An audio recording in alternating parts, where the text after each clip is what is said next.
Hello, everyone. Welcome to a very, very special day here. It is the Asia Cup playoffs, hosted by INGAGE and sponsored by XR.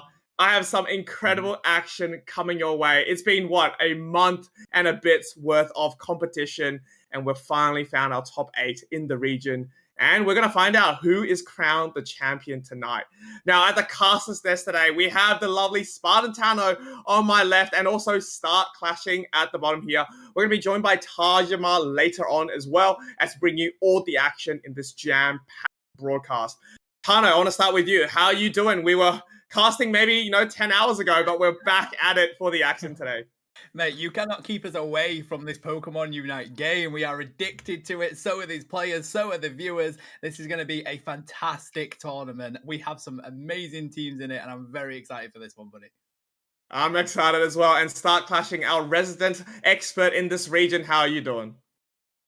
Well, I'm doing amazing, and especially after watching all the games we have seen yesterday, right? How global esports dominated the whole day, and again we're about to witness some more action, and there are like multiple teams from India, and I'm like just so excited to watch them play. We have Revenant, we have global esports, and we're about to see some clashes pretty early on in the day. So yeah, I'm very very excited.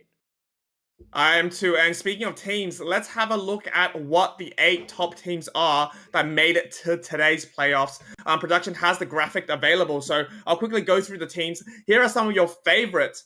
So, we're going to have a look at qualifier 1, I guess, going through here. Remember, there were 3 qualifiers, ladies and gentlemen, and we had 8 teams that come through this competition to make it to today. So, in qualifier 1, we had a team SAUL and Angry Dogs that made it through. Angry Dogs are not going to be able to compete today, but SAUL definitely will be performing. And it's going to be our first matchup, actually, that we're going to be able to see. Now, if we can pan to qualifier 2, we're going to have a look at what other teams that actually made it through. Tano, do you want to tell me which are the 3 teams that made it to today's playoffs? Yeah, of course. As we see at the qualifiers too, Revenant X-Park, one of the fan favourites, making it through to today. And of course, we see True Rippers down there as well. Fantastic tournament in qualifier 2. Revenant X-Park having a really interesting route through it. They took the 2-0 quite a bit and then ended up with the 3-0 in the end. Let's head over to qualifier 3 and Start Clashing. You run us through this one, buddy. Indeed, and qualifier 3. Well, I've been on board for Q3, and man, what a day it was. We have Global Esports Code Unknown as well as Onyx Rise. These are the teams that are joining us for the playoffs, and again, all the teams by far they've faced each other like multiple times, and I'm very excited because there's so much in store for us. We do not know what strategies these teams are hiding from us, and we are about to witness all of that today. Exactly. And just a note as well, ladies and gentlemen, 5B have also made it through qualifier 2. And now we're going to have the graphic of all the 8 teams on the screen for everyone just to have a look at, just a big picture of what we're going to expect today. So once again, we have SAUL, Angry Dogs, Revenant X-Sparks, 5B, True Rippers, Code Unknown Fibonacci, Onyx Rise, and your Global Esports we watched yesterday as well. Who's going to come out on top? Who knows? But I do know there's $150 up for grabs, Tano and Start Clashing. That's not bad for a bit of Unite, right? A bit of moolah to maybe buy one of those holowares that we see. Perhaps the Alolan Ninetales skin in the shop. But for everyone that's watching, that is what is at stake today. And we have our first matchup ready to go in a bit. It is going to be between SAUL and also, if I'm correct, just quickly looking at today's bracket, it's going to be SAUL against Revenant X-Spark. So the clash is starting from the get-go, guys. That it is, buddy. And one thing I will draw people's attention to is how close the SAUL Angry Dogs battle was in the first qualifier. So keep a close eye on that one. Team SAUL managed to 2-0 everybody going through until they came across Angry Dogs, getting beaten. They beat Angry Dogs, and they went into the losers final. And then they ended up winning in the grand final, did Angry Dogs, buddy. So SAUL are looking for a bit of revenge in this one. Right, and speaking of the games as well, ladies and gentlemen, there are going to be some Pokemon bans that's going to be banned out completely for us That's going to be Darkrai and Inteleon. So there's going to be kind of like a free ban for both these teams. I don't have to worry about those Pokemon. And I think having Darkrai banned out, it's going to be very exciting for these teams. They get to play and ban some other Pokemon. But looking at today's bracket, what is going to be the path that these teams are going to be taking? We have Onyx Rise already moving down to round 2. So they're going to be progressing very early on. Global Esports also doing the same, taking down Angry Dogs. Obviously, are not able to play, so they do have a bye through that. But that leaves us with 2 other matchups that we are very, very keen to see the results of. One is obviously SAUL against Revenant X Spark, which we're going to be watching very, very shortly. But the other one I think that's going to be very exciting is 5B against your Code Unknown Fibonacci. We watched a little bit of Fibonacci yesterday, and if I'm correct, they came second in yesterday's qualifier.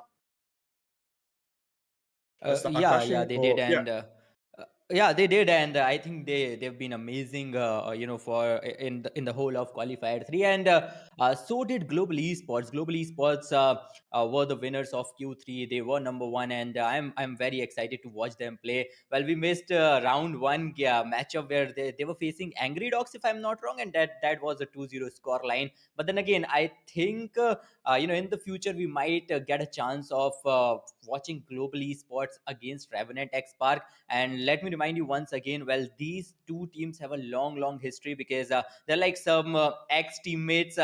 We have Swifty, Crawley. These 2 players go long way back, and I think it's been like maybe 10 years together, and now both the players are playing for 2 different teams.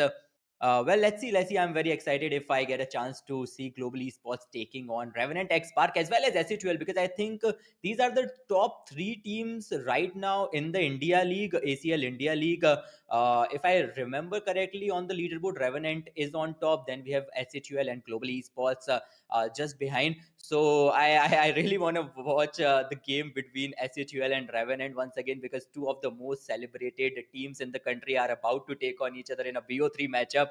And again, whoever wins will get a chance to progress in the upper bracket. Yeah, I think regardless who takes that out, whether it's SAU or Revenant X Spark, they're going to go against the Global Esports, like you said. Now, let's talk about the matchup that we're going to have on hand. What information do you have for us about SAUL and Revenant X Spark? Because, like you said, these are 2 of the best teams in the region, right? And going up against each other in the first round, what do you expect to see from both these teams?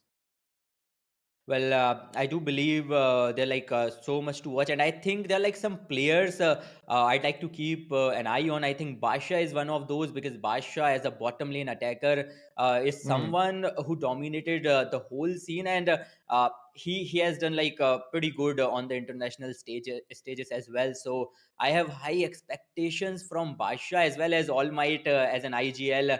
Again, he's the IGL with most number of achievements in the country.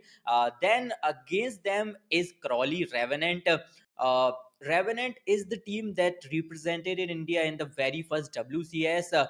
Crawley is the IGL who took the team to there. So I do believe that is going to be one intense matchup. But then again, SHUL, when it comes to them, I think their lineup is a bit uh, old, and I think the amount of synergy they have that might help them beat Revenant X Spark.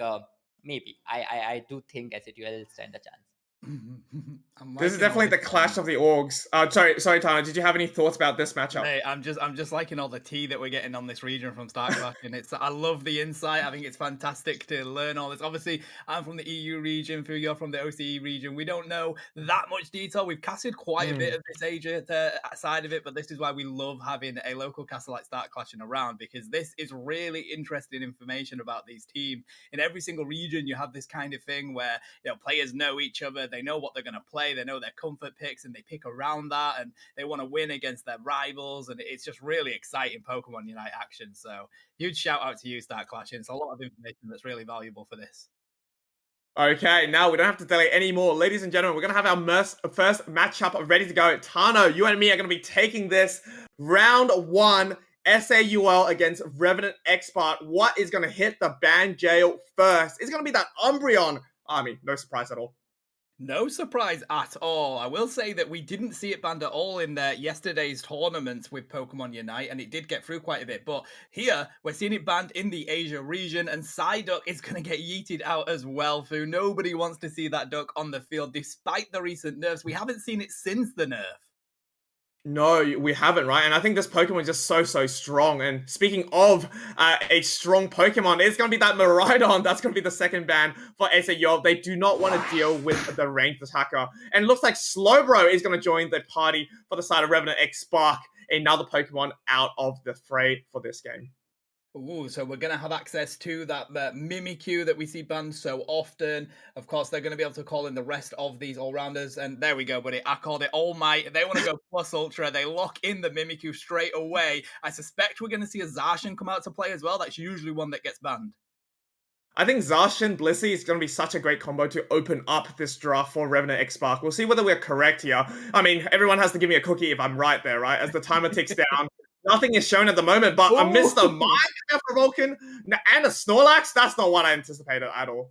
Buddy, I feel for you. I don't think anybody could have predicted taking a Mr. Mime and a Snorlax. Revenant X Spark, they have a plan and they are going to be cooking. Let's see if that kitchen is burnt down at the end of this match. But what a pickup for the first two picks on the orange side. That does mean the Blissey goes to Team SAUL. And are they going to lock in the Mighty Tree as well? I suspect they are. What a core selection they have over there already, Fu. Yeah, for me, it's super random to give Blissey and Mimikyu, and then also Trevenant to Rex, which I've seen played so well. And now I'm gonna, think about what are the other two Pokemons they can actually bring to this draft. Maybe something like a ranged attacker. Perhaps Armourouge could be good here, because when you have such good frontline, Tano, with a Mime and also Snorlax, you gotta put it to good use, don't you? Yeah, that you do. You really need to try and get some benefit from it. And one way of doing so, buddy, is to take that Sword Doggo. I'm so surprised it's fallen that late into the draft, but that's exactly what you need to come up against what Team SAUL have already selected, especially if you also have an Armourouge that's going to be sat in that backline with that armor cannon. It still does a huge amount of damage, fantastic range back there, and you have a great front line just to be able to sit behind and drop that damage.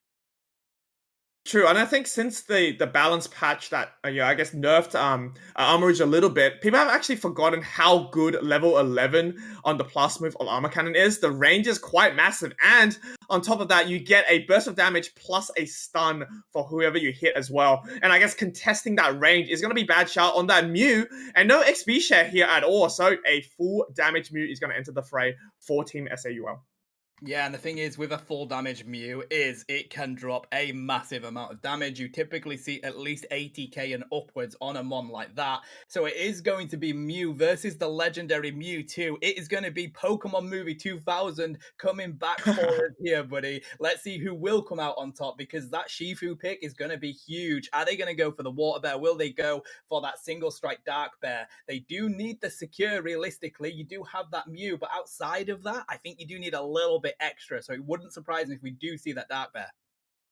Yeah, really interesting as well, Tana. They are rocking the X speed, which is not very common for people playing either of the sets of Shifu, whether it is the single strike or the rapid strike. And something else I've noticed as well, speaking of items, Ruben has actually put on a focus band and also your Cursed Incense. So now I don't know, given the full heal as well, whether Ruben is going to actually go for that Armor Cannon or go for kind of that Petal Dance Fire Spin build, because that's going to be really good into withstanding the onslaught of All Might on that Mimikyu, as well as tanking something like a Wicked Blow from this Urshifu as well. So only time will tell, but what is important and what is at stake is this game number one. Yeah, here we go, buddy. Straight into it. Who's going to be taking the jungle for who? I suspect Team SAUL are going to throw that Kung-Fu into the jungle. They may need to provide it with some sort of assistance. Charcadet on the other side isn't that fantastic of a jungler either. Let's keep a close eye out in case we have any invades coming away. That's a great point. I was going to point that out as well, because when you have something like Tensei on the Snorlax, it is a good potential Pokemon to get some sort of secure against that Kung-Fu, but it seems like no invades are so far, as the Lax will take that bottom path against the Phantom and the Mew, and the Charcadet's going to be uncontested either for those jungle buffs.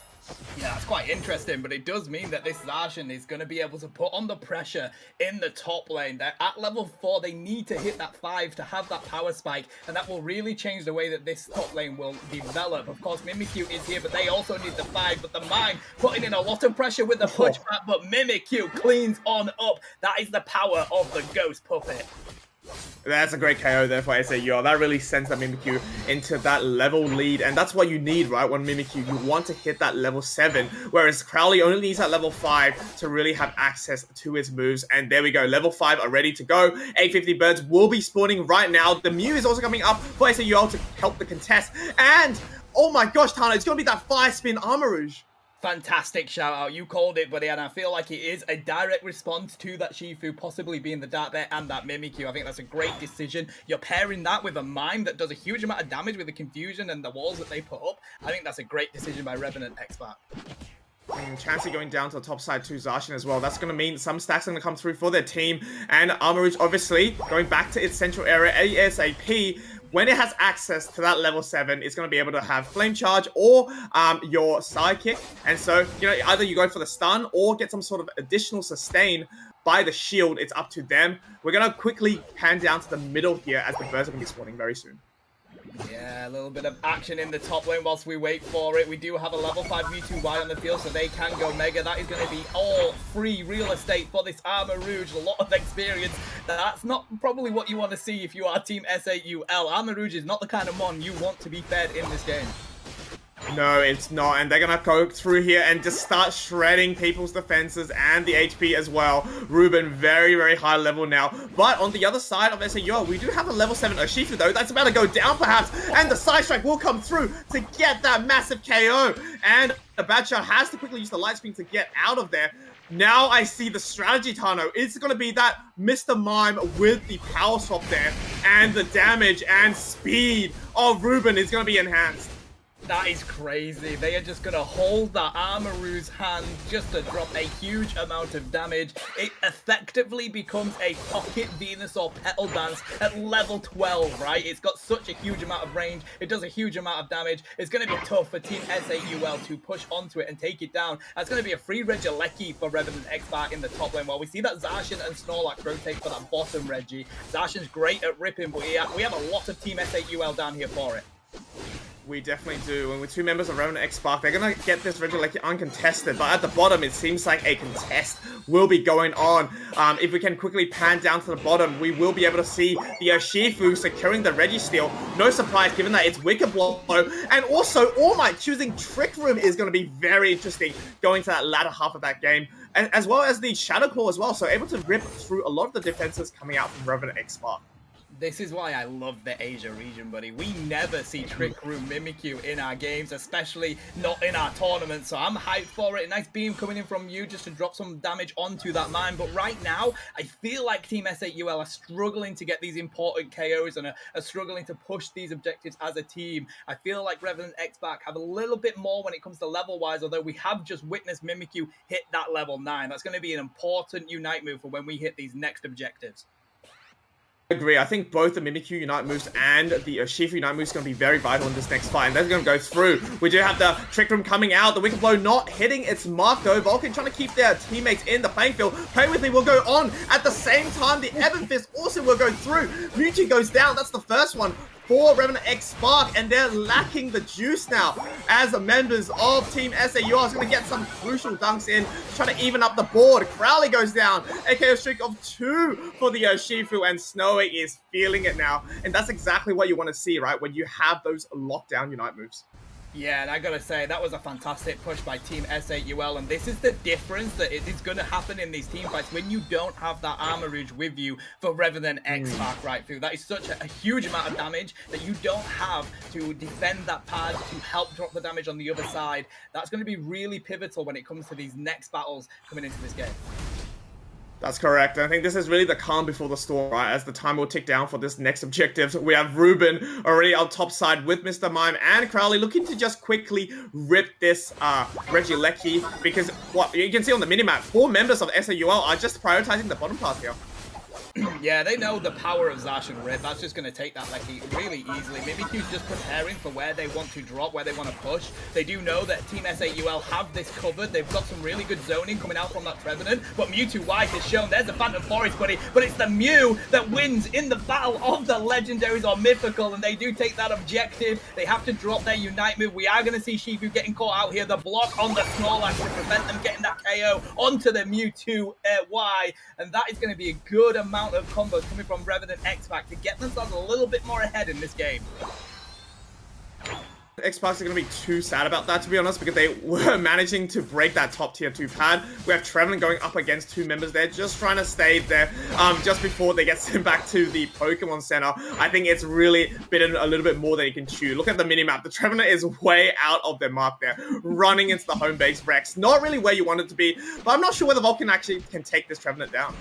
Yeah, it's not a damage mime right now, right? But Armor Rouge can definitely take it down. We have just popped that Mega onto the Mewtwo Y, though. They do like to save that for important team fights, so they're going to have to build that one back up through. So quite a good thing for them to actually grab Team S8UL when it's just 1 KO or sacrifice for it. We do have a push onto this top pad. They got the 10 points in. They definitely need some more, though, before we hit this next objectives. But here we go. They're pushing onto the T1. Yes, they are, and seeing that the 2 members of SAU are into the tier 2, it means this could be prime time to overload this pad. Look at the area of effect Firespin has, and the Psycho Boom actually does not connect to anybody. So, big shout out to Rex to try to stall out this fight, but the Vulcan will actually get pushed back by the Mime, and they get a nice 40 score in, and that is enough for them to go back onto their pad. The job is done. The damage has been done as well. 281 to 133 Kano. Yeah, every piece of scoring that just happened in their T2 has just been mitigated by what they did down on that T1, buddy. Revenant X-Pac doing whatever needs to happen for them to continue to take this lead. We are 30 seconds away from the big Rayquaza spawning on the field. We do have this Lecky, interesting that the teams do want to go for it. Crowley may be caught out here. They need to run away. That is not a mon that you want taken down before Rayquaza. And what Crowley needs is some Eos energy as well. Zacian loves the Eos energy in order to buff its moves as well to get those enhanced movesets. We have Snorlax going in for a 40 here, Tano. That's going to send them over the 300 mark for this Rayquaza fight. And this is the first one of the night and possibly one of the most important ones. Settle for this Rayquaza battle. We have Revenant X-Pacs ready for the aggression. Snorlax is ensuring Trevenant couldn't go for the flank onto the Mewtwo Y. They need to make sure that their damage ones are kept up and ready to rock and a roll. We're trying to get that Mega Mewtwo Y online, but Trevenant is absorbing every bit of damage coming in. They do have the poke from that Mew as well. They need to continue doing that because they're getting caught out by the damage from the Mewtwo Y. Here's the engage, buddy. They've got the Fire Spin on the Armor Rouge, but they have the Mystical Mirage just to keep themselves around. That's a huge Unite move that won't be around anymore, and the Zacian manages to get away from the Evan Fist Wicked Blow. Fancy Forest comes out from the Trevenant. The Bliss Assistance is going to keep up the Trevenant, though. Here we go. The Infinite Cyberm drops, and I don't think they're going to be coming out on top of this one. Trevenant is about to fall. The Mimikyu is 1 HP and a dream. They have to go back, but they can't. They've been spotted in the bush. This is going to be a rip. Revenant X-Pac, complete ace on Team SAUL, Fu. That is their objective. They're going to take game 1 if they can get these Hundo Burgers in. Yeah, I think only one will quite rightly so secure that. What a fantastic fight for both these teams, but yet again, Revenant X-Pac just having control in that entire bit. Isolating members, popping that Mew Unite in when there was no one looking as well. And just, at the end of the day, all 5 members were knocked down on the side of SAUL, and that just, it sends a message, doesn't it, for our first game of the day, how strong Revenant X-Pac is and how much they want to win this tournament. Yeah, they knew what their plan was throughout the entirety of that. You take a mon like Armor Rouge that you can really use both movesets for, but you go for the one that punishes the fact that they have a Shifu and a Mimikyu. I think that was inspired by Revenant X-Pac too, and they are really showing how fantastic of a team they are in this region. Yeah, yes, they are, and I don't think Team SAUL is going to back down, at all, because, like we always say, this is the best of 3, right? This is the first game of this matchup, and if they can go back to drawing board and think of some way to maybe just patch up the weaknesses of that draft, I'm sure they're going to be able to send us to a game 3 as well, and that's what I'm excited to see. And as casters, we like to send it to a game 3 scenario just to see these teams clash it out until the very end. But for this game, it was all about Revenant X-Pac. they were very, very sharp, very, very strong from the get-go. And I think one of the mistakes that SAUL made there was kind of rush that Rayquaza fight a little bit. And as soon as they saw an opening, Revenant X Sparks just came in for that kill and obviously won them at that first game. And we're going to have a look at some of this replay now. Yeah, and I do think that they kept it close, did Team S8UL. There was only 200 points between them coming into that Rayquaza battle, realistically, Fu. And we know in Pokemon Unite that doesn't really make it that much because you can go for it, as we see here, 133 to 321. So there was a catch out on that Mew. They had to use the Mystical Mirage, and then we saw the Mimikyu as well, just getting that engage a little bit too late. They were left on their own, and they tried to go back to the home pad to get the healing, but they were caught out. It was just Revenant X-Pac really answering, and I think the rip was maybe just a little bit too early for Team S8UL. Yeah, just a little bit for sure. And I think with the threat of the Shadow Claw, it really gave Revenant X-Pac the initiation team fight. Because looking at the draft, it is actually a team fight comp, right, that Revenant has actually brought to the table, whereas you have better secure potential on the side of SAUL. But fantastic fight to start off of the night, and I hope everyone enjoyed that. And just looking at the battle report yet again, we have Mew leading the damage numbers for them. I always think it's refreshing now, and I can't believe I'm saying this, to see a damage Mew and not an XP share Mew. Obviously, Fennel led the charge of, attackers that can also act as supporters. But, in this case, it's great to see a Pokemon that we love so much as that ranged attacker do some damage at least. What are we expecting for the second game, Tano? I don't know, because I don't really know how Team S8UL are going to change things to combat what they just came up against. I guess maybe look for some more range. But then again, the Mew did a fantastic amount of damage. I just feel like from a brawl side of things, it was all Revenant X-Pac because of that Fire Spin and that Zacian. You couldn't get close to that Mewtwo Y, buddy, and I don't know whether they need to consider going for a Speedster. This is why I was so surprised at the Trick Room from Mimikyu, because if you utilize it as Shadow Sneak and you go more for that kind of Speedster playset, you could at least try and get on to the Mewtwo Y, whereas we didn't really see that in that game. No, we didn't. As we head into game number 2, we're going to be able to see if you're correct there, Tano. And I'm keen to see what the adaptations are for SAUL. It seems like to be the exact same bands leading the charge, though. Umbreon and Psyduck will be going in and not joining us for the fray for the second time tonight. This is another thing. They might decide just to run it back, but they might feel like they could have got that game if it wasn't for the Rayquaza battle, so they do want to run it back. No, they ban the Mimikyu here, and it looks like we're going to see the Blissey ban possibly. So a little bit of a change on these bans. I'm surprised that the Mimikyu's been banned by S8UL, but I guess they have something else that they're going to cook up. Maybe take that Zacian away. They might have another ace up their sleeve, and as rightly you said, they have that first pick potential, right? So it's up to them to choose between Miraidon, your Leafeon, your Blissey, and there we go. Before I even name the other nice Pokemons to pick for the first, that's just locking that Miraidon.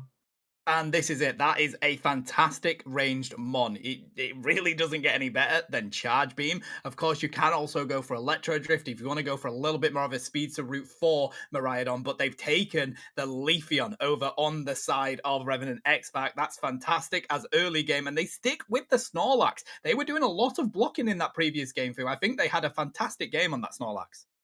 Yeah, I mean, don't fix what's not broken, right? Tensei will run it back on the Snorlax, but Ruben will have access to the Leafeon. And here we go. Rex with a Slowbro, with Kyurem on the Hooper as well. So that's going to be your core 3 for SAUL. And on the side of Revenant X Sparks, we have a Pokemon that we have not seen in a while, Tano. What is that? Oh, well, we were just talking about it with our other lovely caster, Tajima. They call it Nickel Eyes. We are going to have a Sableye on this field. The Faya Sky Runes are going to be run amok by that Chaos God. But hey, we also see a Dodrio, Fu. We have a double speedster comp coming out of Revenant X-Pac. We saw Nouns do it yesterday. It didn't quite work for them, but can Revenant do so here? And I think the strategy now, looking at the draft that Revenant X has actually presented us, it seems like more a score comp here, Tano. When you have a double speedster or triple speedster, may I add, it is all about the scoring, right? And when you can get your team up to a score that is going to be so far in differential to your enemy team, it doesn't matter if there is a Ray, because if you're, let's say, 400 points ahead and you KO someone on the opposite team at the final few minutes of the Rayquaza fight, Yeah, I mean, you can keep scoring and you know you're going to win despite the shields coming out for SAUL, and I think that's going to be the strategy. Meanwhile, another speedster is going to be coming out for SAUL. Snowy picking up probably one of the final speedsters that are available. Absol here is going to round off the draft. This is crazy. We have 4 speedsters in this game, buddy. We nearly had a full speedster comp, but no, between them, they take the 4. I think Absol is a fantastic pick over on the side of S8UL. You have some great front line, and Absol works really well against other speedsters, especially if you go for either the Pursue or you go for that Night Slash. But I think they're going to go Pursue Sucker Punch here, because it's going to work quite well against that Dodrio. But the thing is, Talonflame is definitely an underrated pick right now, too. They obviously had the change on Bravebird, but Fly is one of the best secures in the game, and you compare that as a getaway tool as well. Yes, you do. And we're going to head off this game. Number 2, ladies and gentlemen, we have SAUL on your purple team against Round Xbox on your orange team. And now the stakes are higher than before for your team SAUL. It is that game that they need to win if they want to progress through the winners finals. Yeah, and a huge shout out to our sponsors today, Exa, making some fantastic wireless gaming headsets. Go check their website out while we see both of these teams just battle it out in their lanes. They probably have this headset on because they're aware of where that Snorlax is, Fu, and they're going to drop a lot of damage onto it, but it is a mighty Snorlax. It takes a lot to make it move, and I don't think anybody has a Pokeflute on the side of Team S8UL.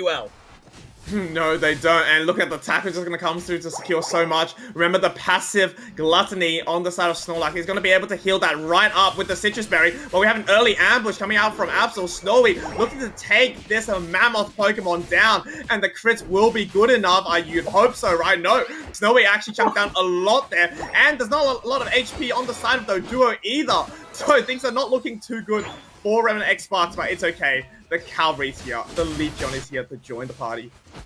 I would love to see the damage summary on that Snorlax after that one. They had 3 Mons on them trying to KO them, including the Absol. They do take down the Doduo and they do take down the Sableye. Double KO for Absol. They're beginning to cook. They've hit level 6. They're about to get their next power spike coming on in through. That's going to be dangerous against Revenant X-Spark. We do have a Fletchinder on the field, so they're going to have that extra bit of damage, but Acrobatics is still a fantastic move to use, but it does feel like right now Team S8UL are winning that battle. In regards to the levels, they just need Serena online.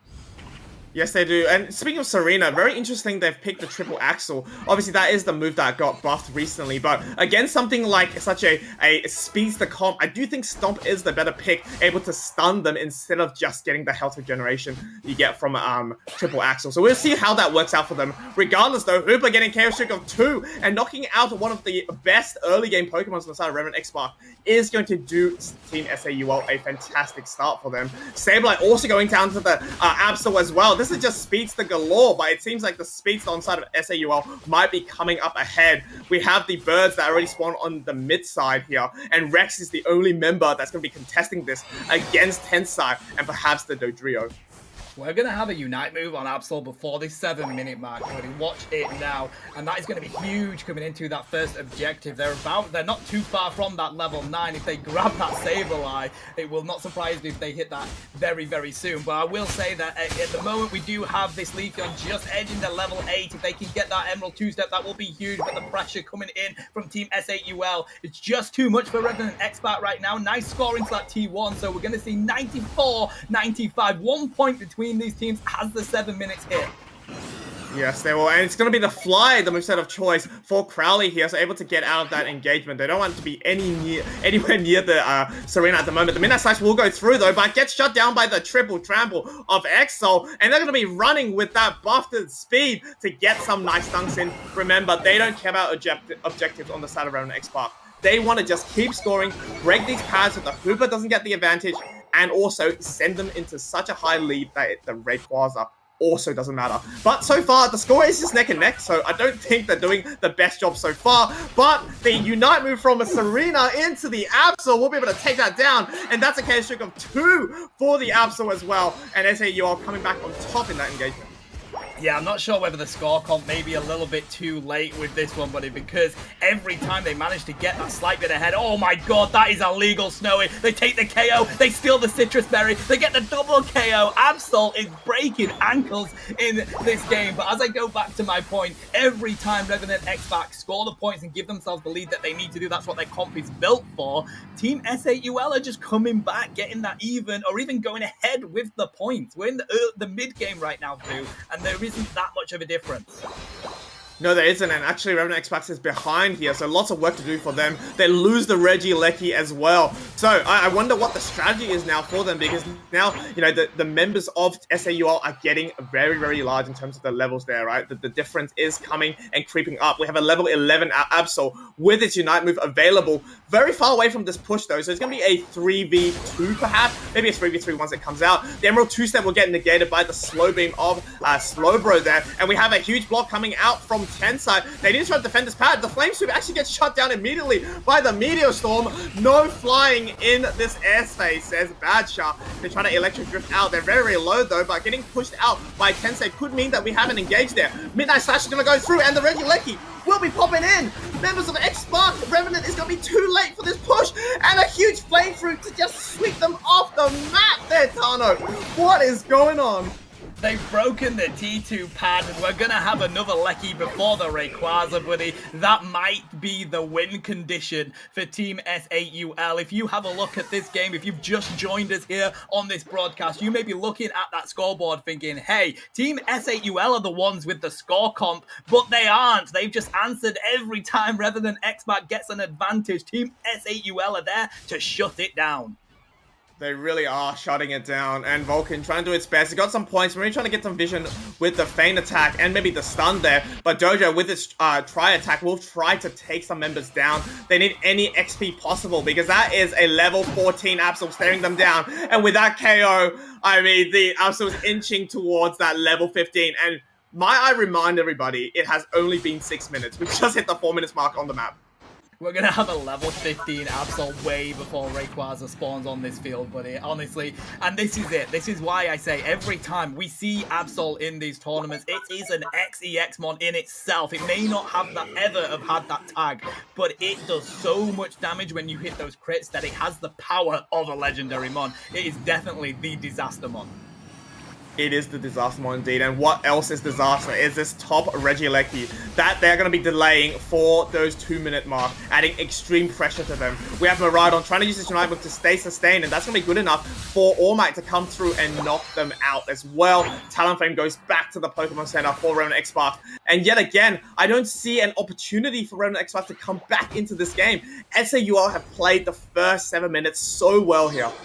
The only way that they win this game right now, Revenant X-Pac, and they will know it, is if they take this Rayquaza. They're probably going to have the Sableye doing some back capping, and they might be able to get themselves back into a lead if that happens whilst Rayquaza is fighting. But this is it. I don't think they have the team comp for a team fight against these mons on Team S8UL, but you never know. It's Pokemon Unite. It's still very close as we hit the final stretch in 40 seconds. We have a fight over this top Lecky. It does seem like Team S8UL are zoning out X-Pac, but there comes the fly. They've got the Hooper portal prepared though. Oh, the fly sweep wasn't enough. They did manage to go on back. Nice score in that bottom goal from that Leafeon, sorry. But who's going to lock in the Lecky? It is the Miraidon. That is a great advantage for Team S8UL. The power nap has already been dropped through. Tensei is going to be able to run away, but the advantage is all Team S8UL now. It really is, and I know Revenant means coming back from death and, you know, having a second chance, but with no Unite moves going on. But here comes Slowbeam, though. Leafeon gets shut down immediately. So we have two Speedsters with no Unite moves for this Rayquaza fight. Leafeon knocked out for the next 15 seconds. What are you going to do with a Sableye and a Snorlax? And I think this is just a green light for SAUL to rip this Rayquaza. They just need to make sure the Talonflame does not steal this. And with the Dojo getting knocked out, there's only one bird to think about on the map. And with the Hooper Unite as well, and the Regieleki threatened to go through, we don't even need the Rayquaza, as Revenant X-Pac will be conceding this match. And guess what? We're going game 3, baby, Tano. Oh, mate, they heard you say it and they were like, bet. Revenant X-Back locked in a triple speedster comp. They went for that score comp, which is fair enough. It's definitely a viable comp, but they weren't able to give themselves an early enough advantage once they didn't win that early game, because I tell you what, Snowy didn't let them win that early game. The difficulty is you can't get an advantage in that game anymore. You don't have the mons for it. You're just coming up against some really strong tanky mons, and even though you have those free speedsters, it's still not enough burst damage to take on 5 mons, especially with slow beam. So unfortunate for Revenant X-Back. I understood the vision, but Team S8UL was dominating that game. Yeah, they were, and I think just rightly so. The Absol pick was so integral in countering the aggression that Ruben can bring with that Leafeon, right? And I think for the better part of that, the fact that Absol got their Unite move before Ruben did really just sends a message of how well SAUL played that early game. I tell you, honestly, Absol is one of the most underrated speedsters, especially on these pro players. But every time we witness it in these tournaments, it's very rare that it doesn't have a massive game. So honestly, if you are looking at a team like S8UL, of course, they have a lot of comfort picks. We have a lot of EU players over here in this region that just smash that Absol and do so well on it. Snowy is definitely one of them for S8UL. You need to be cautious of the kind of mons that Snowy can play into this. But we're going to go to a game-free situation for the first set on the broadcast. This is very exciting, Pokemon Unite. Very exciting indeed. And I wonder if Revenant X-Pac will actually go back and change up their draft there. Obviously, they tried, right, to bring something different to the table, and sometimes it works with teams that don't expect it. Because for the better part of that first game that we watched, it was all about that brawl, right? Just running in with your Armories, running in with your Zacian. But they changed it up, and obviously it didn't work this time. What are you going to do for this third game, though? Do you go back to your roots in that game number 1, or if you come with something completely different, right? What else is there? If you think about there's a score comp, a strategy that you can do. There's that all-out brawly comp that they showed as well. Is it time for a double ranged attacker, Tano? Yeah, I think what they should do is go back to a comp that they're the most comfortable on coming into this game free food, because you have to win this. I know obviously you may end up going down to that losers bracket, but you want to keep yourself in this upper bracket, and I feel like you need to go back to your comfortable mons. Whatever comp that is, I think the best one at the moment would be maybe that two range attackers with that really good front line. Try and grab that Umbreon if you can. I know it has been banned quite a lot, but try and grab that fantastic front line with some great range mons, because if you have the poke and the other team doesn't, you have an advantage throughout the majority of that game. The difficulty with that one, though, Fu, was just the fact that it was an inspired pick for that Absol. It directly counters those speedsters. So Team S8UL had that number all the way through. They need to be cautious coming into this draft. Yeah, definitely. I think cautious is the right word here. And the other thing to think about is if you are going to be playing that double ranged strategy, you will need to ban out that Mimikyu, because there's nothing Mimikyu loves more than 2 squishies at the back, locking in with that Shadow Sneak, and then getting that Play With Me Unite move on one of them. And once, you can one-shot some of the squishies, you can use your Unite move for other members of concern as well. I mean, time will tell. We're going to start this game at number 3, and I mean, if there is a way to get people watching tonight's tournament, it is going to be a game on 3 between 2 of the very best teams in the region. Fantastic. I absolutely love this region. A huge shout out to Asia. You're one of the most fun regions in Pokemon Unite to witness, to cast, to play. And here we go. Here are the band: Slowbro, Hooper, Psyduck, no surprise there, Mimikyu from S8UL. They know the power of that mon. Really interesting. They take the Slowbro out of this game, too. Yes, they do. And I think Revenant X having that first pick now for this final game will send them. And, we obviously see that Miraidon coming through for XL there. That means that Umbreon, which you talked about, will be able to be picked up by Kyurem. And being the support player, I do anticipate perhaps another defender to join the field. Or they can run the Blissey as the main support. But it looks like Snowy's going to pick up that Leafeon before Revenant X can. Fantastic pickups, right? This is why I love the orange side, because yes, you may lose that really good pick to begin with, but then you can counter with 2 fantastic picks. You have 2 really good early game evolutions brought onto the field. They have allowed Blissey to go to Revenant X over there. Vulcan locking that in, and Tensei, they're going to stick with that Snorlax, buddy. They've been cooking on that mon. Why change it now? Yeah, I mean, I want to see them rock that hollowware, the chef's hollowware, right? They've been cooking so well. And they're going to be looking at their third item there, maybe just changing it up for this final game here. I think giving Blissey and Snorlax is going to be a great front line and great support for this Miraidon. And looking at the other two members that's going to be finishing the Quadra for SAUL is going to be All Might on the Serena again and Rex on that trusty Trevenant.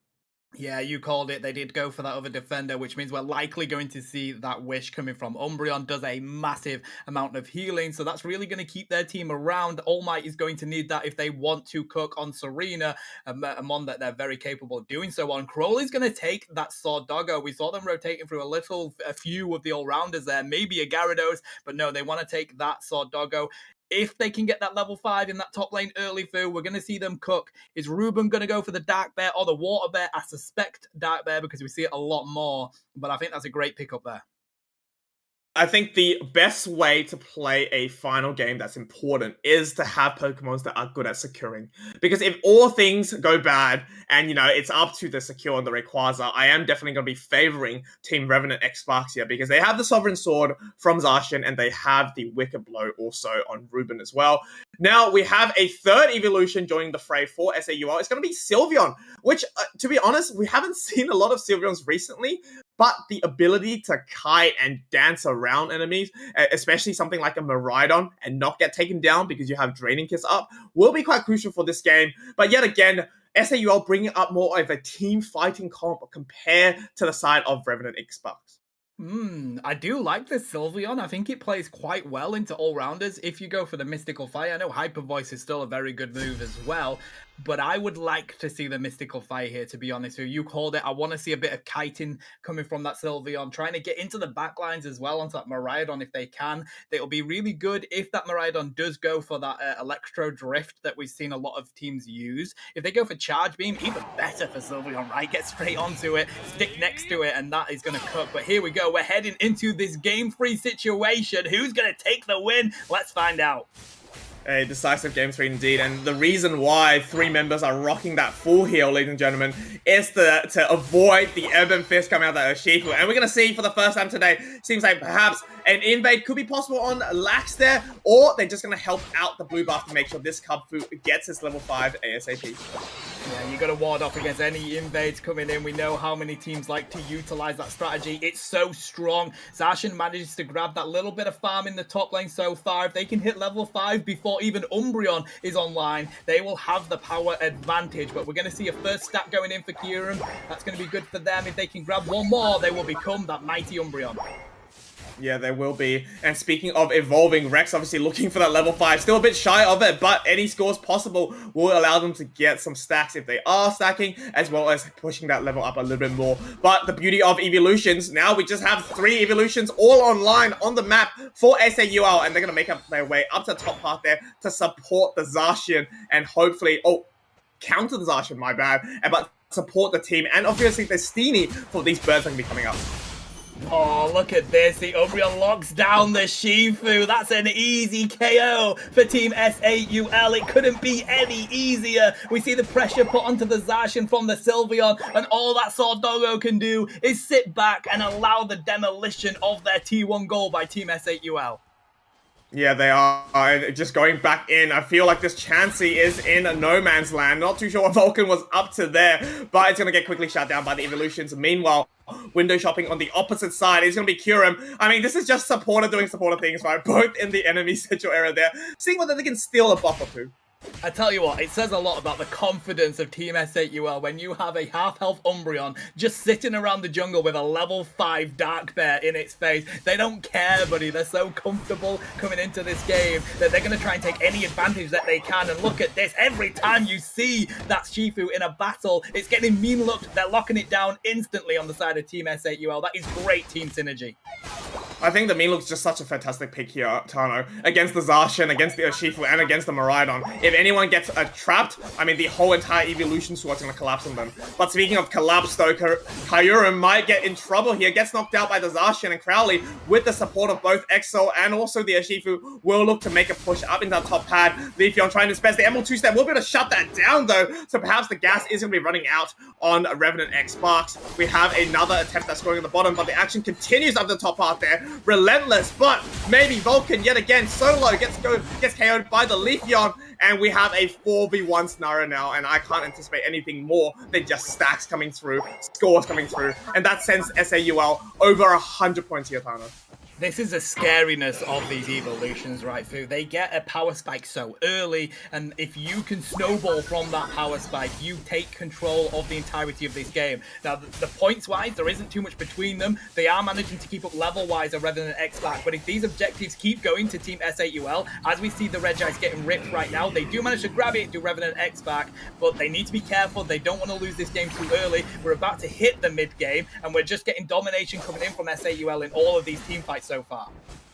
Yeah, we are. And we talked about how Reggie gives you a little bit of levels, but Leafeon actually absorbed all the buffs on the side of Revenant X-Spark. So a lot of levels actually went on their side as well, as we see a level 10 Leafeon with this Unite move ready to go once again. We have Rex just trying to get out of here, Horn Leeching out of it, gets Egg Bomb, but it's not going to be enough damage to really take down this mighty tree. And yet again, you know, we have a lot of Unite moves on the side of Team Soul. 3 for them against 2 only for Revenant X-Spark. So it's up to them whether they want to fight this next fight. Blitz Assistant goes to save Crowley though, and that Urshifu who's going to take out the Leafeon actually as well. Ebenfish actually doesn't connect on All Might, and All Might actually gets away scot-free. But Ruben will apply the pressure once again to try to score a 40 on the top side. We have Umbreon getting taken down by the Zacian, and it's going to be up to the Serena to CC out the Zacian. Isn't going to be good enough. Once again, the Ebenfish will come through, and that's going to be good enough that time to shut it down. Great play by Revenant X-Pac. We saw that Zacian steal away the Citrus Berry from S8UL so that they couldn't have both Mons defending that pad. Genius play by them. It meant that they got those points into that goal, and now they are closing this gap. We're going to see Revenant X-Pac get themselves back into this game. If they can continue to have team fights like that, Fu, this is going to be an extremely close one. Yeah, and we want to see extremely close games, don't we? 89 to 135, not too far apart from both these teams, but the levels I have to give it to Team SAUL there. But as we say this, we have a lot of yellow dots getting soaked up by the Urshifu on the side of Revenant X-Box, and that's exactly what you need to do right now. We have objectives spawning about 1 second. That Regieleki is looking mighty juicy for Team SAUL. As you can see, 4 members collapsing on Crowley there. Sovereign Sword has to come out. Slices a little bit of HP of the Serena, but I don't think that's going to be enough, and I think All Might is still very healthy and ready to go to rip this Regieleki. There could be a contest there. Minlu goes on the side of Urshifu. Ruben getting a little bit of support from Excel here, and All Might in a little bit of a situation, but able to get it out nonetheless. And I think as they wait for Rex to come up, this might be another clash. Leafeon is looking for a score at the bottom though. I just feel like that Serena was breaking ankles there, buddy. We do have a rip onto this Regieleki, but look at that by Trevenant. Here comes the Meteor Storm, but it's been interrupted by the Queen Ascendant. You're not dropping those meteors here, Miraidon. Back to the Pokemon Center for you. They take down the Shifu as well, and that is just fantastic play from Team SAUL. Look at the zoning from this Trevenant. They're all the way down to the T2, buddy. No one is breaking through this front line. That's going to be a free Lecky for Team SAUL. The Red Giants gets taken by that Leafeon. Inspired decisions by that team. Yeah, yes it is, and All Might able to secure that Regieleki uncontested now. And I think the full heals are just working wonders for them, aren't they? The 2-step will go through, does not actually connect enough time, as the Meteor Storm will just ward off any push coming out from the Leafeon there. Perhaps they can push this, I'm not too sure, but with the Sylveon coming down, Batshot will be able to ward off Exo, and obviously Tensei just lurking in the grass there. But the action is going to continue up in that top path though, as members of Soul is yet again in the central area of Revenant X-Sparks. Just the pressure is mounting for Revenant here. They don't have even a second to breathe, because if they do, oh, there's a buff going on to the side of Team Soul. Oh, there's more XP going to the side of Team Soul. It is all about Team Soul right now. That is, and I love the decision by them just to retreat from that T2. I feel like so many teams push that when that springboard is up. That's the wrong decision. They acknowledged that, they retreated, they grabbed all that XP as you mentioned, Fu. Great decision by that team. They are making the right decisions in this game, and this is the right game to do so. There's an engage onto the Snorlax. They're trying to push that farm to their side. Revenant X-Pac, great decision by Tensei. That's going to be a lot of experience that they need, but it does seem like Team Soul are not going to be too concerned about it. They're prepared to push this goal if they need to. I think they should just go and try and push that top lane with all that farm up, but we have 30 seconds away from this Rayquaza. They're getting themselves set up very early for this one, Fu. Yes, they are, and that's exactly what you want to see from a team that is aggressive, right? They know they're going to be ahead in the points, and they want to be able to zone it out. Blissey might be in a tough position here. Vulcan walking into danger, gets isolated into 4 members, and the Melook as well. Still unable to take it down, and that is a mighty, mighty KO. Start off this Rayquaza fight.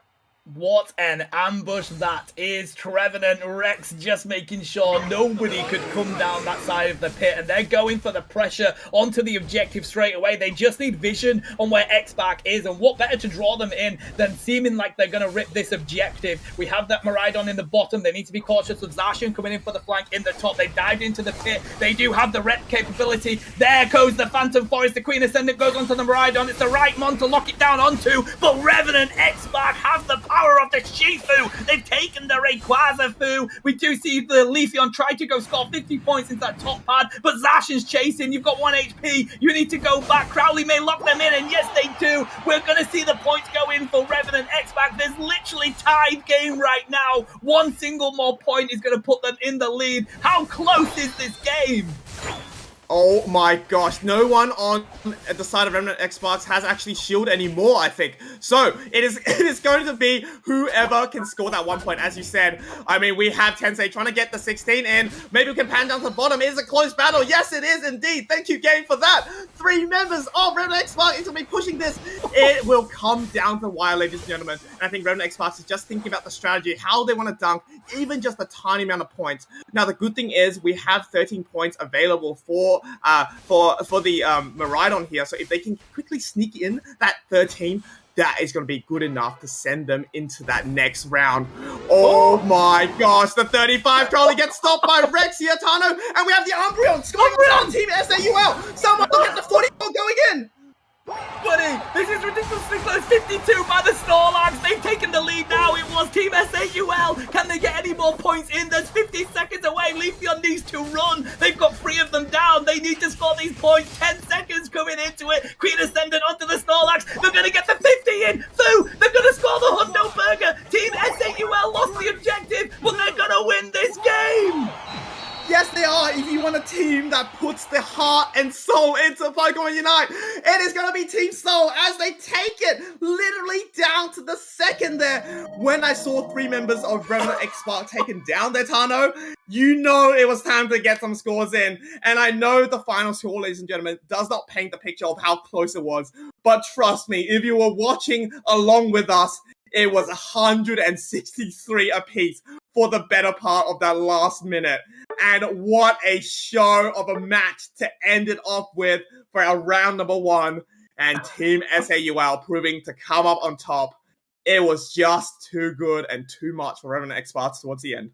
Buddy, that was insane. One of the most insane games I have casted in Pokemon Unite. They got the objective. It was 163 apiece for so long, and then they pushed the bottom pad. We saw that Zacian trying to sneak some points in. The Miraidon just had the 13, but the decision by Snowy to go score that Hundo Burger was genius. They knew that it was so close. They needed to get those points in. You see 3 down for Revenant X-Back, a huge amount of spawn time on those 3 important ones. You don't have that Shifu there, no true damage, buddy. They can get that 50 in. Wow, what a close game that was. What a way to end a game-free situation.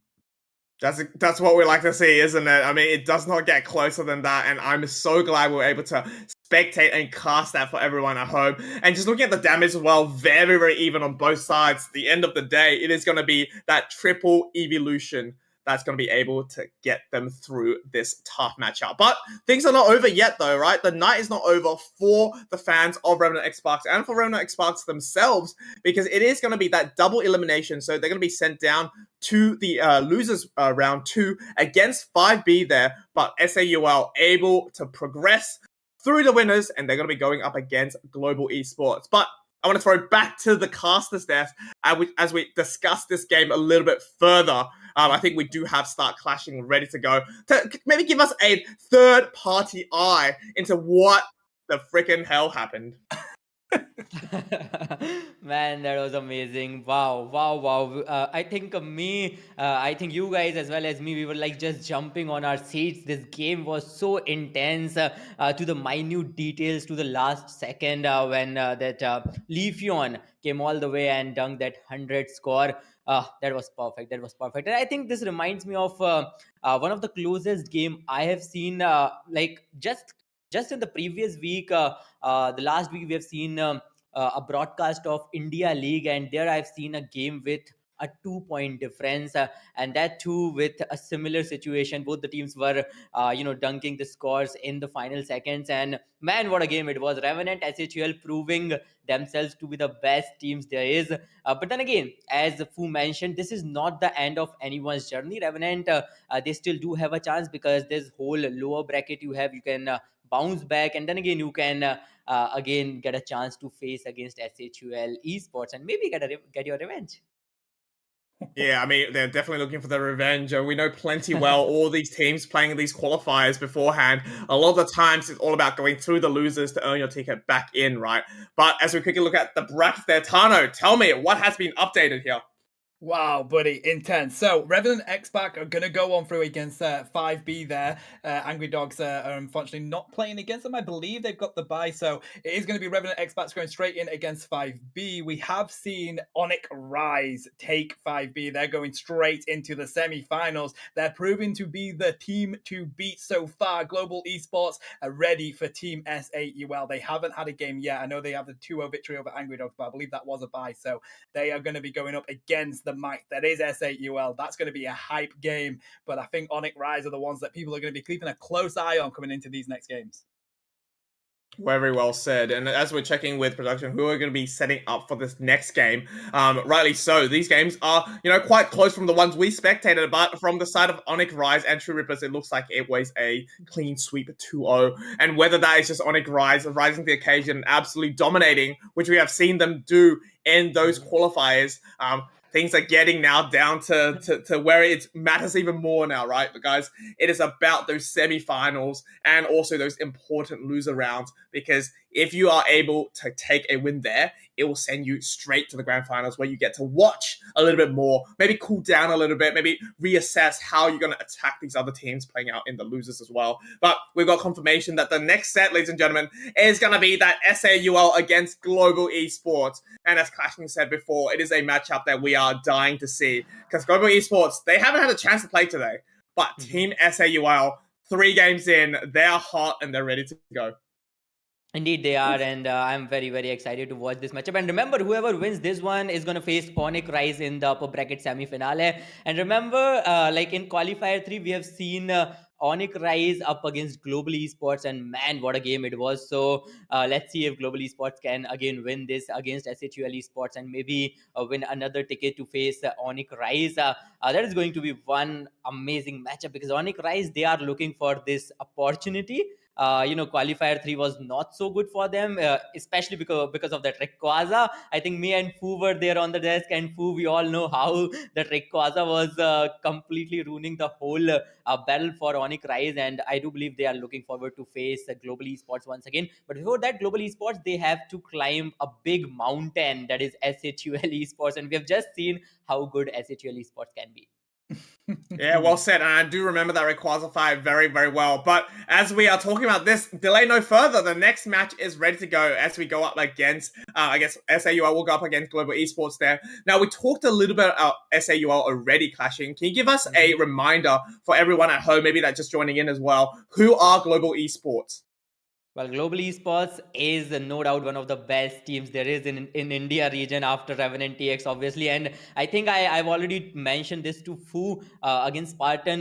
We are already having those ACL matchups, like India League matchups every weekend. And right now, Global Esports, they are leading the chart just behind Revenant X Park. So they are a team on par with Revenant X Park. They have some of the best players. They have Swifty. They have I think Sadao, we have seen Sadao yesterday, and he was totally Hmm. killing it. And we have one of the youngest player in the circuit, that is Apple, one of the best player, one of the youngest. I think he's 17 or maybe 18-year old, and he is up there facing the global phenomenons. And again, they have won against Onyx Rise with an amazing lead, an amazing gameplay. So I do believe that global esports, that is one team that can totally rise up to the top and can represent India on the global stage.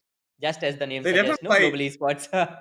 Yeah. They definitely played very well against your Onyx Rise yesterday, and I think having that Machamp, like you said, Apple, a very young player but very very talented, especially on the Machamp, taking down the Rayquaza to win them that game number Yeah. one, really sends a message to the rest of the region, right? Like this is a player to watch, and so is the rest of their team members on the side of Global Esports. And I mean, the name is Global Esports. They probably want to dominate more than just the region. They want to be able to get that spot in the world stage, right, later on in next year in Anaheim there. So I'm keen to see how well they play, and there's no better way to prove how good your team is than coming up with the very best. And one of the very best is SAUL. So while we have a bit of time setting up for the next match, I want to get your, both Tano and your thoughts, Star Clashing, on whether we'll have a similar ban pattern coming through, because we got to watch 3 matches today already, right? And the bans were Psyduck, Umbreon, Mimikyu, and also Miraidon as well. Leafeon's been let through, Shifu's been let through. Tano, maybe I'll start with you. Do you anticipate some of these Pokemon getting taken out, or even a Machamp ban? What do you think? I think we're going to see the same, to be honest with you. I don't think these bans are going to change anytime soon. These teams know how powerful those mons are, and they all have players that can dominate on those mons. We might see the odd comfort ban that they bring in. They might want to get rid of that Absol so Snowy doesn't cook the way that they did previously or something like that. But I think the core bans are going to be that Umbreon. They're going to be Miraidon. We're going to see Mimikyu coming out. Psyduck, I don't think we're going to see any Psyduck on this Fierce Sky Ruins today. I mean, yeah, no one likes that Dark Ride. What about you, Star Clashing? Do you anticipate a Yeah. different ban?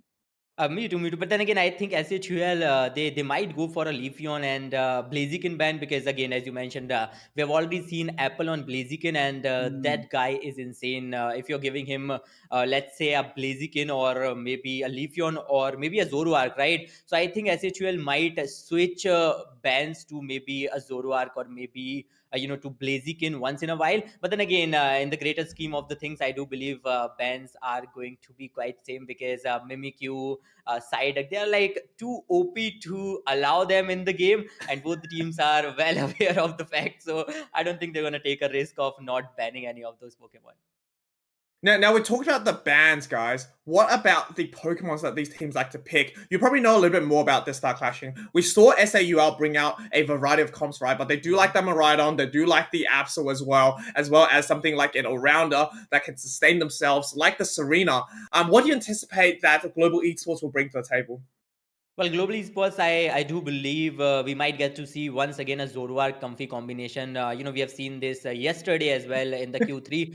So I have high expectations of a Zoroark Comfy collaboration, and I do believe these players are good with it because they have practiced it so much, and I have seen them play that combination against SHUL previously as well. So they might go for it, or I think there's going to be maybe some evolution game coming up from the side of SHUL. I think we have just seen that in the previous game. They are coming up with Umbreon, a Leafeon, and then adding a Sylveon in the mix as well.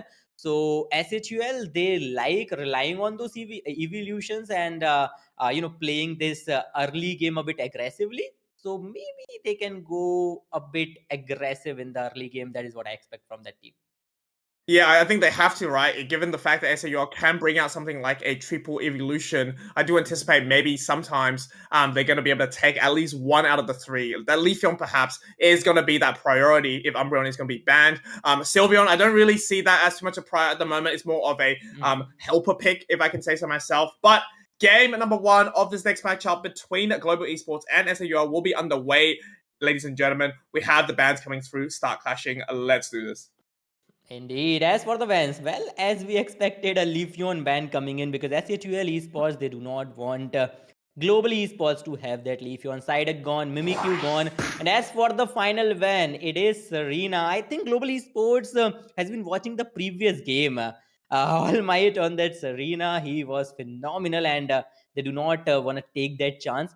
We all know Serena has got a decent buff in the previous patch. But then again, Basha, I think I've mentioned this previously as well. Basha is right now the best bottom lane attacker we have in India. So it's quite obvious he will grab that Miraidon as soon as he gets the chance. I think if you are able to get the Miraidon, you will definitely be picking the Miraidon. But it does afford Global Esports the Umbreon and the Blissey, though, which I think is a great starting duo to cap off their draft. We have Rex and Kyurem hovering over that Clefable. That's very interesting. Is that trying to predict something like its Speedster coming out? It looks like they're going to pick that Hooper after all. Well, indeed, and we always say Hoopa is a one-of-a-kind Pokemon, and that is a Pokemon we are always excited to watch because you can do so much with the help of that Hoopa. Your rotations are super fast. You can literally escape from any particular given scenario. But then again, Obito is coming with a Mew and SHUL Basha. Mew is used to be his favorite Pokemon pick, so I really want to see how Obito is gonna play on that Mew, or maybe if he can dominate with the exact same pick. Apple coming up with that Garchomp is again another reminder of yesterday, because yesterday Apple did amazing with the Garchomp and as a whole global esports they've got some good victories against Onyx Rise as well as against Code Unknown. Sadao going in for that Zoro arc. Well, I'm not very sure about that pick, but let's see. See what they pick here for sure, but what we do know that yet again, the duo that we've seen time and time again, All Might on and all rounder, such as Zacian, snowing on the Shifu there, very good secure here, and we do have Apple, the player to watch, as you said, on the Garchomp there, and I do anticipate something like a helping hand could be great here to make sure the auto attacks will go through and rip through the defenses. At the same time, they could go the healing set just to help Sadao out with a bit of healing, but given the items on this Blissey, I do think Illusion is going to be picking up that Safeguard helping hand. Oh well, let's see how it goes. But like you mentioned, that helping hand is going to play a vital role in the whole matchup. And as for SHUL Esport, that Snowy All Might combo, it goes far back. We still remember there used to be a time, Fu, 3 years back when the game newly came in. There used to be a time where in India we used to have these screams, and we had a proper All Might versus Snowy, because both the players used to play from different teams. Snowy used to play from L9, All Might used to play from Infinite Protocol, and both these players used to have a long rivalry. But now, as they're playing in the same team, I do expect great things from these players, because as an individual, these players are insane. They are like one versus team players. So I do expect some good KOs from Snowy as well as from All Might. But then again, as long as you have Garchomp, on the opponent side, you'll have to be very careful in the late game. You definitely do, and I think just having that Miraidon in that bottom part there, just to make sure that they have that secure potential with your Slowpoke as well, it's going to be very crucial in this early game. Gibble is going to head up that top part there. The focus fan will be proc though, but yet again, the Chansey trying to see whether they can get a farm out and just help this Gibble come online and delay any sort of level 5 for that Garchomp as well. Where Garchomp's obviously, not Garchomp, sorry, the Zacian is looking for more there as they look to secure this little Bunnelby. Zacian is going to be a crucial Pokemon in the mix, and remember, it is All Might who's playing on it, so yeah, you'll have to be a bit careful about him. As for this Gibble is struggling a bit to evolve. As soon as he evolves, it is going to be amazing for global esports, and we need to remember that global esports, this is a team that rely heavily on that Rayquaza. Well, here come those Altaria Swablu's, and in no time they're going to consume each and every one of those Swablu's. And Sadao, back off as soon as you can.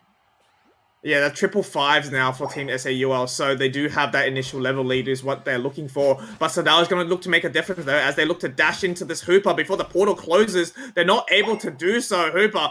They're able to get back into the Pokemon Center, and it's actually Sadao that can be running out. The Gibble will go down as sacrifice, but the main carry of Team Global Esports is going to survive that onslaught, and Obito looking just to get that level 6 ASAP. They have access to the move switch now though, but Zacian seems just cleaning off the board now with another KO on the Chansey.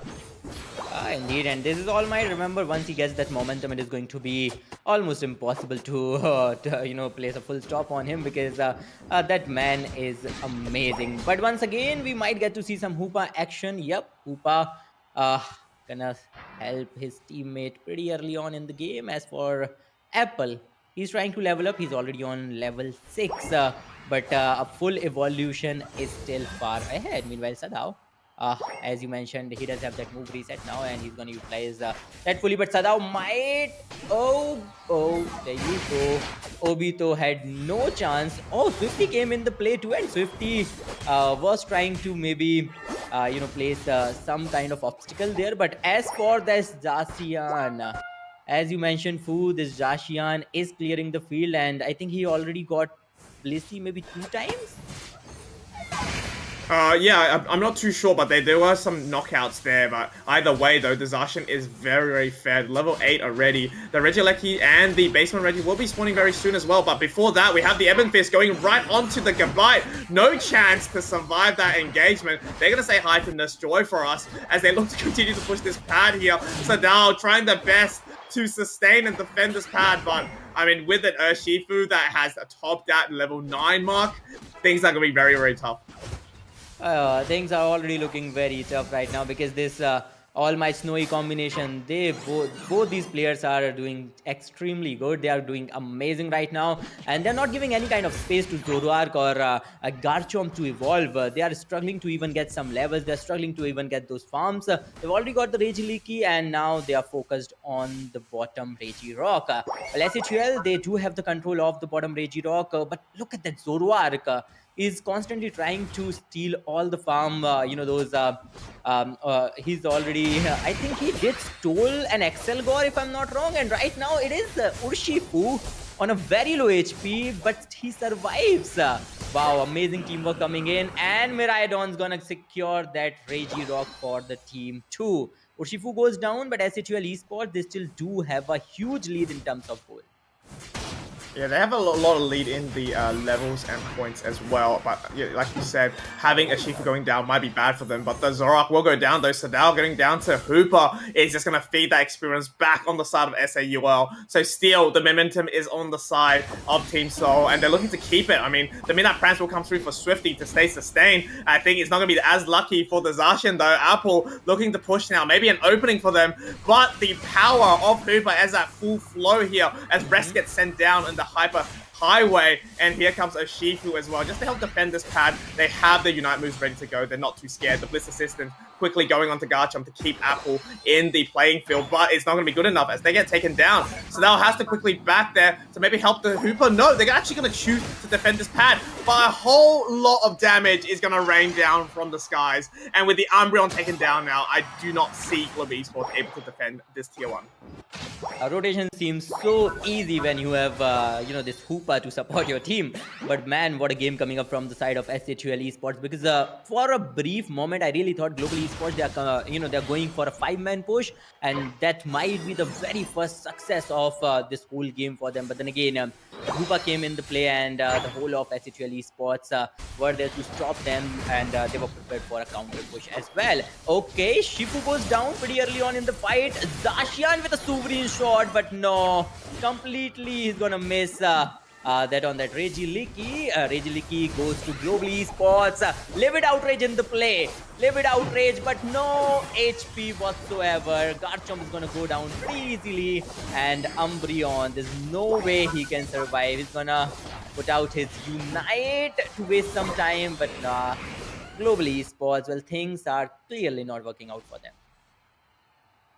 Asked to push there once the Garchomp goes down. I think a bulk of the damage will be coming out for this Garchomp and also Sadao, but both of them are incredibly low. And instead of trying to push any more, they're trying to save as many lives as possible. We have a Basement Regi available, but I guess the Mew is trying to go 2v2 the Urshifu and the Miraidon. Actually, we'll be able to KO the Urshifu, so that's going to send them into that level 11 territory. We have 3 minutes and 30 to go for this game number 1 between SAUL and Global Esports. And it looks like Global Esports finally able to get a potential uncontested objective. That is going to be a little sigh of relief for them. Uh, let's say global esports. There's still a long way because there's a huge goal difference you need to cover up, and there's no time. Just 1 minute left for the Rayquaza. But then again, we all are well aware of the fact that global esports, the late game is pretty good, and they rely heavily on the Rayquaza. And remember, they do have that Garchomp as well as. Oh no! KO at a very bad timing for global esports. Well, Zoroark, he does have his Unite move, but let's see. There's no way he's going to utilize his Unite move now because there's only 40 seconds remaining for the Rayquaza, and you do not want to waste your Unite just before Rayquaza spawn. No, you don't. I think it just as important, being low in terms of the levels, right? For Global Esports, they need to be very careful for this next engagement. 30 seconds before the Green Dragon will be spawned on the map, and that's going to be another Regieleki. I'm curious to see whether Team Soul actually goes for this. I think they will. Yep, they will because they do have a pretty good leveled Zacian. It's level 13 Zacian, level 13 Shifu. So that's not going to be a big deal. They can literally melt down that Regieleki within seconds. And now it's time for that Rayquaza. And look at that. Both the teams are already... Oh, they are still trying to deal some damage to that Umbreon. But then again, Apple being on that... Garchomp once again gonna raise questions because his Unite is something that can change the game. Okay, at City Esports, they are already poking the Rayquaza and Global Esports at the same time. Yeah, I think that's exactly what the Mew wants to do, right? Able to provide that poke. But the Unite move's actually come out early for the Mew, and the Hooper Portal able to actually bring the Miraidon back to the pad safely. I don't think whether coming back is the best play, but the Rings of Bound will be coming out for Kyurem, and the Global Esports going to be ready for that. All Might chasing down the Mew, knowing that they do not have any more Unite moves to get out of it. But Sadal might be able to win this one with the Unite move to take down Zacian. Members of both teams are dropping down. A 3v3 scenario. Things are still going to be okay because of the Uber Portal. Yet again for SAUL. Swifty, not a lot of HP remaining, and so is the Zorak as well. Sadal, half HP, has to back there. They know, though, on the side of Global Esports, they need this Rayquaza. It doesn't matter if Team Soul is still dancing around the pad. They have less than a minute to go start flashing. They want to do this Green Dragon because that's going to give them the shield and the scoring to take this game number 2. And Sadal actually chooses to score in this point, but it's not going to be good enough, is it? No, it won't be good enough. And then again, SHUL, who they won't, they're not gonna allow you to get that Rayquaza. They're just poking you. And remember how they're defending that Rayquaza? Prepare for the final hit. SHUL, there's no time left. Only 30 seconds remaining on the clock. And Global Esports, they're gonna get that Rayquaza, just like they every time do. And now they do still have 20 seconds. Obito, he can easily score 100. Blissey is gonna score 100. And SHUL, there's no time for a comeback or a counter push. Well, SHUL, for the longest time, they were defending that Rayquaza, and they made sure that Global Esports is not melting the Rayquaza. But in the final 40 seconds, things changed. Global Esports made sure that we will go for that Rayquaza because that is our only hope. There's no other way that we're going to win this game. And Global Esports, man, once again, reminding us how good they are with that Rayquaza game. Yeah, I think just a SAUL ran out of patience there. The fact that Shifu went down and so did the Zacian just meant the Mew had a decent favoritism in that secure. And when you're a Mew with Solar Beam and your booster ready to go, that deals a whole lot of burst damage. And big shout out to Beto to help that race secure for their team because that definitely won them the match. For the better part of that 10 minutes, it was all about SAUL, right? They were ahead in points, they were ahead in levels, but somehow, some way, Global Esports found a way to grab back this game. And with a 1-game lead, the pressure's now on for SAUL. Oh, it is on real pressure right now. Global Esports, I love how they rely on the final 2 minutes, and every single time they manage to get their Rayquaza perfectly. As a duel, on the other hand, they were in a huge lead, but then again, things were not looking that good for them during the final stretch. They've lost All Might and Snowy at the same time.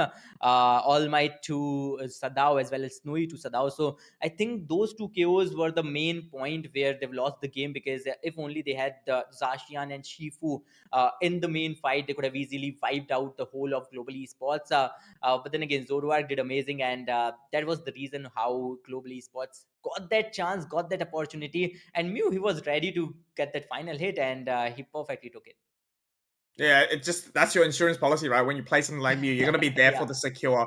And I think the fact that they came back from that match really means that they are resilient and they don't give up too easily, right? At the end of the day, anything can change with the Rayquaza being such a great comeback mechanic. So I think SAUL will be kicking themselves a little bit for that game. They definitely won the majority of those 10 minutes. However, it's back to the drawing board to think about how can we round off our team a little bit better for those moments, because like we said before, it is SAUL that actually brought out that secure team comp, right? Having a Zash and having an Urshifu is great, but if you put all your eggs in one basket and you drop the basket, and with both of them getting KO'd in that Yeah. crucial moment of the final 30 seconds, it is going to be Global Esports one to take, right? And Global Esports, like you said, one of the best teams in the region, they're not going to falter when an opportunity presents itself, right? They're going to take it, and that's exactly what they did. And sometimes a decision like that could change your projection into how well you do in a tournament, right?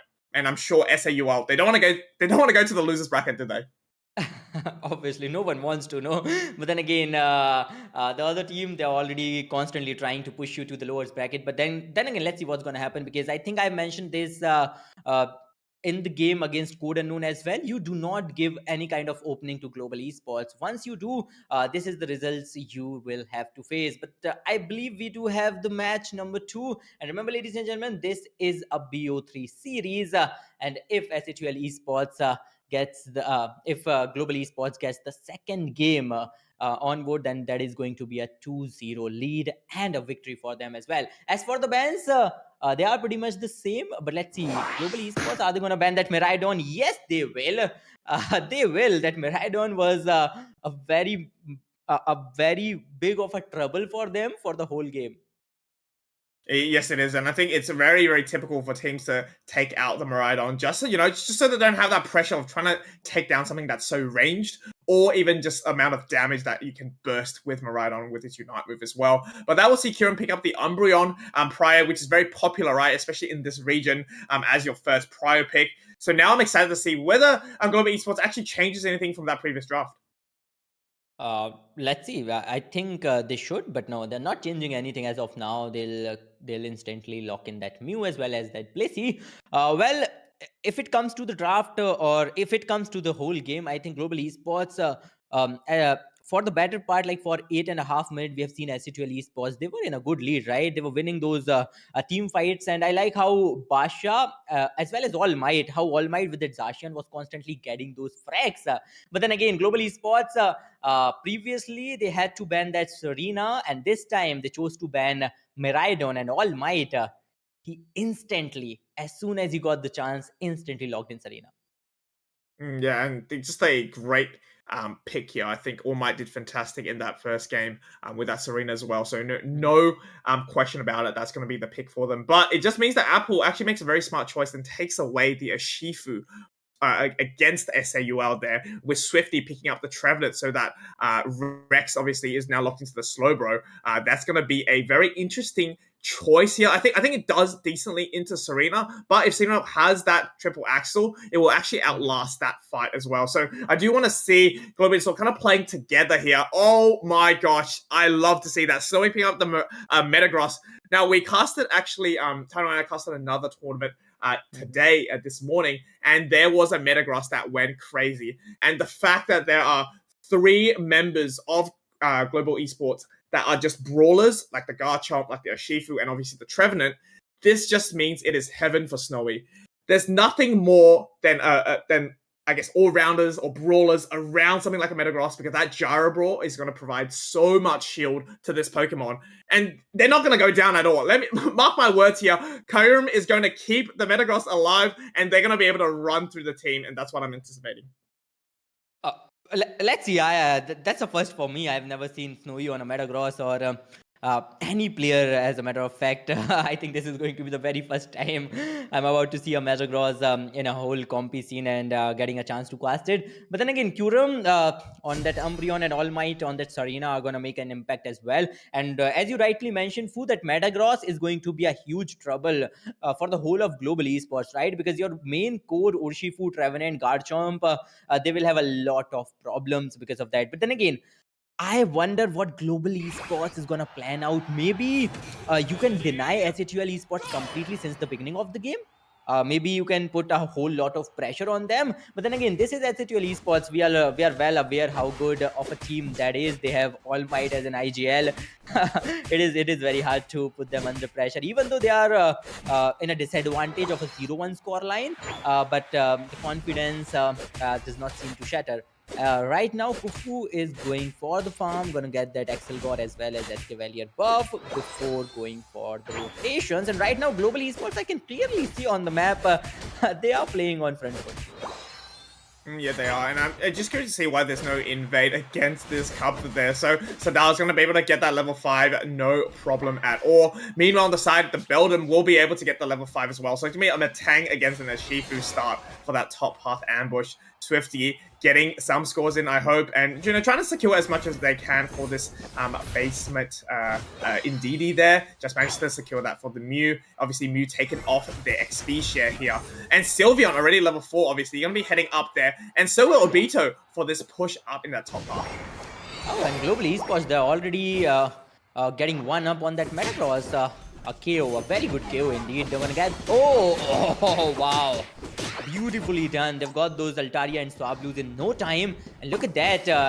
Garchomp needs to back off as soon as possible. That Gabite is still wondering when he'll be able to evolve in a fully fledged Garchomp. But then again, in the fights, especially when it comes to team fights, Global Esports, I think something was missing in the previous game. Fu, what do you think they can do differently in this game? For Global Esports or for Team SAUL? No, for Global Esports in terms of team fights, because I think we both are well aware if it wasn't for Rayquaza, there was no way Global Esports would have won the previous game. I think it depends on strategy, right? But as we see quickly, the action coming in the bot path there, Shifu trying to poke out the Slowbro, but Slowbro is oh so tanky. We have the 8 minutes farm coming out for both of these teams in this neutral area, and we have obviously Apple looking to get a pick here perhaps, but Matang is going to be ready to go. Has to quickly peel out of there though, because the members of their team is going to be bottom side, so a little bit of an unlucky mistake there, and the Electro Ball from Obito is going to be able to knock them out. Trust me though, I have faith in this Matang. Once they evolve into Metagross, ladies and gentlemen, it's going to be a little bit better. Melook will be the move of choice for Kyurem though, so yet again, locking down specific members of Global Esports. Yeah, Fu, and I know you have faith in that Metagross, but once again, Global Esports, they've denied that Metagross 2 times. Yep, they've KO'd that Metagross 2 times in just like 2.5 minutes. Wow, this is amazing. And the way they're capitalizing all the farms, all the Altarias, all the Swablues I have seen so far, Global Esports has taken the majority of them. And right now, they do have a lead in terms of level as well as in terms of the goals. It's a 0 to 84 goal lead. So Global Esports, as I expected, they are playing a bit aggressive since the beginning of the game, and they are planning to keep it this way. But I wonder how SHUL Esports is going to come back, because they do have a dual evolution comp, and I think All Might is not getting the space he desires. Well, he is still on level 7. He is that guy. Global Esports, they are going for a fully fledged push. Food. Yes, they are, and they're looking to get some scores in, aren't they? The wish goes on themselves. Kyurem trying to stay in this fight here, trying to defend against this Ashifu. It's actually going to be a rapid strike Ashifu, something we haven't seen for in a while, as they're going to be dashing into that Fairy Frolic there. I think Fairy Frolic is just a great move for this Sylveon to keep sustained in this fight. No, it's not going to be good enough, because the rapid strike will come back and take them out. And poor Kyurem, the last remaining member of SAUL in this bottom part there, is not going to be able to defend that pad. Score's going to come through, and what a mighty lead Global Esports has now. Indeed, they do have a mighty lead, and I like how Apple played out on that Urshifu just now on the bottom path. Man, once again, Garchomp. Metagross finally coming into play, and now that Snowy has a good level, and Global Esports, they're still making sure they do not give any kind of space. Once again, All Might goes down as well. Here comes Garchomp with the Unite, and there's no way SHUL Esports, they're getting completely destroyed at the moment. Yeah, things are not looking too good. I mean, this Garchomp is just doing what Garchomp does best, right? Ripping through the enemy, which is Yeah. SAUL. And I think even more importantly now, SAUL needs to find any sort of wild Pokemons possible to capture. But, credit where credit's due. Global Esports are doing very well just to starve them out. Look at this. The rotation is so on point. By the time SAUL gets to these farm, it's already gone on the side of Global Esports. Oh, SHL Esports, finally they do need to do something. Oh, Trevenant, that was a flawless Unite move. And Snowy, just in time, is something a lot more beautiful. Right now, SHL Esports, I wonder what they will do right now. Maybe they should back off, but no. They are fighting and they are getting some KOs in the process too. But Apple is here to deny them completely. It's a 2 KO, a 1-on-2 trade. Not something SHL was desiring. But right now, All Might finally he's on level 10 with that Serena. Basha is coming up with Mystical Fire. Global Esports. This is it. Global Esports. They're well aware that they cannot give SHUL any objective or any KO whatsoever. No, and I think the slow bro taking it is actually really good for the SAUL. That's one of the first objectives they were able to take, but they will pay for it with a team wipe though. So who are the real winners, right? It's going to be Global Esports here with all the levels.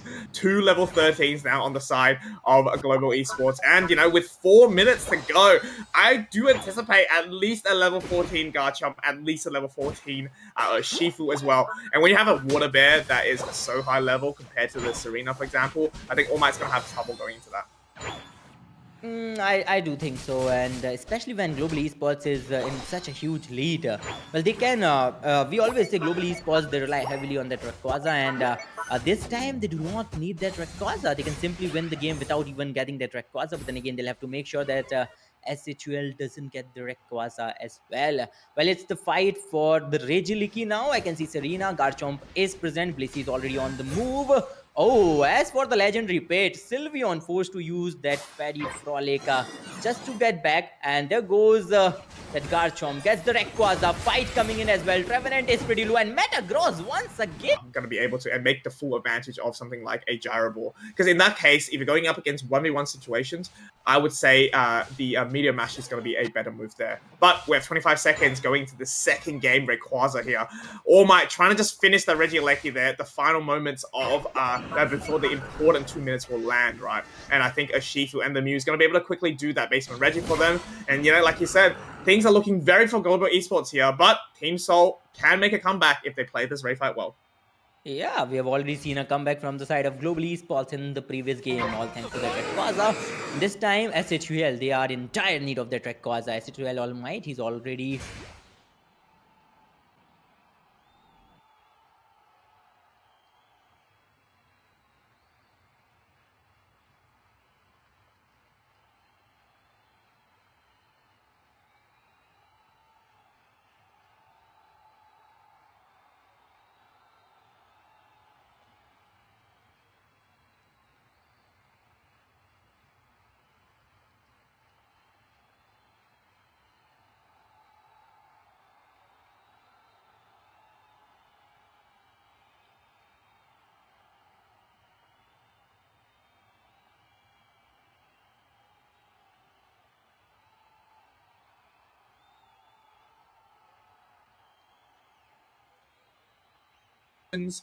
We're definitely going to be able to see this at the end. But going into the stream, once again, Sadal just running on a treadmill, it seems. Yeah, it seems like Urshifu is doing his daily workout routine, trying to complete the daily workout. But I can see a lot of action in fast forward right now. Global Esports going all in, getting all the KOs and getting the Rayquaza too. Well, Global Esports, it's a 2-0, it seems, Fu. Because all the action I have witnessed in fast forward, we could have clearly tell Global Esports got 3 KOs. And maybe the Rayquaza in the process too. But one thing is clear, we do have a clear winner of this BO3 series. Yeah, what a fantastic way to take that 2-0. And it seemed like from the fast forward, a dominant fight coming out from Global Esports.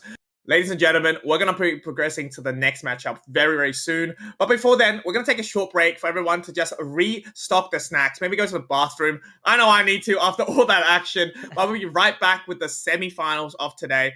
Don't go away. We'll be right back.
Yo, welcome back to the $150 Asia Cup playoffs.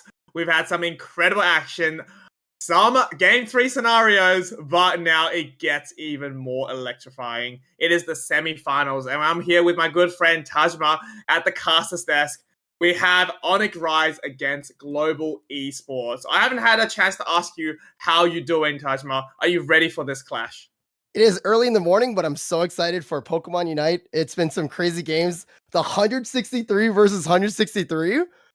That was so gut-wrenching, and it was such a great game to watch. So super excited for the semifinals, Fu.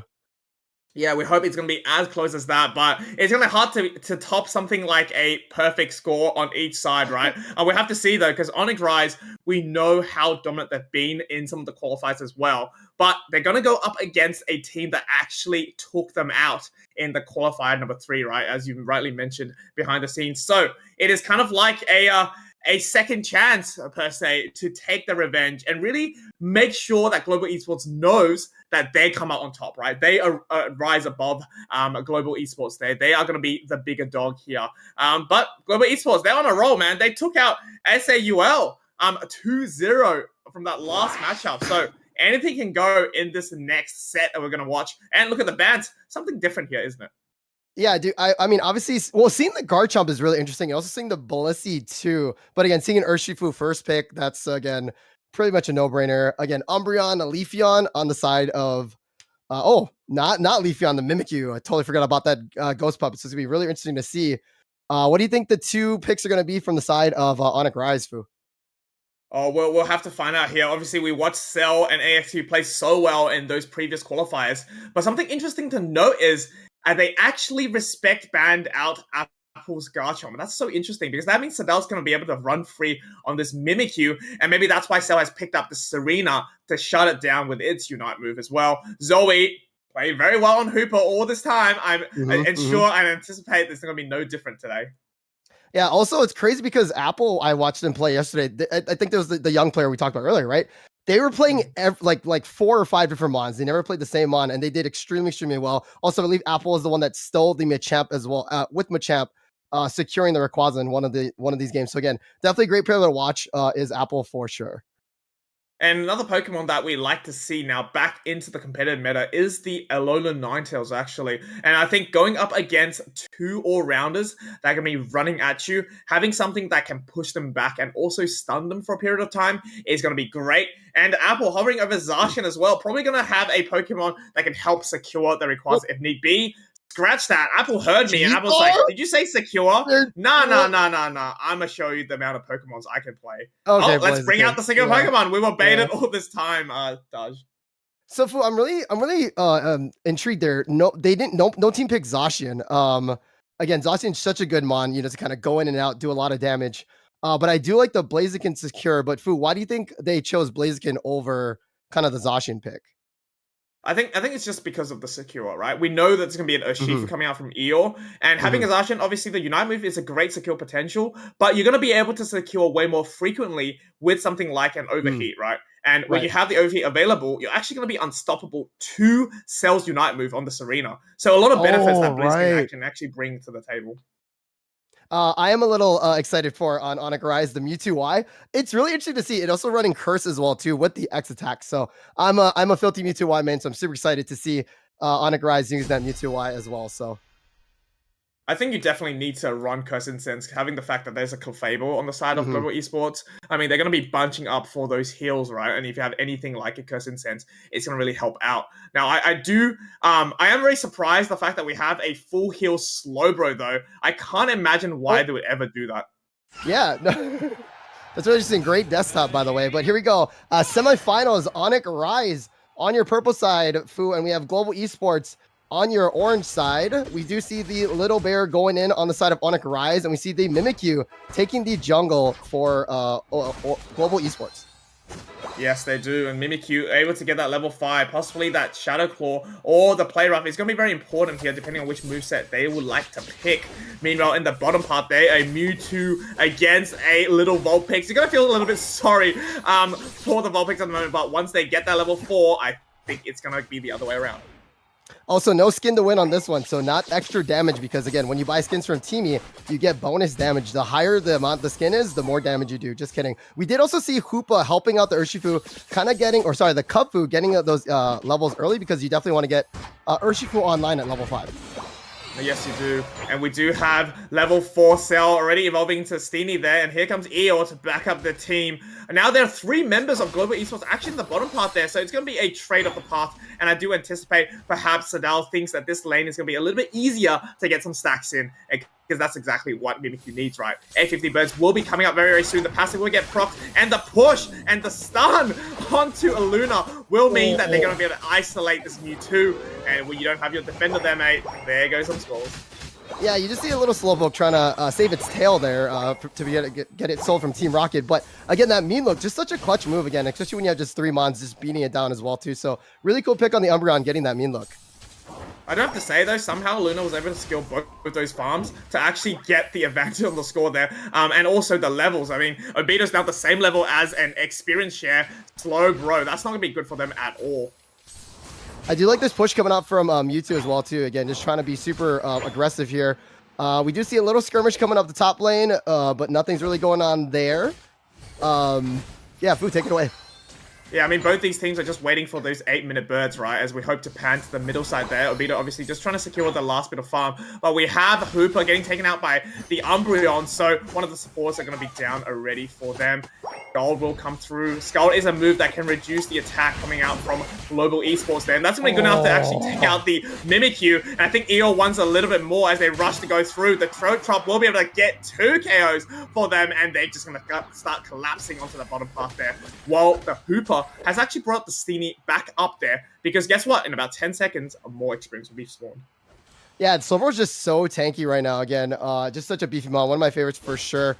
Again, that was a great push. We do see 720 coming up for this good experience, and let's see what happens, Fu. Yo, and just so much CC and so much damage going through to soak it up, isn't it? We have 43 to 88, so Global Esports will be leading the points chart there. We have a few levels coming out from Onyx Rise. A level 8 Urshifu against a level, 2 level 8. Make that 3 level 8. A lot of 8s in themselves. Blaziken looking for a fight as well. We have 5 members now of Global Esports all in this bottom path there. Remember, they don't have access to the Hooper, so they have to manually walk up and down. And I think whether they like to group together or have one person off lane, it's going to be very important about the decision. We have a lock on to Sadal. Sadal using the Shadow Sneak to just, scare off Zoe just in case. Always putting a seed in the back of the mind saying, am I going to teleport or am I not going to teleport? Because that's going to be able to filter out and kind of zone out how they play. The mind games in Unite is absolutely insane. So again, Global Esports are really good, taking that tier 1 away from Onyx Rise to prevent that Hoopa Highway coming through. So it's really good. You see KO onto the Clefable, but a nice little engage over here coming up to the top lane. Yeah, it's actually Urshifu on the side of Onyx Rise. They're going to get their first level 10. Eject coming out from Apple, but it's going to be a little bit too late. Cell, obviously, probably going to get their stacks in now. Hopefully level 6, 6 stacks, I mean. And, going to be able to do a lot of damage, especially when they get their Unite move up and ready to go for this next fight. We have somehow a Midnight Prance from the Umbreon coming through. There seems to be a little bit of a skirmish as the mean look will go on to the side of Urshifu. But as the stream has been paused a little bit, I do anticipate, though, Global Esports are going to be able to maybe get a score on the club pad. The game is so good, Fu, that it's literally frozen in time. Now, again, it's 95 to 138. It's almost at the halfway mark. Looking at the levels, again, we do see 2 level 10s on Onyx Rise, the Urshifu and the Serena, right? Also, the Mewtwo Y, getting access to that Unite, hitting everybody all across the board when it does it. Again, great for damages if you need to do some extra damage across the side. But Fu, what's going on here? Yeah, and I think, one thing we're going to talk about before, we get this fixed, as production is going to sort out the issue, is the fact that Zoe is about to hit that level 9 on the Hooper. So, around that 5-minute mark is a great time to have that Unite move ready to go. Because in the event that there is a contested objective, what they can do is actually allow the team to TP down to the bottom, right? And also quickly score on top if they want, or vice versa. They can, bait out the enemy team with maybe a push in the bottom path, but quickly unite and go unbound on the top side to break that top path as well. But we're going to get this fixed up very, very quickly, ladies and gentlemen. I mean, everyone is obviously in suspense to see who takes out the game number 1. Regardless, though, I want to hear your thoughts about the draft, Tachima. I have it up in the screenshot here, so I'm going to quickly send Cool. it to you as well. So you're going to be able to see what these mons that these teams have picked for them. Obviously, as a reminder to everyone else, here we have a Shifu, a Serena, Hooper, Slowbro, and also Mewtwo for Onyx. And do you want to give everyone an introduction of what the Pokemons are picked here for Global Esports? Yeah, Global Esports, we have Global Esports Swifty on Umbreon with X Speed, Mimikyu with the full heal, Clefable with also a full heal. We have the A9 or Alolan Ninetales with the eject button with Obito, and then Blaziken with that super cool skin for Apple with the eject button. Now, Fu, interesting thing here too is you called it the full heal on Slowbro. Again, A9 has a lot of CC, but is there any kind of like tricks you can do at full heal as well too, besides just kind of that A9 CC that you think? Or and also too, Clefable is running full heal as well too. So on the side of Global Esports, so kind of like these support mons using full heal. I've never really seen that too often. It makes sense in this context for Global Esports because the Urshifu Unite is obviously able to single out a Pokemon. I think it's especially important on Mimikyu. You don't want to be able to get locked on and taken out before the fight even starts. But what I don't understand is the Slowbro running the full heal. And, maybe it's just for the Alolan Ninetales, but I don't see enough value there. I think Eject is definitely perhaps better, or even X-Speed to get out of some of the fights there, because you can catch people off guard with an Eject Slow Beam, and if you see Apple lurking around, you can quickly shut that down. But Full Heal's not going to really provide anything apart from getting out of a lot of Ninetale stun, or maybe getting out of Mean Look, or maybe just a Blaze Kick. But when you're Slowbro, you're prone to taking those hits anyway. So I'm interested to see how they are going to play it as it goes on. But as we're waiting, I do have a challenger for a TCG pack battle. I think not really Unite related, and we were talking behind the scenes. Our production manager Zen was like, "No, don't talk about TCG at all." But they're not here right now, so we got to get away with some things. I have the new, I think in Japan it's called Special Electric Breaker set. So I'm gonna be opening a pack, and maybe we can pan to Tano later, and then he can do a pack as well.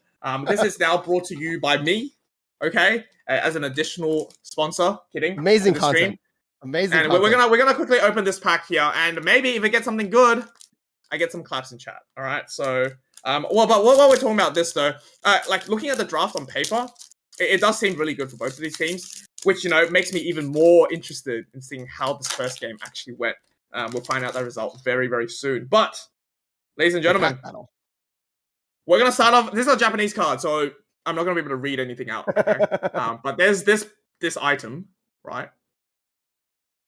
Oh, what is this Pokemon, Tajima? Pop quiz. Zawelius? I don't know how to pronounce it, but Hydreigon's middle evolution. Me neither. I have no idea. Anyway, going up to the next one. This is another Pokemon we've seen in the games. I don't know the name. Glimmet. Glimmet. There we go. Yes, Thank you. Yes. Oh, we have Sizzlipede? Centiscorch. Centiscorch. Not the right one. Unlucky. Yeah. And the final card is going to be... Hit. Oh, a nothing card, but a beautiful art nonetheless. All right. Now, I have wasted everyone's time. I apologize for that, but hopefully everyone enjoyed that TCG pack opening. Production, is it possible to pan to the 3 box so we can see Tano open up his packs? Bring me in, bro. Bring me in. Tano's actually waiting for this. He's like, I wanted a pack. Actually, Tano, he was the reason why he hit the desk and made the cord go off to make this pack battle happen. This is legendary here. I could cast the play by play for this one. No, I'm just kidding. Let's see whether we can bring them in. I'm gonna see whether I can sort that out for everyone here. I'm sure if you're a Pokemon fan, you would love not just Pokemon Unite, right? You would be interested in some of these cards and collectibles. Obviously, it is a financially dangerous hobby. A lot of these cards cost a lot of money, and so are the boxes as well. Just going back to Pokemon Unite as well, we can talk about the new patch that I recently dropped, Tajima, as a good filler, because I think this will really inform the viewers as well into seeing why each team picks each Pokemon. Oh, don't worry. Well, I have good news there. I think the game is now back and running. Can I just get confirmation on that production, please? Okay. Well, we have confirmation that Onyx has led that first game. So can I confirm this is going to be the second game of the set? And we're going to have Onyx 1-up. I think so. Maybe we'll see the graphic when it comes up too, right? So, but yeah, it looks like the band picks here. So we have on your orange side, we have Global Esports. We have the bands Urshifu, Umbreon, also Psyduck. He's never getting any love, but the Garchomp as well too. The band on the side of Onyx Rising. Fu, what do you think about the Garchomp ban for that one? Garchomp ban we saw in that first game, right? But what I'm more interested in is this Urshifu ban. It seems like Global Esports probably lost the secure to something like an Urshifu. Perhaps, no idea. When Eeyore obviously plays a really great Urshifu as well. So probably an adaptation there. Regardless, we have double EX mons coming back into the fray for Global Esports there. Abito on the Miraidon, and obviously Zacian back at it again with Apple. It would be so nice to see the Mewtwo. I mean, it wouldn't work, obviously, but imagine playing against Miraidon, Zacian, and Mewtwo. That would be just absolutely insane. The Ceruledge is getting hovered. Again, I think Ceruledge is great as well, too. A lot of burst damage, and also paired up with the Queen as well, too, from the side of Onyx Rise. For sure. And I think Ceruledge just, even though it has been patched recently, it's just been still a very, very good Pokemon, very strong, especially with that X attack on its Unite move as well. If it does land a good one, it's going to be able to, I guess, KO a lot of the Pokemon, especially the squishies that GE is bringing out. So now actually doesn't pick the Mimikyu here and goes for the Leafeon. That is very interesting, and I think maybe they want that early game to help out Obito, to help out Apple get those levels right. Yeah, no, I'm really surprised that they vetoed out for the Mimikyu because again, that Ghost Puppet just does so much damage. But again, maybe they just want to play Leaf again. Onyx is up 1, so again, kind of maybe put a bit of the rest foot forward. So Global Esports choosing to pick the Leafeon over the Mimikyu, For sure, and just looking at AXQ's items here, this is a very interesting set of items. I mean, Venusaur, you obviously have the ranged attack with the Solar Beam. That has a specific item set. And then you also have the Petal Dance set, which is more of your tanky attacker. But this is a mixture of both. We have Focus Band, Buddy Barrier, and Cursed Incense with an eject button. What move they're going to be doing is anyone's guess, but perhaps it is more of a tanky Solar Beam. That's what I anticipate the eject is for, because it really makes no sense for a Petal Dance to come out here if you're not going to be running that full heal, especially the stuns coming out of Swifty that I anticipate. Yeah, no, but again, we saw a Venusaur too, though, at level 13 when he gets that drain as well, too. But again, here we go. Game 2, we have Global Esports on your purple side, and we have Onyx Rise on your orange side. Leafeon taking the center path for purple, and we do see the Ceruledge taking it for the orange side. I think what the strategy for Global Esports now for this initial early game is perhaps Obito will go and take out the blue buff while the Leafeon takes one of the red buffs. No, I'm incorrect. The Eevee's actually going for the blue first. So they want a pretty high level Leafeon for that engagement at the top part there. Meanwhile, we have the Shardaket just clearing up the central area for them as well. And level 5 Ceruledge is going to be quite an important player in this next bit of the game. Yeah, I'm surprised that Onyx didn't go for a kind of an invade here with the Snorlax because it's a really good bully, especially in the jungle. But we do see a little cheeky action coming in from Global Esports with the Leafeon as he tries to come up and help his team in the top lane. Yeah, and I hope we pan up top for those 850 birds because Zoe is now helping Cell out with it. It's going to be a 3v3 action. Eeyore cut out in a bit of a slice from the Zacian. They're still okay, able to heal themselves out, but 5 seconds until these birds will come out. We will see, hopefully, the Clefairy evolve as well to obtaining the heals as well. We have a huge amount of burst damage from the Razor Leaf. That's going to soak up a lot of it on side of Global Esports, and they actually have sent an additional player to help with this push. Yeah, looking across the board, the Leafeon taking over to level 5 from Global Esports now. So Onyx Rise was ahead, but again, Global Esports are securing most of that as well, too. Again, we do see some rotations coming out from Onyx Rise, pushing down as well, too, as Ceruledge helps out the bottom lane, his Venusaur partner. Yeah, and AXQ looking for that level 7, obviously. I'm keen to see what moveset they actually choose there. I did see a Giga Drain, though, so perhaps we will have an Eject Petal Dance. I have just no idea. All the rules are thrown out the window today. We have some stacks coming in from Steenie up in the top part. Swifty, already level 5. It's going to be great for them. And I actually wonder what move Swifty is actually going to be able to choose. Stealth Rock got buffed, got nerfed in the recent patch, so perhaps they changed something up. As you see the level 8 minutes again. Wow, everything just like super cleared out there. Everybody was like taking all the EXP from the center. Again, we do see the charge beam Maridon at level 5 too. Again, it can work really well with Crustle as well too. So I'm excited to see that combo happening. For sure. And so they're obviously looking for that level 8, but they're just a little bit shy. EO actually has the level lead there for their team. And also for this whole map there, we have a 30 trying to come out from Swifty there. I think that's going to be a little bit optimistic. The Rock Tomb will be set for them. XU still a little bit shy of that 7, but perhaps with the burst coming out, it might be able to give them that evolution they're looking for. Charge Beam just not able to get them out, and the Rock Tomb will not be able to trap them either. And here comes the evolution to Venusaur. We're going to know in a bit what type of Venusaur this is going to be, as we see the Giga Drain not actually connecting to anyone. So that's what will be coming through though. That's what we predicted. And here comes the run and down for AXQ, taking down that Crustle. So we are going to be aiming for that level 13 for sure. Yeah, we do see objectives come up here. We do see Snorlax just taking so much damage here. Does go down. Again, that eject button did help with the Rock Tomb. So I'm assuming, again, AXQ was thinking, I'm going to get Rock Tomb with this Charge Beam and then using it as well, too. Also, just a really good engage as well for the Venu. But we do see Global Esports taking the Registeel. It's going to give them a nice attack buff for this next engagement. Yeah, and I think I do understand the pedal dance. It's going to be able to apply that curse in a whole lot of action there. Speaking of action, though, we have the Revenant Ren coming through from Eeyore. That's going to be able to delete the Zacian off the map there for them. And they actually break this top pad. So if no one's going to contest this Regieleki, that might look into the second one as well. We have more action coming in the bottom path as well. It just doesn't stop from these two teams. Both want to fight so badly. But if you are a pedal dance Venu, I do understand why. They're going to be running it down, sustaining themselves with that Giga Drain. Remember, the damage reduction will be coming through once you do use that move. And look at this, AXU is just so healthy completely through that. And the heals coming out from Moonlight, it's just not going to be good enough because the Curse Incense is going to be able to stop some of that healing. Yeah, no, basically it was a rock, paper, scissors, right? You got the Curse Petal Venu versus the Clefable, and we do see another freeze frame as well. But again, all that damage, all that animation, because again, the team, the build on this was so good that it froze our screen, so we can't quite see it. It is 29 on the side of Global Esports, 111, 5 minutes and 48 seconds. But again, the levels are looking pretty even there. Again, excited to see this engagement happening through. What we have to notice here is that the Maridon is only a level 8 compared to their bottom path counterpart, and sometimes that gives an indication of how the path went, right?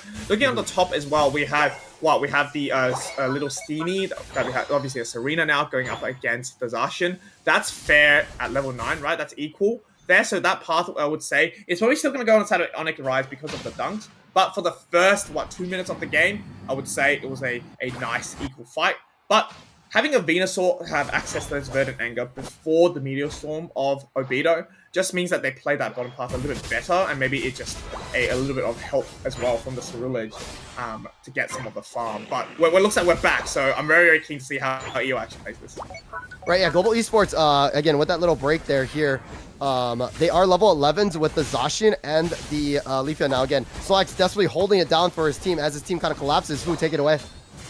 Oh, and we see EO just doing some farm on top, but that means the Leafeon will be chunked out a lot. And I think AXU now finally finding its rhythm with a level 11 now for him. And he still has his Unite move ready to go, so if anyone actually contests it on the side of Global Esports, they're going to get exploded there. And actually, while we're saying all that, EO gets another dunk on top, so that's going to send them into that lead for the point. Very, very nice. Using that Unite just to kind of get away and do some damage. But again, Sword Doggo is running at it. You see Blissey trying to help its partner as well too. Basically full HP now. Again, Phantom Force, such a really cool move because you can use it to kind of avoid a lot of things. But we do see in 5 seconds the Regieleki coming up top, and it probably is going to go into the side of Global Esports. It looks a bit uncontested now. I mean, AXU has the Unite move to maybe secure this. Oh, it's not going to be fast enough for that. But they're not going to be too mad there. I think they're just very tanky. And while I was surprised that there is no Venusaur Beam to contest against the charge beam of Maridon, I guess it makes sense if you're going for that all brawl, right? We've got the Ceruledge, Serena, and the Pedal Dance Venu running at you. It's hard to imagine something like Maridon is going to be able to survive all that. We do have a possible siege for this tier 1, though. It looks like perhaps Global Esports does want this. Electric Terrain will be set now, but everyone is peeling back on the side of Global Esports as they see this Venusaur running down. Venusaur's almost like a raid boss at this point, especially with the buddy barrier, right, too.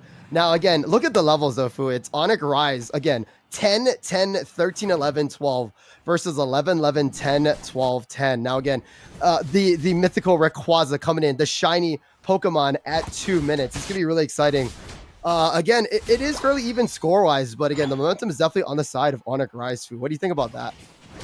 I think so too, and having won that first game as well, Onyx Rise definitely have less pressure, right? They know if they take this one, they'll be able to proceed into the grand finals of today's tournament. But if they lose it, it's not that bad because they have a second chance. Either way, though, I do anticipate AXQ just quickly trying to get their level 13s now, and Eeyore just looking at the pad to see where is the best place to jump.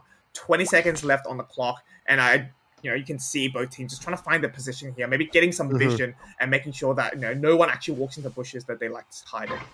Yeah, also, again, level 14, the biggest mon on the board. Again, Ceruledge, it got nerfed. But again, with that X attack, I just feel like it does so much damage. Also really good secure as well, too. Look at that shiny dragon coming through. We do see Leafeon on the top, maybe going for a cheeky score to put them in the lead. Little engagements here and there, poking. But again, Venusaur is like, let me just dance with my petals. And again, Solax, really good positioning, really aggressive. Allowing also maybe trying to get 13 on the Miraidon as well, too. Again, cheeky back cap could come, but as soon as that happens, I think that's when the fight's going to happen, Fu. I believe so too, and I think the Miraidon was just waiting for the Zacian to get their Unite move now. Now they have 5 against 5 Unite moves ready to go, and it seems like it's just going to be a flip. The Bliss is going to go through right away, and Serena, out of all Pokemon, Cell, able to lock it in for their team, and that Queen Ascendant is just going to add insult to injury as they're going to look to get stuff in there. I mean, that went by way too fast. Oh, yeah, again, Leafeon wasn't even at the phone. You'd think the stakes are like that. It could, a score and then come in, but again, on Rise, it's like, all right, cool. If that's the case, we rip and flip it and chip it, as they say, and you see the eggs out. But it looks like this is gonna be in the favor of Onyx Rise.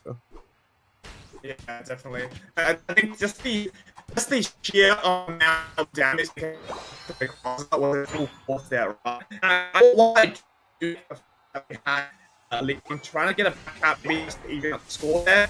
When you don't have a it's a very scary decision to make, right? And I think that one definitely right there. And it's just Onyx Rise, as you saw, start to go for the score and commit to scoring, it will just rip from the get-go. Because the best secure potential is going to be that Zacian there, right? But Revenant Ren and obviously the Serena was able to score it for their team, and sometimes like a decision like that, I mean, Global Esports sent to the losers bracket now because of it.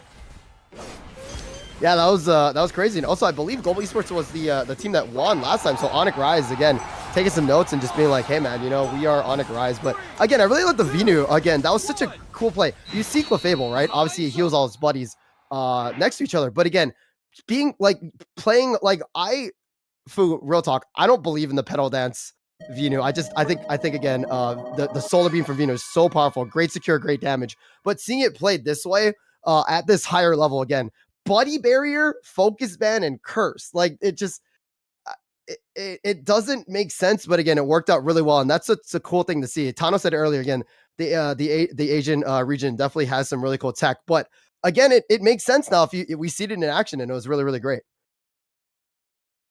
Depends on what role they play in the team, right? While we're accustomed to attackers being the main damage dealers on the team and staying at range, I think what Onyx Rise has really showed us today is that it can play a different role, right? Sometimes, and a common example is Pikachu running XP share because they're only providing the stun, right? But in this case, we have AXU actually providing the curse instance, as we said before, right? It's about the consistent damage and the consistent application of that curse. And anyone that walks into it, your Zacian is going to be able to recover less. Your Crustle is going to be able to recover less. Your Miraidon, your Leafeon, all of these Pokemon not able to get the same healing benefits from that Clefable as they wanted to.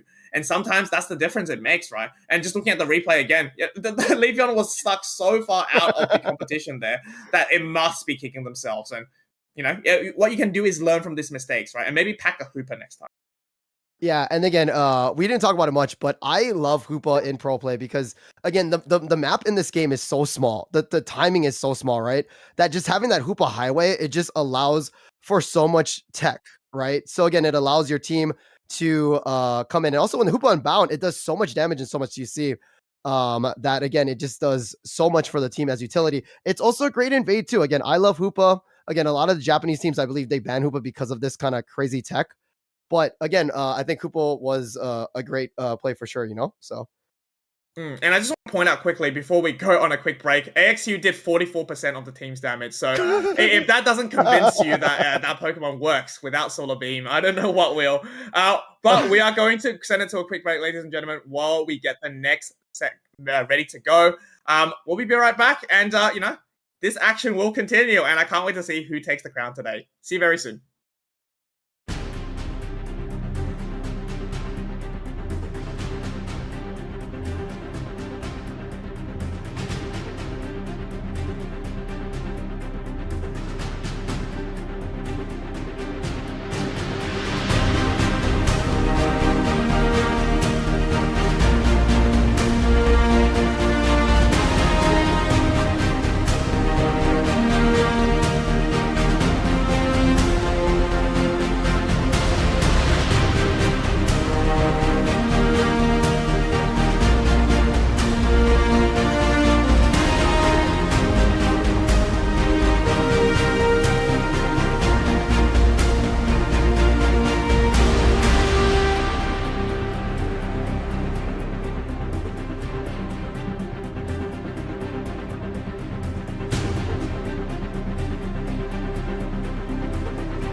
everybody, and welcome back. Woo-hoo! I've got my winter gear on because we've seen some ice cold combos coming out of these games. It has been a blast. We're getting ready to take you into the losers semi-finals. True Rippers versus Revenant X-Spark. Taj, how intense have these games been, buddy? So, oh man, Onyx Rise again. I'm a huge fan of Onyx Rise. They're just been dominating everybody. They actually haven't lost a set. I'm looking at the brackets. They haven't lost a match yet. Again, going against True Rippers, 5B, and again, also basically taking it back away from Global Esports, who won qualifier threes. And Onyx Rise is like, nah, man, we are gonna take this thing down, and they definitely tightened it up, and they did an insane game despite the production stuff going on. But again, Onyx Rise, my goodness, again, they did really well for sure this whole Asia playoffs. Yeah, that they have. And we've mentioned how good of a team they are. But Global Esports are definitely going to want some revenge, right, Clashing? They are definitely the team that are not going to be happy losing that 2-0. They definitely are going to want to come on back. Do we think that they can do that heading into that losers final after this game? Hard to say. It's pretty hard to say. And then again, I can clearly see all the disappointment from yesterday vanishing from Taj's face because he's such a big fan of Onyx Rise. And clearly, the other day was not so good for them. They were facing like a lot of issues. It was clearly a bad day for Onyx Rise. But now they are back, and all the games they played were like 2-0, 2-0, 2-0. But now it's time for True Rippers taking on RNTX, and whoever wins this one is gonna face Global Esports in the lower bracket finale. Spartan, let's see what goes on. Yeah, here we go. So the bans so far, we have Leafeon, Mimikyu, Psyduck, and Miraidon thrown out of here, buddy. Just the bans that we expected. The Blissey first pick, though, coming in from True Rippers. They know how important of a support that mon is, but I'm surprised they didn't go for the Umbreon there, Clashing. Oh, indeed, I am surprised too because in the whole Indian circuit, Umbreon is something everyone wants to grab on. But then again, Blissey being one of a kind supporter, we all know Blissey is in demand. Megas is gonna go with Zacian, and for the most part, that player loves playing on Zacian. And pairing it with an Umbreon, I think Zacian Umbreon combo is one of that combo we have. We are constantly watching this combo getting succeed. And I do believe True Rippers, they are again trying this tried and tested method where they are just relying on that combo once again to get 1-0 on RNTX. But then again, RNTX Crawley coming up with that Lapras and a Mewtwo combo, that too with a Mime. Well, this is something a bit different and exciting. We might end up with the Pika game that Taj called earlier on when we were coming into this broadcast. Let's keep an eye on that. Wigglytuff coming out, though. Really good tank, really. And they do have that sleep, which is going to be very strong against a Mewtwo if they can run into it. But the front line that they have over on the side of Revenant X-Back is so strong for that Mewtwo. Looks like they're going to pick up a speed set as well here, Clashing, maybe just to try and get onto that Pikachu in the back line. Or do they go for more range? I think the Decidueye is a great decision. They've got that Spirit Shackle. They have gone for the double ranged attacker with fantastic front line, and you're going to have the healing coming in from the Umbreon as well. So I really like Revenant X-Back's comp here. I think it works really well, especially coming up against those two all-rounders over on the side of True Rippers. Indeed, Decidueye has seen a good buff in the recent patches, and again, Ruben on Decidueye can do wonders as well. And I think the main course of action, the main Pokemon that True Rippers needs to be very careful of is gonna be Zesol, aka that Mewtwo. So I don't know how they're gonna counter it, but at the same time, they do have that Blissey Wigglytuff combination, and as you rightly mentioned, Wigglytuff can do wonders. Amazing tank, and can for sure provide a good support to the team at the same time as well. Well, I'm very much excited to watch Pikachu in action. Yesterday I haven't got a chance to see Pikachu in action, and even today I think that's the very first time me casting there's a Pikachu. So let's see if Kyle can surprise us, or maybe can utilize that unite of Pikachu in a perfect manner. And at the same time, I think that Electro Ball Volt Tackle combo can also do wonders on the bottom path if utilized perfectly. Yeah, that it definitely can, and it might be quite good against that Mewtwo Y, but I would really like to see the Mage build coming out of this Pikachu, to be honest. I feel like it is definitely underused, and they do need that ranged attack over on the side of True Rippers, realistically, if you want to take on what Revenant X-Back have. But here we go. We're going to see the Kudfu take the jungle for True Rippers. Decidueye doing the same with Revenant X-Back. We have a Lapras in that top lane. Mime getting some stacks in nice and early. Lapras is quite difficult to take down, so I like this decision from X-Back. They're going to defend against the stacks coming their way whilst we get a nice, tasty, built-up Mime here. Revenant X Spark is looking spicy, but then again, it all depends on how you utilize that combo, how you utilize all those Pokemons you have on the field. Crawley needs to back off as soon as possible, and then again, all because of Lapras, because Lapras does have a vast hit point, so Lapras gonna survive with a little bit of help from Mime. Eevee will back off, we're gonna secure those Bunnelbees, and finally we do have a fully evolved Umbreon. Let's see how Umbreon is going to do for these 850 Altarias Blues. These are some crucial farms. These early farms are very much crucial. And here comes Pikachu with the help of Shifu. Shifu gets a very good knockout, and I think the very first one of the game too.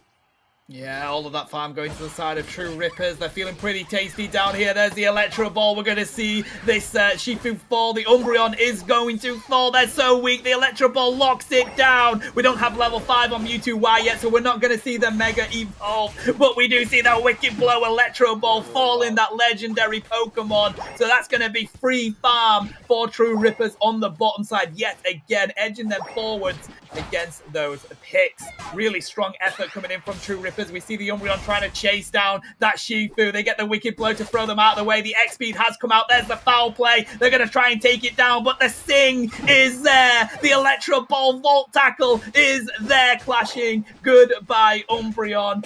Really good effort from True Rippers. Indeed, a very good effort and some good results for True Rippers as well. A very good save in the form of Urshifu. At the same time, multiple KOs coming in the play with lot of goals. But I think they've got some good stacks in the process too. But let's see how True Rippers is going to utilize this one-up they've got on RNTX, because we are well aware that Revenant X Spark is such an amazing team. Zacian! Okay, can he get a KO? No. Yeah, Mime goes down for now. And there goes Clefable. And so does Zacian. Revenant X focused a bit on the top path. Decidueye goes down. Urshifu waited for the perfect opportunity. And one wicked blow is all it takes to blow up almost 70% of Decidueye's HP. Yeah, but they are now pushing this T1 from True Rippers. Wigglytuff is very tough, takes a lot of damage, but with these free mons being here, there's not a lot more that you can do. They decide to abandon that T1. They're going to get the rest of these caps in. It's left on one, so they can get a tasty overcap for it, but Pikachu locks in that Registeel. I feel like we need to see a rotation onto this Lecky. To be honest, I would have let the Lecky get stolen before you try and score, but no, they're going to take down that T1 there, clashing, so they can now push this into the T2. We have a minute and 30 seconds before we have a springboard online as well, so it would be a good push from Revenant X Spark if they want to do so, but it looks like they're going to rotate bottom because they want to take this T1 as well. The Shifu is rotating down. They've acknowledged what's coming their way, but we're going to see X Spark grab all of this mid farm instead whilst they make that slow rotation. Very close game so far, but we need to see more levels on the side of True Rippers. We don't have set that Sword Doggo having their ultimate yet, and that's going to be so important for any team fight coming their way. Indeed, it is going to be so important, and I think Revenant X Spark, they decided not to push, and you know, the main reason was they are well aware of Urshifu and Pikachu. They do have their unites online, and if they, let's say, decided to push and Thunderstorm comes in, that Evon Fist comes in, that is going to be a lot more chaotic than you can imagine. So a very well decision, a good decision. They're patiently waiting and farming right now for the perfect opportunity to get some good KOs.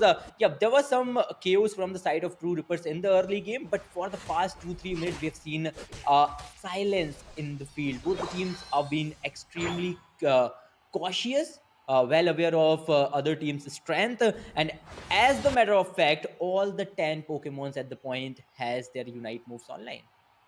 We see Ruben just taking 5 minutes out. They need to take a break. They've rushed themselves to level 10 there, clashing, so they feel like they need to have a little bit of a rest. We see this Wigglytuff try to put the pressure onto the Mime. They're not going to be able to take them down, but this is going to be a good support tank battle, realistically. 20 seconds away from this Lecky spawning in the top lane. It looks like X-Pac are going to rotate to bottom for that Reggie, but we do have a good push onto this T2. It's just Zacian here to defend it right now. They managed to get the 9 in, not the 40 that the Lapras wanted, but they do pop the Lapras Express, surfing them away. There's the Moonlight Prance. This Zacian has to put up a tank battle, but they do have the Wigglytuff to provide them with that. They've got the Wish, and we see X-Pac having to retreat out of that one. They didn't get much, to be honest, clashing. It was a good effort, but you needed to get more out of that push. Let's see what's gonna happen. 95 to 99 scoreline. This is one close matchup right now. Both the teams are struggling. Oh, Pikachu gets this soul, and they might even take him down. A thunderstorm in the play. It's showtime, baby. But there's no one to support that Mime. That is going to be one easy knockout for True Rippers. Well, the timing was perfect, spot on, and that was the main point, how they got those two KOs. Lapras might get caught on. It's a 1v4 kind of scenario. Lapras Express is not online whatsoever. Umbreon comes in to save the teammate, but nah, there's no way you can save that Lapras when they're like 5 months already trying to knock that Pokemon out. But with this Revenant Expert, they do have a good point lead. Although, in terms of fights, both the teams are struggling right now. Yeah, I'm quite surprised that what we're seeing from X-Pac is like quite a divided push from them. We see 2 of them going bottom, 2 of them going top, but True Rippers are doing the opposite. They are pushing in as a 5, although this is a good defense from X-Pac. They lock in that Zacian with that foul play coming out from the Umbreon. It's just so much pressure to throw them around. They're going to defend that Lecky, but here we go again. We've got a push coming in from X-Pac. There's only 2 of them pushing this goal, and that might not be the good decision. They are going to take out the Pikachu because that pulse is going to get the execute damage. There's the Umbreon diving onto it, but here's the Zacian back again. We have a springboard now. We're 40 seconds away from Rayquaza clashing. That is not the push. If you were going to push that, you need to do it as a team. Indeed, you'll have to do it as a team. Decidueye. Okay, Shifu is trying to take down that Decidueye, and indeed he's gonna get that frag in no time. There's no problem whatsoever getting that knockout. 10 seconds on the clock. There's no time. One more KO can completely finish off the team, but a very good dunk coming up from the side of Revenant X-Park just before the Rayquaza spawn. Just 10 more seconds, we're about to witness the Rayquaza choose Spartan. But then again, Revenant X-Park, they do have a very good lead to begin with. They can also play around the Rayquaza to waste some time, and maybe they can test the patience of True Rippers right now. Yeah, they don't need this Rayquaza at all, and we want to see what's happening right now. We've got the Mewtwo wide. There's the Infinite Cyburn. They have managed to pick up the Wigglytuff. That is a huge mon that they're not going to have in the fight, True Rippers. They need that Sing. They need that Midnight Recital. So this is going to be a huge team fight here. There's nobody there. They need to wait for this Wigglytuff to come on back. They've spawned back in, but I think Shifu's been caught out. Yes, they have. Umbreon locking that one down. Lapras has been caught out, but look at the amount of HP that mon has. There's the Express. They get put to sleep. Umbreon comes in to provide the assistance. They need to take out that Zacian. That is the answer to winning this game. The Sovereign Sword does cut down the health of mine, but it doesn't do enough. There's the Spirit Shackle, and we have seen True Rippers make a retreat out of that team fight. It looks like they may go for a possible back cap, but they need more. There's not enough points in this game for them right now. There's the Sing. There's the Electro Bomb. We see the Zacian diving on in, but mine says nobody. It is showtime. Spirit Shackle's coming in from behind. The power swap onto the Umbreon is divine. Goodbye, Zacian. They're going to take down the Wigglytuff. It's 1 HP in a dream. They are backslapping the mine, though. They do take down the Wigglytuff, and here we go, clashing. Revenant X-Pac have put this game away. True Rippers get aced. We're getting a rip on the Rayquaza. They're going to take game 1. Indeed, they will take that game 1, and they do not even need that Rayquaza. Look at that, after even getting the shield, just farming peacefully. Yep, you can score a lot more goals, although there's no need of that. Well, Revenant X Park, what they had to do was to save that Rayquaza, was to defend that Rayquaza, and they certainly did it. Also got a team wipe in the process. Well, the scoreboard difference was humongous, and it was a 95 versus maybe 280 something score even before the Rayquaza spawn, and after the Rayquaza spawn, it was all. Chaos and Revenant X Park, they were simply waiting for the perfect opportunity to strike. Those spirit shackles from the side of Decidoi, those were so perfect because I think it was all thanks to an shackle we have seen a Wigglytuff KO just at the beginning of the final stretch. Yeah, that is really a perfect pick for your team because Wigglytuff does so much in a team fight. It has that sing, it's going to run in. It takes a lot of damage as well, clashing, and of course, it does have that Unite move that just absorbs so much damage and provides so much assistance to its team. So that was a massive pickup. But then, as we see them breaking into the team fight, as we go into this Rayquaza, they recognize we need to take out this Zacian. That is the biggest threat to us coming into this. It's got Sovereign Sword. They recognize that. Bliss Assistance went onto it, but it wasn't enough. But I gotta say, the timing of the showtime from Mime was absolutely perfect in that Rayquaza battle. It used it to stop those Unite moves, really capitalizing against its team clashing. That was fantastic play from Revenant X back. They really cleaned up at that Rayquaza. No doubt, no doubt. Fantastic play coming up, and they were well aware of the fact that True Rippers will do anything to get that Rayquaza, and that too in the early part of the final stretch. So they made sure that they are not pushing in. Also, they utilized that mime perfectly. You know that showtime they literally held back till the final fight, and that showtime the timing was so perfect because that was the only point where True Rippers had most of the opponent's Pokemon on a very low HP. Those electro balls were coming in constantly and it was dealing a lot of damage. But altogether, it was great coming up from the side of Revenant X Park. And not to mention that Sovereign Sword from the side of Zacian, it took almost half of HP from like 3 Pokemons at the legendary pit. But yeah, all said and done, we do have a 1-0 lead favoring Revenant X Park. But can they sustain this lead? Can they convert it in a 2-0 lead? That's the main question, Spartan. Well, I think they were comfortable in that game. They were wary of that Shifu. So let's see what goes on. We're heading into the game 2 right now. They do stick with their bans. True Rippers taking that Leafeon Mimikyu out and their Revenant X-Back doing the same with the Psyduck and Miraidon. So let's see what the first pick is going to be. Are they going to go back to the Blissey, allowing that Umbreon to be picked up yet again by Revenant X-Back? Well, let's see. As for the bans, we've seen a Psyduck, Miraidon bank, a Leafeon, Mimikyu ban already. True Rippers, once again getting that Blissey.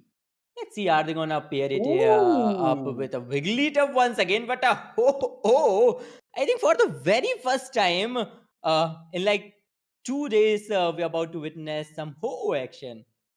Buddy, I have been A casting Gudra? Pokemon Unite for the past 3 weekends. I haven't seen a Ho-Oh at all. I also A haven't Gudra? seen a Gudra at all. So this would be very exciting. No, they're going to rotate onto with the different tank. Lapras is a great pickup. I would have loved to see a Gudra, to be honest. But no, it's going to be the Trevenant. And we do see that Sword Doggo coming back out for True Rippers. That is the true Ripping Mon, that's for sure. But this Ho-Oh is a really interesting pick. Of course, the Rekindling Flame can completely change the way that a team fight happens. But it's more of a tank rather than a support, to be honest. You do have that Umbreon there with the Wish if that's the route that they want to take, but they were running the foul play Snarl in the previous game, and it's very tanky. They've got those cookies on it as well, but interesting one. Revenant X-Back have got something cooking, buddy. They've taken the Serena, they've taken the Sylveon. Let's see what True Rippers do in return. Well, let's see. They already have a Serena, and we have seen SHUL play on Serena previously, and that worked out perfectly for them, for All Might. And let me tell you one thing, Spartan. I've seen some Ho-Oh action. I think from Revenant X Park. Yeah, I've seen Vulcan play Ho-Oh in India League day 3 or maybe day 2. It was good. It worked out perfectly for them. So if they can Good. maybe do something like that once again, that's going to be flawless for them. But as for True Rippers, they again do have Zacian, Umbreon, Pikachu, Trevenant, and a Blissey composition. So the composition looks good. Composition looks balanced. But then again, what goes on inside the game? is something very different. And when facing a team like Revenant X Park, all the early calculations, uh, it can all fade away because this team is built different.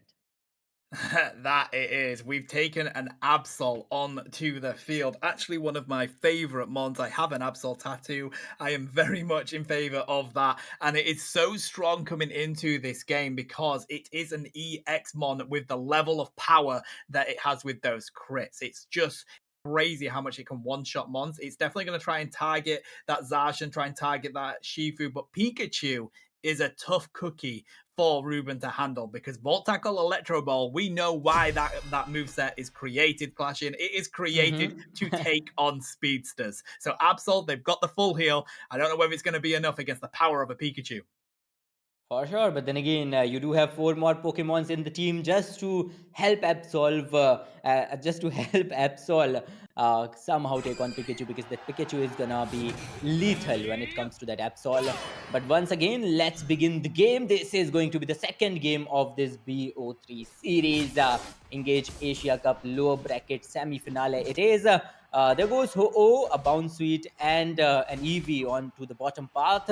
As for the top path, we do have Eevee on the top path as well, pairing up with Ho-Oh. But let's see how the Absol does, because we have seen some Absol action prior to this game as well, and Absol was fruitful for the teams. Sylveon is already on level 4 and already trying to push in. Wow. Yeah, they've managed to take away quite a bit of that farm. Surprised it's Hyper Voice, but fair play. Let's see that rip into this Zacian. I'm also surprised Vulcan hasn't gone for the invade, because Ho-Ho is one of the best invading mons because of how good the secure and tank is so early in this game. We're going to see that Umbreon score those points, probably see that evolution. There we go. The Pokemon is on the field. The pressure coming in that top lane from an early Evo is huge from Revenant East X Pack. They're going to do the same down here on the bottom side. We see the Absol trying to sneak in a 16 score. That is definitely risky to do against a Pikachu. Now we have these mid-birds spawning, but unfortunately they're so weak. Nice grab by Tensei though. Revenant X Pack taking most of that. Oh, Reverend X-Pac. They are looking powerful, and not to mention they are already leading with a 1-0 score line, so they are confident in themselves. Okay, they've already got a Shifu KO as well as a Blissey knockout pretty early on in the game. So Revenant X-Pac, their intentions are very clear. They are looking for some aggressive gameplay. Absol with a 16 score. Revenant on the bottom path is also trying to score some counter goals. Oh, with the help of Sylveon, well, this duo is doing wonders since the beginning of the game. And Absol, look at that. Just came in, scored some goals, and back to the farm. That is you need to do. That is what you need to do. Because if Absol somehow, can get a good level advantage, then Revenant X-Pac, they'll be unstoppable.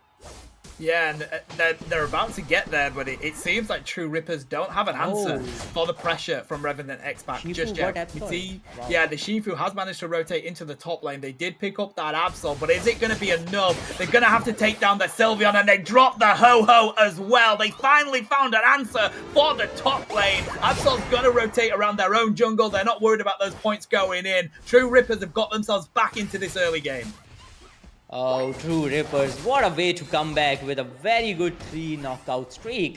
First they got Absol, and on the top part there was a Zacian Shifu combo. Once again, now they are focused on the bottom part, but remember they do have Serena here, as well as that Umbreon, one of the best defenders in the game as of now. Serena once again trying to get another KO. Absol in the game as well. Look at the HPs.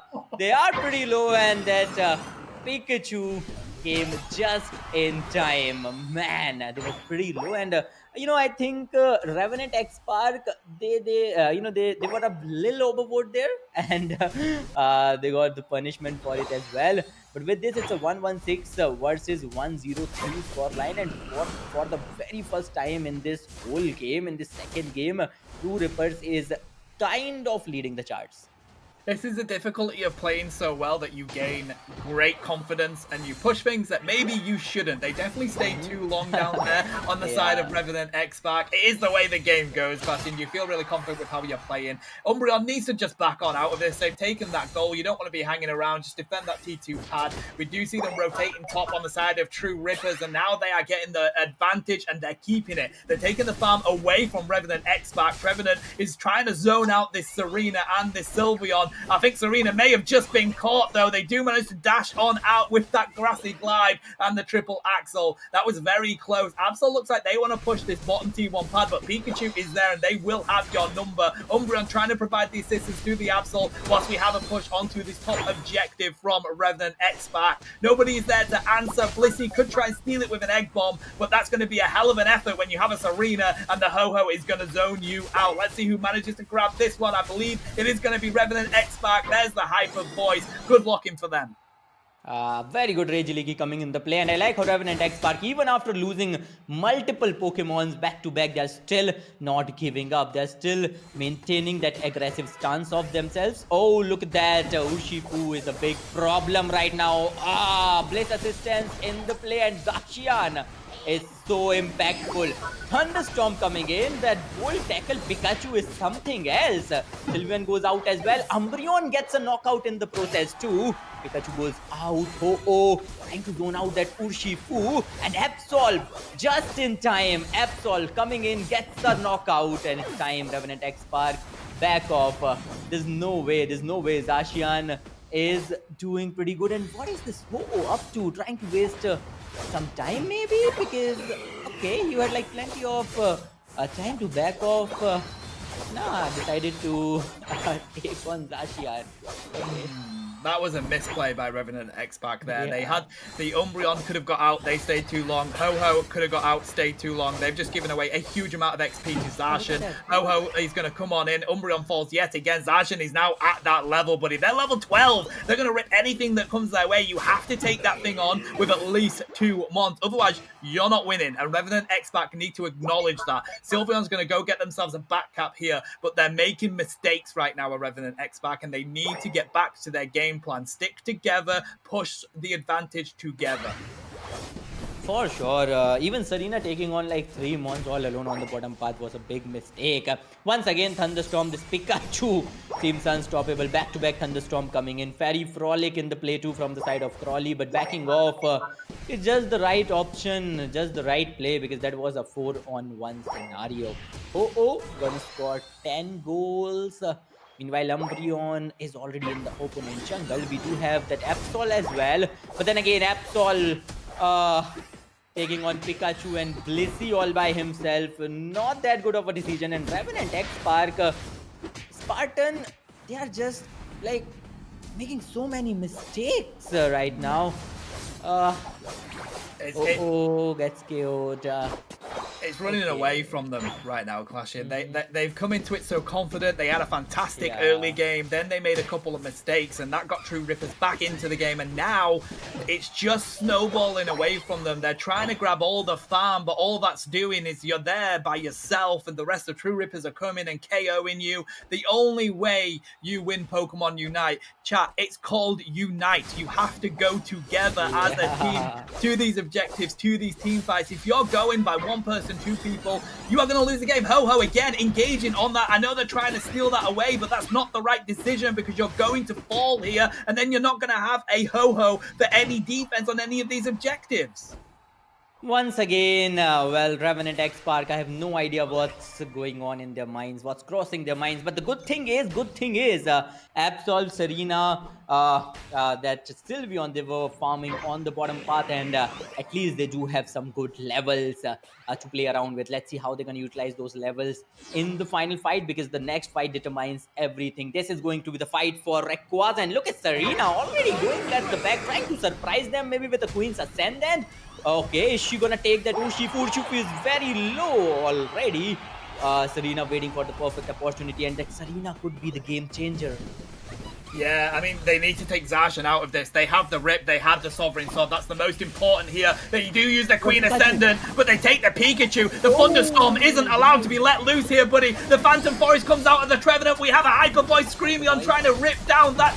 They do fall the tree. If they can take down this small doggo, they're going to have the advantage, baby. We have a Shifu and a Blissey. They have that pocket healing, but they haven't been able to pick up the Umbreon. They need to take down this bear, and that's exactly what they're going to do. You may be a cuddly bear, but you're going back to the Pokemon Center now, buddy, and Revan and X-Spark have the advantage. They're going to rip that Rayquaza. They're going to take game 2 if they can get these Hundo Burgers in. There's still a T1 up clashing. That means they can get an easy Hundo Burger. There's another one. They're going to take the advantage with a minute left, and Revan and X-Spark are going to go on through to that losers final. True Rippers. Oh, it wasn't enough. They couldn't rip that objective. Fantastic play from Revan and X-Spark.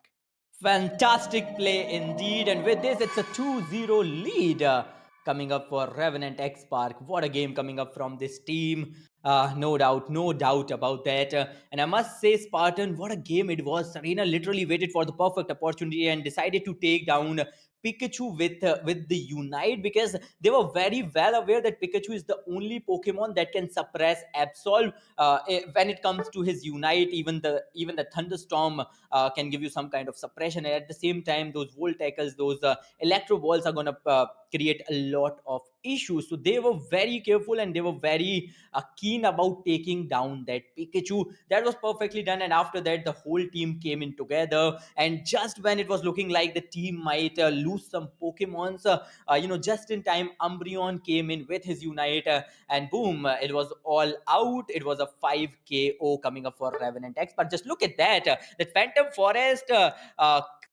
was kind of a hope for the whole of True Rippers. But then again, the follow-up Umbreon and Ho-Oh game literally changed everything. Yeah, I mean, this is it, right? We were talking about how Revenant X-Backs, they were throwing the game away at certain points because they weren't working as a team. They weren't united. Yes. But I tell you what, it doesn't matter, buddy, because if you do come together at Rayquaza and you have the team fight they just had, you can lose 300 points coming up to that point because you're going to get that objective. You're going to score easy Hundo Burgers, and that's exactly what Revenant X-Back did. All that matters is that you come together as a team when it matters, and that was at Rayquaza. Fantastic play for them. I think we're going to go back to the free caster's desk. We'll have a chat about how that game went. I'm intrigued to see how Taj feels about that one, because that was an intense one, buddy, and I really enjoyed it. Yeah, no, that was really a really great game because, like you guys were saying, Revenant X Mark were kind of just like Ho was just literally in the flux zone for like years, basically just feeding the fried chicken towards True Rippers. But again, like you said, Tano, this is Pokemon Unite again. The play of having Serena in the back line trying to jump on the Zacian too, right? But getting the Pikachu, which is really good too, as well, allowing Absol to have that freedom to attack. So again, when there's a raid, there's a way. Obviously, Revenant X Park, I think everybody knows that should have been in favor of True Rippers. But again, when you tighten up with those little micro moments, again, that's what allows you to win the game. So yeah, Revenant X Park, they have a big amount to climb in the losers final against Global Esports. So, but again, they got to tighten up just a little bit there, you know? That they do, buddy. I mean, they're going to be coming up against a mighty team. They're coming up against Global Esports in the losers final. And of course, Global Esports have been playing so well. They 2-0'd Seoul, but they lost against Onyx Rise, who are just on the rise realistically in how powerful that team is. So Global Esports are going to be playing angry in this game, and Revenant X-Back have been playing so well. Let's see how they go up against them. Well, this is the most anticipated matchup, no doubt. I've been waiting for this one, and I think I've already told Taj I really want to watch Global Esports taking on Revenant X Park, because there's some long history between both the teams.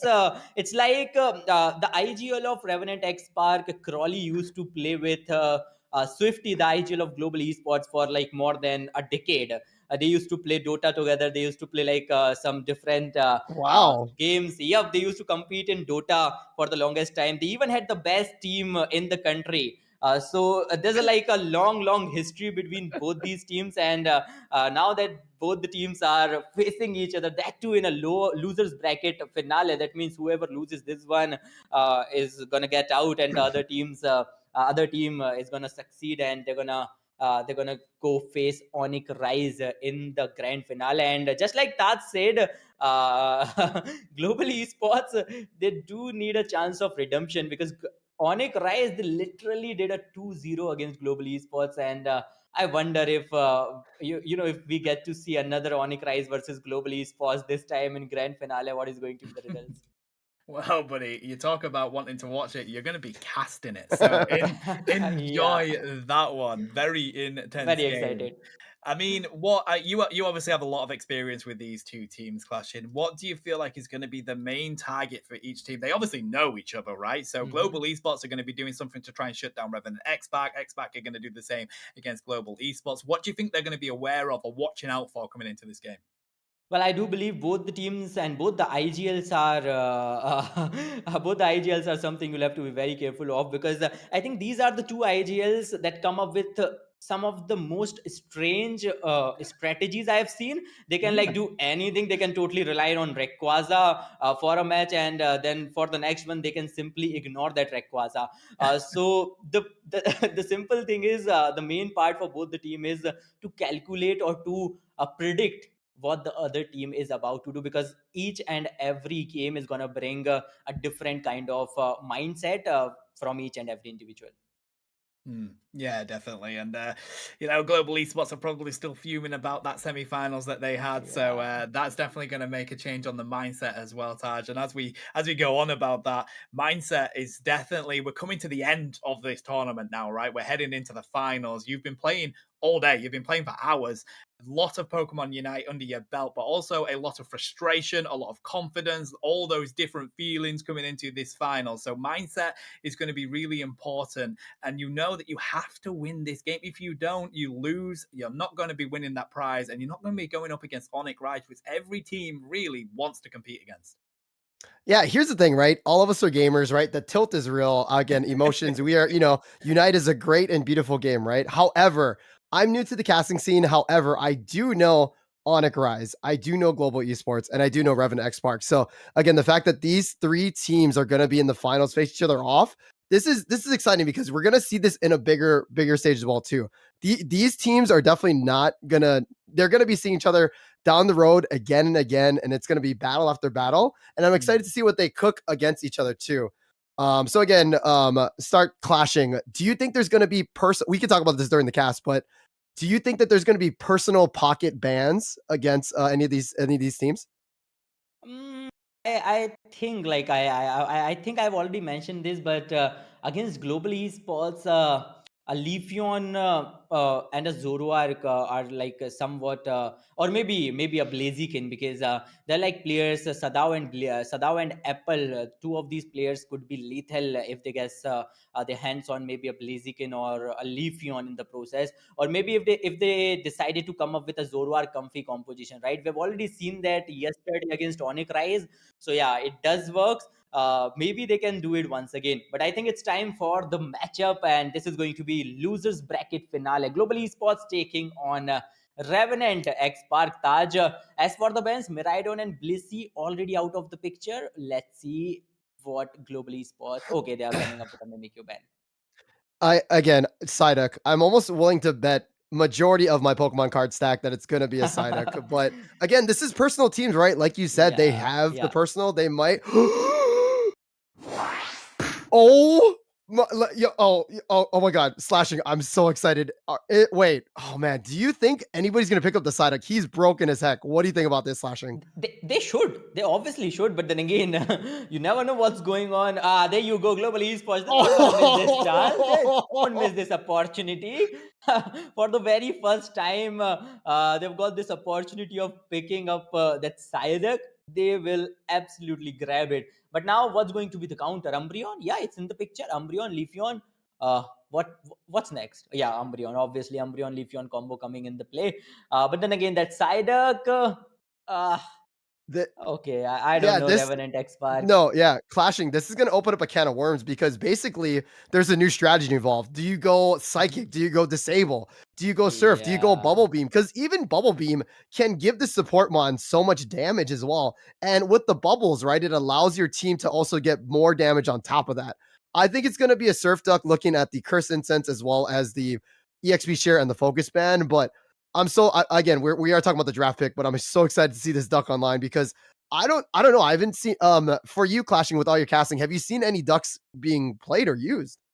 Yes, I think yep, I did I did saw Psyduck in the play multiple times. That too in India League again, but then again, mm, now after the recent patch and how teams are so aware, they're like super aware of not letting Psyduck come into the play, and banning that Garchomp is again a very calculated move because we both are aware what Global Esports did with Oh that yeah. Garchomp Oh, it was both today as insane. well as yesterday. So yeah, it was kind of a good choice, but then again, leaving out that Psyduck uh, I'm really so afraid of Psyduck at the moment.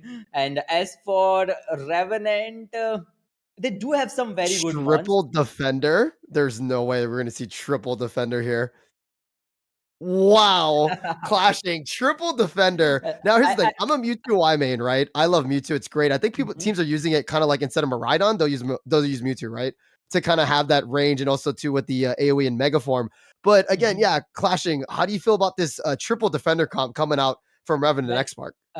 Taj, I think I did mention on the dash that the biggest challenge while facing Revenant or while facing Global Esports is figuring out what the other team is thinking, what their Mm, IGL mm, is mm, mm. planning, and I think it's a big surprise for us as well as for Global Esports. And I think I am up for a treat. I would like to see what they are up to with this composition altogether, and for the very first time. In this day we are about to witness a triple defender paired up with a Leafeon. Man, let's see what's gonna happen. Let's directly jump into the game. And this is Revenant X Spark, so one thing is clear, Taj, they can do wonders. Yeah, no, I'm excited for you to be casting this play-by-play here. Again, now keep in mind that this is game one losers finals. We have Global Esports on your purple side, Revenant X Spark on the orange side. Now, again, we do see the Absol coming in on the side of Global Esports, as well as the Leafeon coming out from Revenant X Spark on the orange side. Well, let's see. Zacian and Psyduck already on the top path. Well, we have seen some good aggression pretty early on in the previous games from the side of Revenant X Spark. But I wonder what are they up to this time. Finally, Leafeon getting to level 4, a good evolution, early evolution. And those rotations are going to be intense. Zacian once again coming into play. You cannot KO that Lapras in the early game. One thing is very clear, but then again, you can totally try to push that EV down. Well, that's not going to be that easy because Leafeon is there in the play to save down the EV. Yeah, I'm surprised. Again, it's Psyduck's only level 3, but I'm assuming it's gonna go Surf. But we do see both teams doing good. Levels are pretty square across the board. But you do see 3 people from Revenant Expert on top as well, versus I believe just the 2 of Global Esports on top. We do see KO coming out from Absol onto the Mewtwo, but again, huge engagement here coming out. Clashing, take it away. Yeah, Psyduck goes down, and well, I like how Ruben was just simply waiting for Psyduck to show up. They are very clear with their approach that they're not letting that Psyduck level up or that Psyduck gaining momentum. They are completely against it. Revenant X Park, well, they did give you Psyduck, but at the same time, I think they are prepared with an anti-Psyduck strategy. Look at that Absol. Oh, look at Tensei's HP. Wow. Barely surviving, and he will instantly back off. Aren't the X Park? I really want to see how they're gonna deny that Psyduck again and again. Yeah, no, Revenant X Mark again doing really well. Looking at both of the levels here, pretty much even across the board. Scores as well too. It's almost like they know each other, from past times. We do see the center engagement coming through. Most of the EXP, actually all the EXP going towards the side of Global Esports. But again, we also see Leafeon getting the tick to level 7, as well as Absol getting the tick on level 7 for Global Esports. Can say just waiting patiently, and right now the highlight of the game are for sure that side of Zacian as well as the Leafeon from the side of Revenant X Park. But it's clearly visible, like Global Esports, they have multiple damage dealers. They have that Absol too, and Absol is already on level 8. Be very careful of that Absol. The amount of damage that Absol is gonna. Oh, look at that! Look at that Zacian just waiting for the perfect opportunity. Gonna secure all those Swablues as well as Altaria and Ruben. Okay, that was a good KO, but a follow-up aggression, well, not a great move, and uh,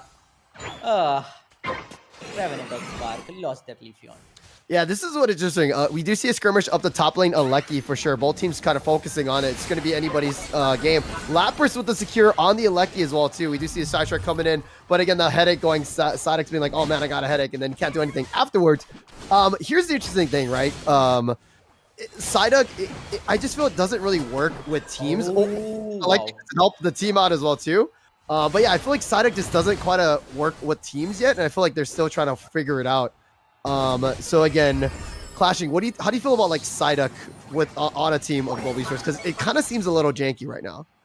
Indeed, it is, because I think teams are not that familiar with that Pokemon. No, because most of the times it's banned, and I don't think teams are that prepared to even use that in the game. So it's a surprise for Global Esports as well that they got that Psyduck, and now they have to use it in the game. Although they are doing pretty good with Psyduck. Even though Revenant X Park, they're not giving any kind of space whatsoever. The 44 is to 161 score line, so the score difference is clearly visible. And as for Illusion, as of now, there hasn't been even a single moment where I've seen Illusion being of any use. Once again, Zacian gets taken down. It was a 1v3 scenario, and they are going for that Psyduck too. It's a 4-man push. Oh, perfect. Absol coming in the play. That Unite was on point, and look at that Mewtwo. Wow, he's chasing him down off with almost no HP. Umbreon might be able to save him. Yep, Mewtwo gets to a safe spot. TP back to the base. And I think that Unite just got wasted. Yeah, no, that was a good push from the side of Revenant X Park. Now, again, they still are ahead in levels, but again, keep in mind, if they got the KO onto that Mewtwo, that would have been some nice EXP coming through the side. We do see an engagement coming through. Psyduck quite can't get through from the Lapras double EV combo. We do see the Sword Dog saying, rough, this is my pad. And Lapras is like, I don't want any of that beef there. Apple once again trying to level up as soon as possible, and Global Esports, well, they are struggling. They are trying to put their thoughts together, trying to figure out how to aggress. Oh, look at that Sovereign Sword just got denied, and Crawley came in just to save his teammate. Leafeon backs off peacefully, safely, and trading a Lapras for Leafeon, a very good choice indeed, because you need to save your Leafeon, right? You will have to level him up, considering the opponents, they already have a level 11 Absol, a level 11 Zacian, two of level 11 Pokemons that can deal a huge amount of damage. Well, Revenant X Park, they have to be very cautious, because a single push can pretty much change the game.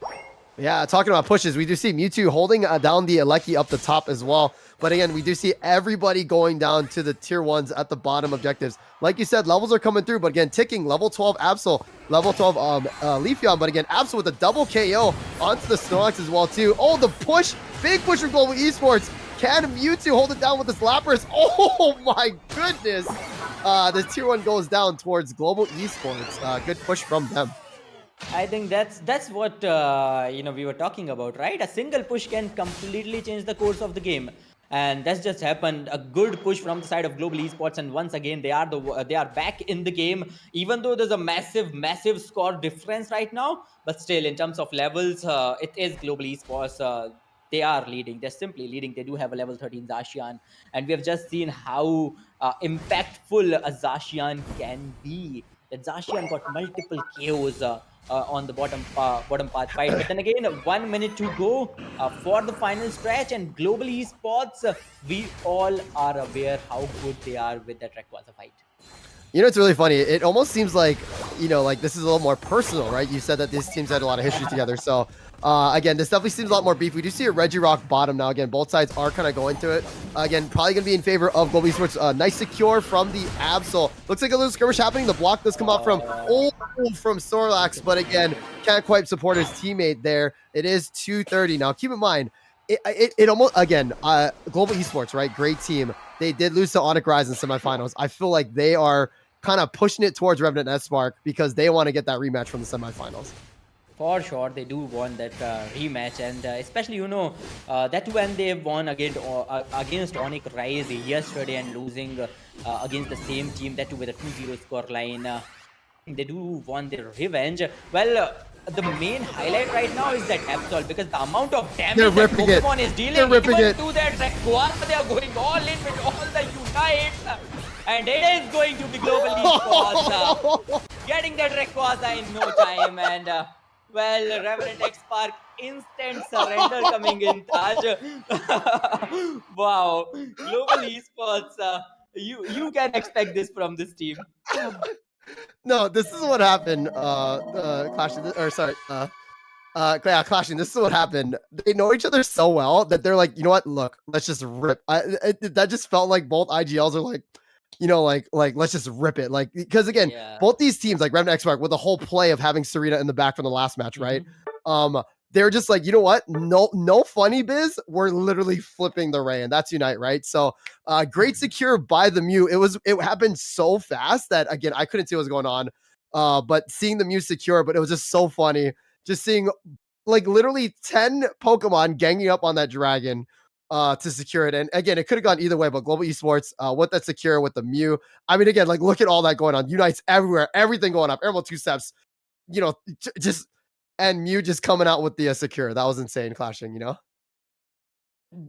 That really is. I have like no words. What just happened? Like it was like all the Pokemons all together dropping everything they have, like 10 unites within 2-3 seconds, and all the moves coming in. But that Mew was somewhere quietly waiting for the perfect opportunity with the perfect timing to get that final hit, and luckily it worked out because we do know, Taj, in these scenarios.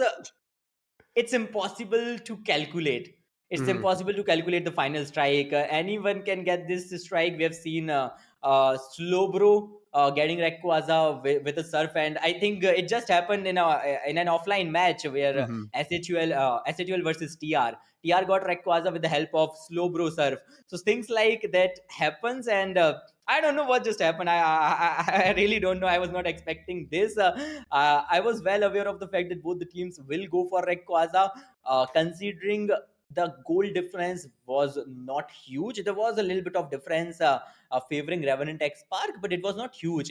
But Global Esports, man, they directly came in that Absol. I remember within 2 to 3 seconds, Rayquaza was like 40% down. And I was like, what? And yeah, it's and gone. I think too, you gotta think about this too, right? This is a best of 3, right? So you want it to, it's okay to take that gamble. You don't want to take this gamble for this next game, right? Because now say Global Esports, they do take the gamble of trying to flip, they lose the flip, they're fine, they're still up 1 game. But now with Revenant and X Spark, they can't lose a flip, and when there's a raid, there's a way. So I it was a really solid call. I believe it looked like Global Esports kind of did start again. It almost seemed, and I wish we could see one more replay. It almost seemed like both teams were just like, let's rip. Like they looked at each other from both sides and they're like, we're we're doing it heads or tails, right? So again, it almost again these teams knew each other so well that I think both sides were just like, we're so close. Let's just flip Ray. And again, it just hats off to Global Sports with that Mew play, getting that secure, right? So does it look like our game 2 is starting? So really excited to see these bans. I don't know if Psyduck's gonna be picked this time if it is available. What do you think, Clashing? I was about to say this only. Like Psyduck, I couldn't even see Psyduck the whole game. It was like there was no window for Psyduck to be utilized. So I wonder if it's gonna ban this time, or it is going to be banned, or it is gonna get picked, because I don't think Global Esports needs Psyduck. They are not. I cannot I cannot see them utilizing that Psyduck to its full potential. So maybe go on with some other Pokemon, and there you go. They do not have the first pick, and You they're got gonna ban banned. that Psyduck. Okay, we are not using it. You are not using it either. We'll ban it instead. Yeah, we'll ban it instead. So clashing, you have more casting experience with me or than me. So what happens when a team like doesn't ban? Is that like a on choice, or was this an On AFK choice. or On choice. okay? Clashing, do you want to kind of explain, because this I rarely see this happening, so go ahead. I think they do not wanna when a team doesn't wanna ban, they can totally skip the ban and they can utilize the Pokemon. Maybe here in this scenario they could have banned, maybe they could have gone with a Garchomp ban, or they could have gone with an Umbreon ban. But then again, Revenant wanted Umbreon, and Taj, this is more like mm, making a kind of a fun of global esports in a certain way. It's Right. like we do Well, not even need our bans. We right. can still win without banning your Mhm. comfort picks. But also too, I think like you said, right? These teams know each other very well. Maybe they want to see what Global Esports going to do and then counterpick it. Right. So again, you have the Garchomp there, right? So and again, Yeah. Blissey was banned. And again, you don't have the Bliss assist for the Garchomp, right? So that combo's already gone. So maybe again, it also probably threw again, it's a mind game with these two teams, right? It's because they know each other so well. So it's a I do like this play if that was official. I mean, I'm assuming it has to be, right? I don't think that somebody was AFK, right? Like that happens in other like other ranked matches on the ladder, right? So we do see, I mean, I get it, it's you want to win this, so the comfy on a Garchomp is going to be absolutely filthy. We do see the hover on Cinderace, which is very interesting. Mhm. But again, Zacian Urshifu on the side of Revenant X Spark. So we'll see what the last picks are going to be for these two teams. Oh, for sure. And the global esports, they still do have a pick, so maybe they can go on with a Zoroark. Okay, they're going in Or an for Absol. Absol. Oh, well, it did wonders for them. No, I think Absol was the only Pokemon I could see doing something in the previous game. But they are not locking it. Are they gonna? Okay, they're gonna change it. No, coming up with an Absol. So the composition looks good for global esports too. Considering they do have a Garchomp Comfy, and then they do have that Absol as well to switch during the tough times. But at the same time, Revenant Expert, they're coming up with a Mime. They do have a Shifu, Zacian, and Mewtwo Y. And I think Revenant X Park this time they're going to be a lot more aggressive. Last time we have seen a 3 defender comp from their side, but still they were so aggressive. Right. Taj, just Right. just imagine what they're gonna do with this kind of composition. Right. I'm excited to see this Mime too. It is stacking as well too with the XP share, but also keep in mind they have the Umbreon, one of the most banned mons in draft too, right? So you can either go Snarl, Wish, or Foul Play and Mean Look. Now, here's the crazy thing too, right? Mean Look would be good against the Absol as well as the Garchomp, but again, Apple on the Garchomp. Again, maybe they're just like, you know what? We'll let Apple take the Garchomp, but again, super scary when it has Comfy attached to it, that little flowery layer, right? So, or sorry, flowery, flower necklace, right? So, but again, Mew as well too. But again, Absol, like Tano said, that basically EXmon as well too, right? Unlabeled. But game 2, we have Revenant X Mark on your purple side. We have Global Esports on your orange side. Excited to see. We see the Urshifu going through the jungle and the Absol taking it. Do you think we're gonna see any invades game 2? No, I do not think so. Yeah, there's no invade whatsoever. Although I think maybe Absol could have gone for an invade, certainly. But then again, Zacian once again trying to top the charts, trying to dominate the top path. Well, this early game is all you have, because once this Givel gets evolved in a proper Garchomp, it's going to be impossible to take him down, especially with the help of Comfy. Finally, Absol trying to gain as much as farm as possible before his rotation. And as for the bottom path, they do have a Slowbro, and then again, a Slowbro could be very useful.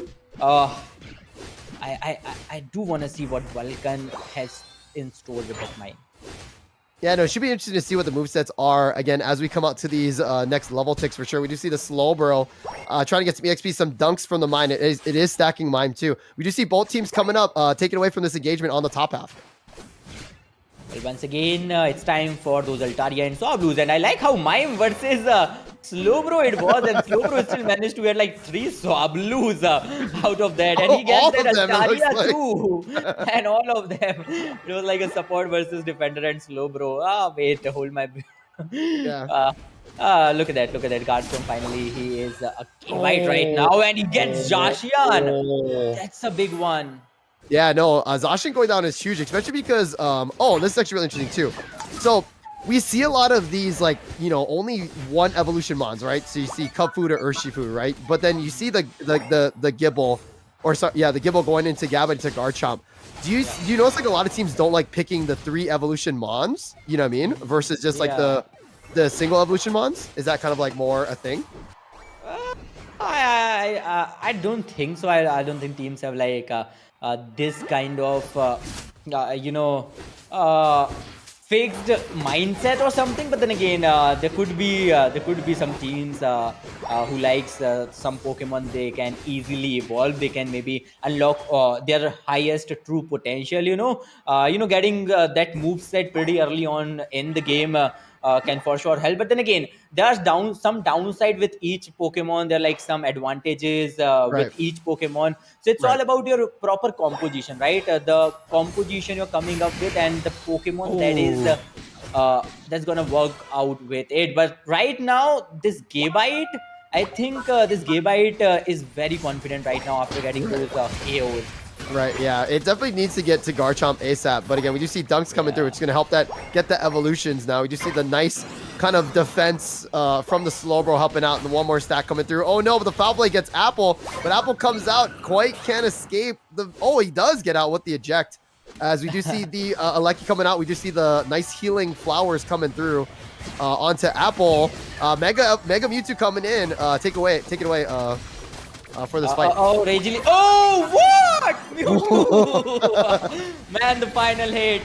Totally unexpected final hit coming up from the side of Mewtwo. And this is going to be a follow-up push for sure. A Submarine Sword from the side of Zacian. And all that's left for Global Esports is to back off as soon as possible because Revenant X Park, they are not stopping at any cost. As for Apple, he does have that Comfy to support him, kind of assist him. But then again, you still need to reach that level 9. You'll have to evolve as soon as possible in a proper Garchomp to be of use. For team. But then again, I think Revenant X Park, this Regiliki final hit from the side of Mewtwo Y was a big thing. Because now they do have a map control, a stadium control, and they can at least farm with patience, with patience, yeah. Right. Oh, we do see Engage coming here. Absol super low. Mew with the support there, but we do see the boosted and the Electro Ball taking it down. We do see the Garchomp online as well too. Now, Global Esports a little bit behind in levels, but looking at the score, 109 to 106 as we get to the middle of this game. Both teams kind of skirmishing out, trying to get as much EXP as possible. Again, it's halfway through. Again, 109 Revenant X Park and 106 Global Esports. It's a very close matchup, and both the teams are struggling right now. And we have seen multiple team fights. We've seen Global Esports, getting multiple KOs on the top path, and at the same time, we have seen multiple KOs from the side of Revenant X Park as well. As for the goals, all the goal posts are intact. None are destroyed as of now. Garchomp is finally fully evolved, and I think I can smell a good fight now. I just want to see a team wipe as soon as possible because I think it is that time. Garchomp does have his Unite, and if it comes to a team fight, that Unite can completely ruin Revenant X Park. Right. But also, too, the objective just went into Revenant X Park's hands, the Reggie Rock, as we see. Again, there is a skirmish going bottom lane as well, too. It looks like Absol is trying to get away. Super low HP on that Mon. Again, I think just teams are kind of waiting for we do see the KO from Mewtwo onto the Absol. I think both teams are just kind of waiting for each other out because I think they both want this Aleki because Aleki helps scoring for both teams. Oh, very nice Dragon Rush coming through. Oh, no, Apple! He didn't know. Goes down. Clash, take it away. Oh, he does use his ultimate, but then again, Zacian is in the play too, and Zacian, when he backed off eventually, and he came back just in time to get those KOs. Man, Apple had no idea that Zacian is in the play too, and he really thought it's a 1v2. He really thought it's just Umbreon and that Mewtwo, and that was a mistake, a big mistake indeed. Mew goes down as well, and that is going to be big dunk from the side of Revenant X Spark. I think this is the opening they were looking for. No, now they do have a proper lead, and they've got the bottom Reggie, and now they've got the Reggie Licky as well. Not to mention the levels that Urshifu is on level 12 already. They have a level 12 Zacian with Unite intact, so he can utilize his Unite and he can easily farm it back before Rayquaza comes in. Right, that's crazy. Now again, just that one team fight, you saw all the momentum go into the way of Revenant X Spark again. Just not be able to see, like, everybody was there. Apple was by himself with the comfy, but again, just having it, having all the momentum going right into Revenant X Spark. You see level 13 Urshifu, level 12 Zacian as we get close to the to this Rayquaza fight. Now, again, Global Esports, the momentum definitely going into favor of Revenant X Sparks. Clashing, what do you think Global Esports has to do to kind of get back into this?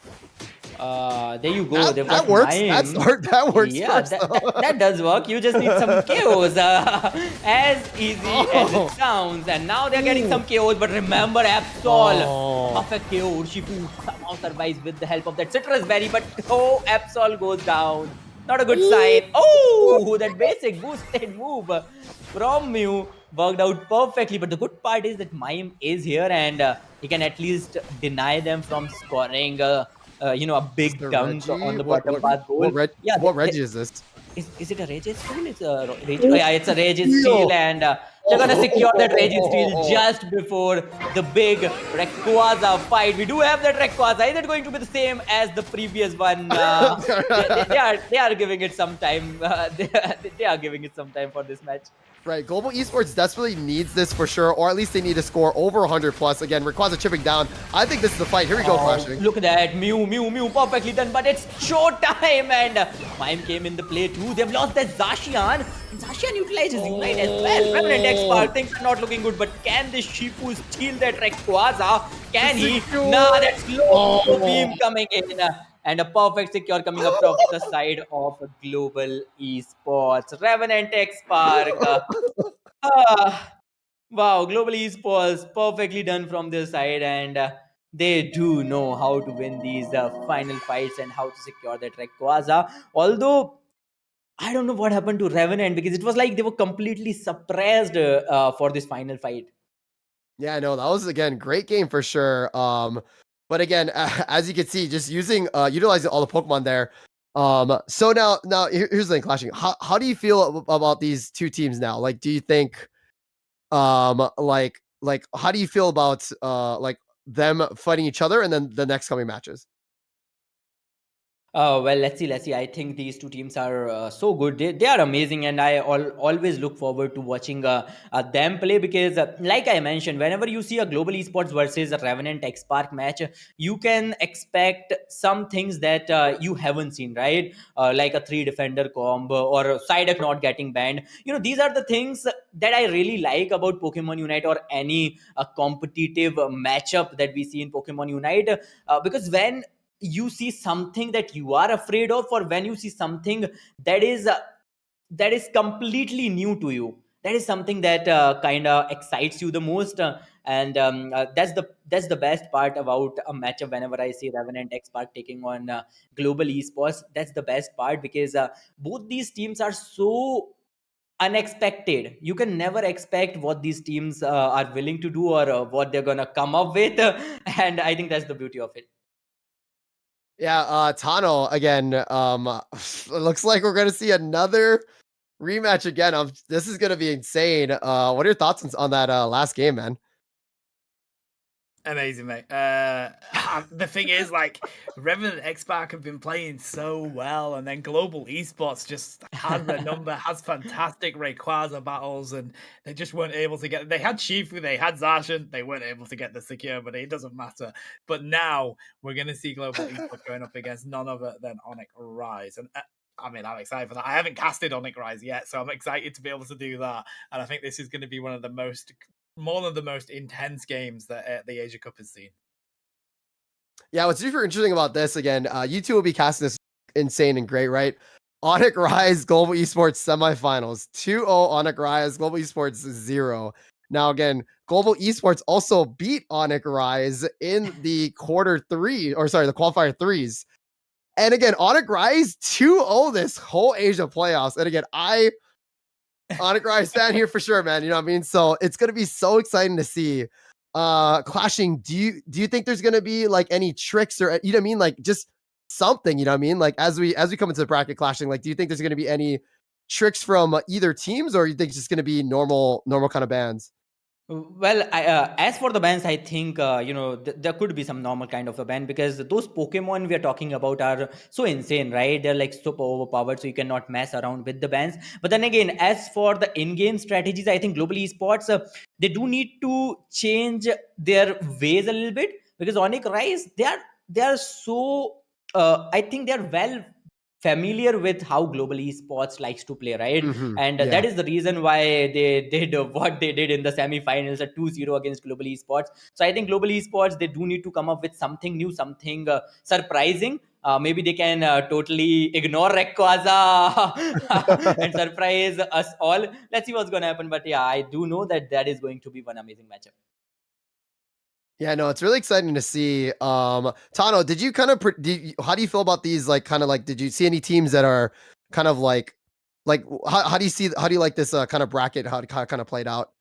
I think it's been very intense, mate. I'm a bit gutted that Seoul didn't do any better, because they're one of my favorite teams in this region and they play really well. But they're coming up against some fantastic teams. True Rippers really deserves to make their way through this bracket as well. The thing is, the Asia region is just so open wide. They are some really dominant teams, but there's so many teams that are fantastic. It's not like other regions where you just have maybe 2 or 3 teams that are really the best and there's a massive gap between everyone else.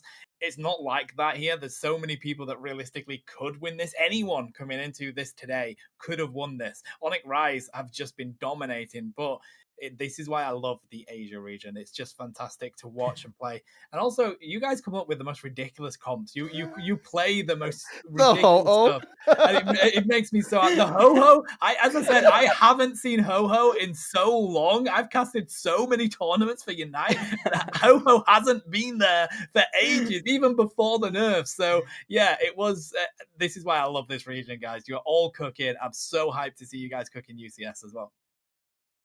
Also, really quick, Tano, do you want to go over like the bracket reset? That's something kind of new to me, and I'm sure for the viewers as well too. So if you want to explain kind of how that works really quickly. Yeah, of course. So we're going to be heading in. There's not going to be any advantage going over to Onyx Rise. It's going to be a bracket reset. So if Global Esports can get themselves the first 2 wins, they will reset the bracket and we go back to a best of 3.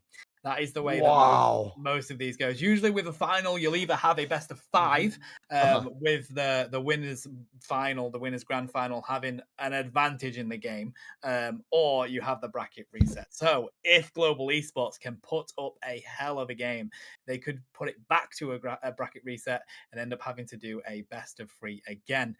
But Onyx Rise have been 2-0 in pretty much anyone they come across. So it might be a moot point, because you've got to take those games to be able to do it.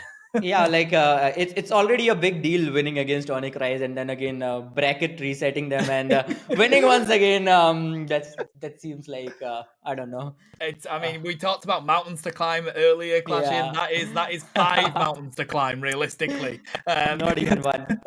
Even to take 1 game from Onyx Rise has been a challenge for most teams. So I think for every team today, so any team. Exactly. Yeah. So I think they would be over the moon with just doing that. Bracket reset on winning the tournament.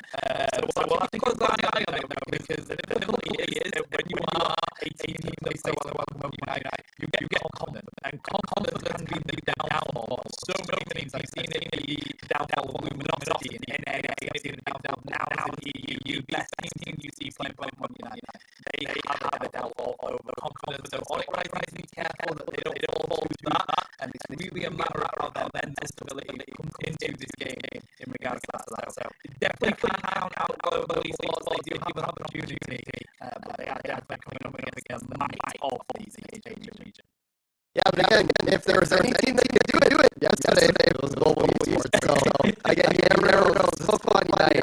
And again, also too, they had to take a little relax. They had to chill out a bit. Global Esports again did a clinic, right, against their counterparts right at X-Mark. So they're hot. This momentum could help them out. So again, I'm excited to see these two cast this, and excited to see these two teams duke it out in the finals. Oh, well, we're running out of fluff at the moment. We're just waiting for this game to kick on off while they get it ready to go. But, I mean, these teams so well clashing. Are there any people that we need to keep a close eye on? Are there any Mons that we need to keep a close eye on if they do get those comfort picks? I think you cannot enter in a grand final match, that too against Onyx Rise. This is for global esports, right? With a defined, or I think a preset mindset. You'll have to come up with something out of the blue. You'll have to come up with something that can surprise them. Like I just mentioned, right? Because Onyx Rise, they have seen you play, right? You have played against them yesterday. You're about to play against them once again. So using all those comfort picks could be a big mistake. As we all know, Apple likes to play on Garchomp, for example. But I do not think Garchomp is working. It worked yesterday, but today it didn't work out. They have played Garchomp against Revenant. It was a big failure, right? It didn't work out as we expected it to. So I do think maybe they can come up with a Blaziken or something, because I haven't seen a Blaziken so far. And I do know that these players are good with Blaziken. They are good with a Zoroark comp. So I do expect something like that coming up from their side. One that I feel like people should be using a lot more is Metagross. We haven't seen a great deal of it, but that Mon is so underrated right now. If you can't get that Mimikyu, or you lose the Blaziken, honestly, you are missing your shot if you don't pick up that Metagross. It is so good with the way the meta is right now. It's a great opportunity to start dominating a game. If you don't see Garchomp working, trust me, take the Steel Mon, take the Metagross. Also too, you got to shine the light on the support mons. I truly feel like Hoopa is absolutely broken. Again, great invader, which you haven't seen a lot of invades in these fights too, right? But again, it's a great support mon, setting those portals back. I don't think a lot of teams run Trick usually, but also too, Mime. Mime is also a big one as well too, right? We've seen a jungle Mime before. Again, all the power swaps as well too. But again, I believe that Hoopa is a really, really good mon.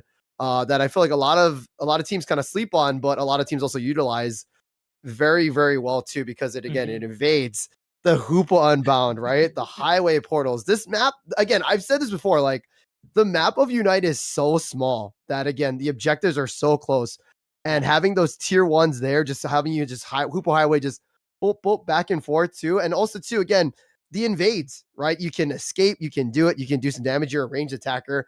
And again, the Hoopa Unbound Unite, it is such a powerful Unite. And it also teleports your whole team to one spot. Not only do you see these like fishes, blah, blah, blah, blah, blah, blah, blah, right? And then you just see this beam coming at you. And then all of a sudden, an Absol who was backcapping is in front of your face saying, yo, what's up? So, but again, And seeing that, but also Psyduck's not really working as well too, right? Clashing. I think that Psyduck is not working for sure. But then again, I think you mentioned Hoopa, right? I think we have seen a very good success rate with Hoopa too. Right. Win rate has been like amazing with Hoopa. So far, most of the games we have seen any team playing with Hoopa, they have come up as the victors. So I do believe Hoopa is something they should play more around. And I don't know what happened to these Indian teams, because you guys have to believe me, like in 9 out of 10 games we see in India League, we do see a Hoopa in the play. Right. People love Hoopa. They are well aware that that is a one of a kind Pokemon, and that is the only Pokemon that can help you teleport like it can, right? It can help you with your rotations. It can help you during the Rayquaza flip too. You can simply go score some goals, and you can just leave your Hoopa somewhere in the tall grasses. Ring Sunmount coming in, the whole team coming jumping around the from the portal, directly on the Rayquaza. So like so many advantages. And then again, you'll have to maybe put in some kind of spice. You'll have to come up with a little bit of different strat or different mindset with Hoopa. And I think global esports, if they can do something like that, who knows? We might see a bracket reset too. Yeah, interesting thing though, right? With the Mons picks, right? the core mons, Miraidon, Snorlax, Blissey, Zashi, and Urshifu. You always see these 5 mons on a team. So it's really tough because Snorlax is really, really great. As we see the ban picks, gentlemen, take it away, buddies. Interesting start question. So we're going to have that Garchomp actually banned from Onyx Rise. They don't want to go up against it. Interesting. We may see a Machamp come onto the field. That would make me very happy. The John Cena of Pokemon Unite. Apple locks that in. They've got the Eldegoss as well. Miraidon and Slowbro. A fantastic call over there on the side of Global Esports. Well, but what now Onyx Rise cooking?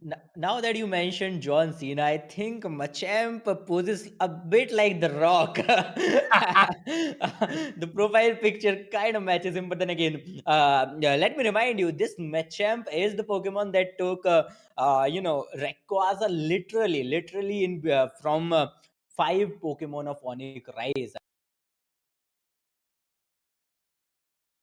Wonderful. He did like wonderful. But let's see, because I can see a Hoopa from the side of Onyx Rise, and we were just talking about how a Hoopa can pretty much change the game.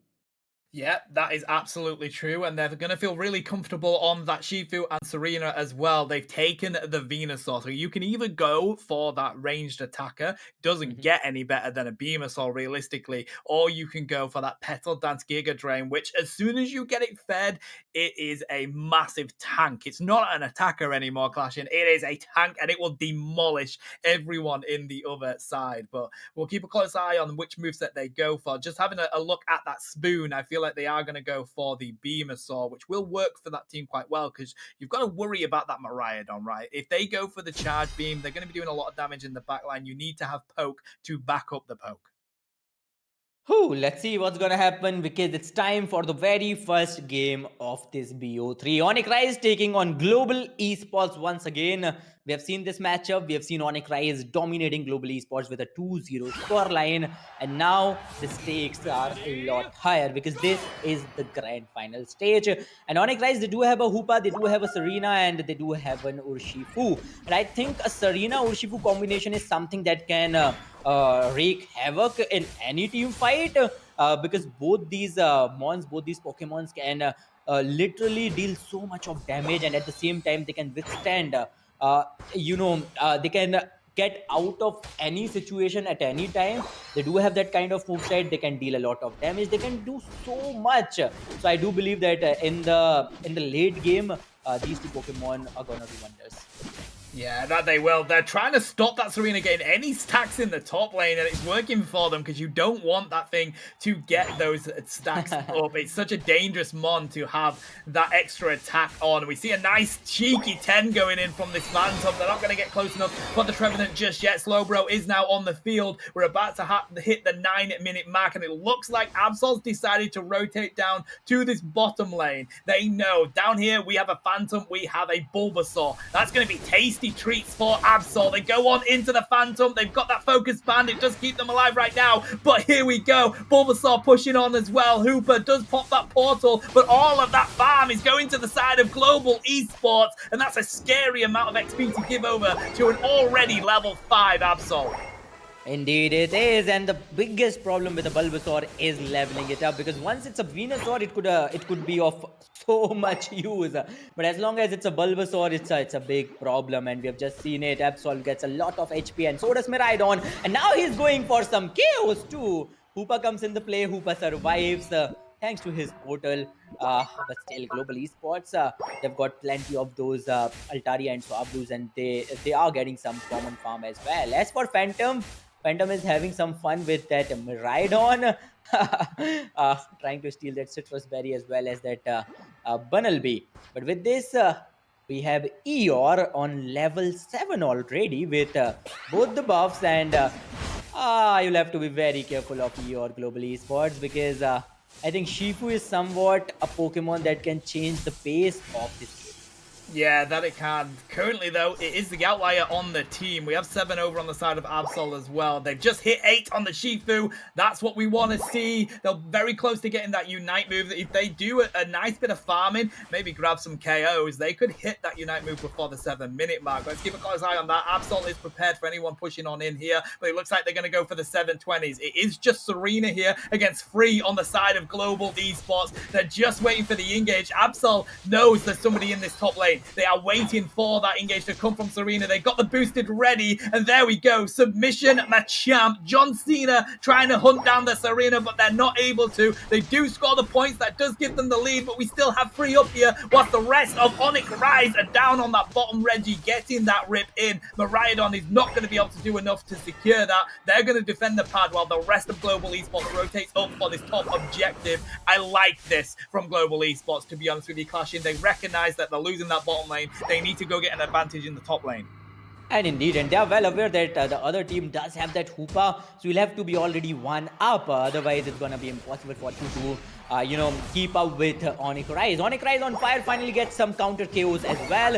Even though Global Esports, they were constantly harassing them. They were constantly, stealing that farm from their side, but Onyx Rise, they were simply waiting and patiently waiting for this particular moment. Now they do have some KOs, they do have a level advantage because their Urshifu is on level 10, and that level 10 Urshifu, if it comes to a 1v1, if it comes to even a team fight, is gonna do wonders. He's gonna simply single-handedly secure that Regiliki. Machamp and Slowbro defending the goalpost from the Regiliki. Venusaur, what is he up to? Be very careful, because if Absol tries to knock out you, that's going to be a pretty easy task for him. But finally, Shifu in the play too. Absol with the Unite, although Shifu can deal a lot of damage. Machamp goes out and Serena gets KO'd. But remember, Onyx Rise, they are pretty low. All the Pokemons are very low, and Global Esports, a very good defense coming up from their side. Buddy, we need to watch that back some other time, because they had a barrage blow in their face. They had a midnight slash in their face. It did no damage, mate. Onyx Rise, they just brushed it up. They got back up, call an ambulance, but not for me. But now we have a push onto this T1. We do see Apple trying to dive onto the Venusaur, but it has the Petal Dance. Hooper's brought up the rest of the team. Apple's going to go back to the Pokemon Center. They missed leg day. They can't push on in there, and Shifu cleans up the Absol. Onyx Rise, they are cooking. They're going to take out Swifty here on the Slowbro while they desperately tried to get 5 points in. They couldn't get 5 points in, Clashing, and Onyx Rise are going to push onto this T1 in the bottom pad as well. It is all coming up Onyx right now. Onyx Rise is on fire right now, and considering the levels they are on, I do not think there's going to be a counter push anywhere soon. I think it's going to be a long wait for Global Esports, and I do sense another late game from the side of Global Esports, because I think they are well aware that the Rayquaza is the only thing in this game that can save them. Because if you're gonna go in, if you are willing to fight Onyx Rise, you'll have to fight that level 13 Urshifu, and that level 13 Urshifu can pretty much dominate the whole team. We just need a little bit of support. If he has, look at that, just look at that, look at the amount of damage that Shifu is dealing. He gets that Absol, going all in and chasing down that Eldegoss alongside a Machamp with the help of Venusaur with the help of that Fatal Dance. Machamp barely survives, and now they're gonna just give up, gonna back off maybe. Nah, Global Esports, they're constantly coming in for a fight, which is not a good decision, because if you're fighting Onyx Rise, then you are fighting a Serena that is on level 12, you're fighting a Urshifu that is on level 13, and who's not even in a fight. He was not even in the fight. He was simply single-handedly securing that Regiliki, which he did. And now the whole team is already moving around the jungle trying to steal all the farm Global Esports has. Yeah, it's just domination from Onyx Rise right now, and I gotta say, the decision to put the Buddy Barrier on that Venusaur was genius. The amount of times these massive Unite moves have come out from Global Esports here, Clashing, they've gone with the Midnight Slash, they've gone with the Barrage Blow. It doesn't do any damage because Verdant Anger comes out and they pass that shield along to their teammates, and it just works so well. Fantastic play from Onyx Rise. Look at them grabbing every yellow dot that you can see. We have Pac-Man mode for Onyx Rise. Yum, yum, yum, yum, yum. Grabbing every piece of experience experience that they can. 20 seconds until this bottom Reggie spawns. We have a level 13 Absol, but it is getting risky. Going in there onto the Trevenant. Hooper cleans it up with the Shifu providing assistance. Global Esports cannot win a single battle in this game right now.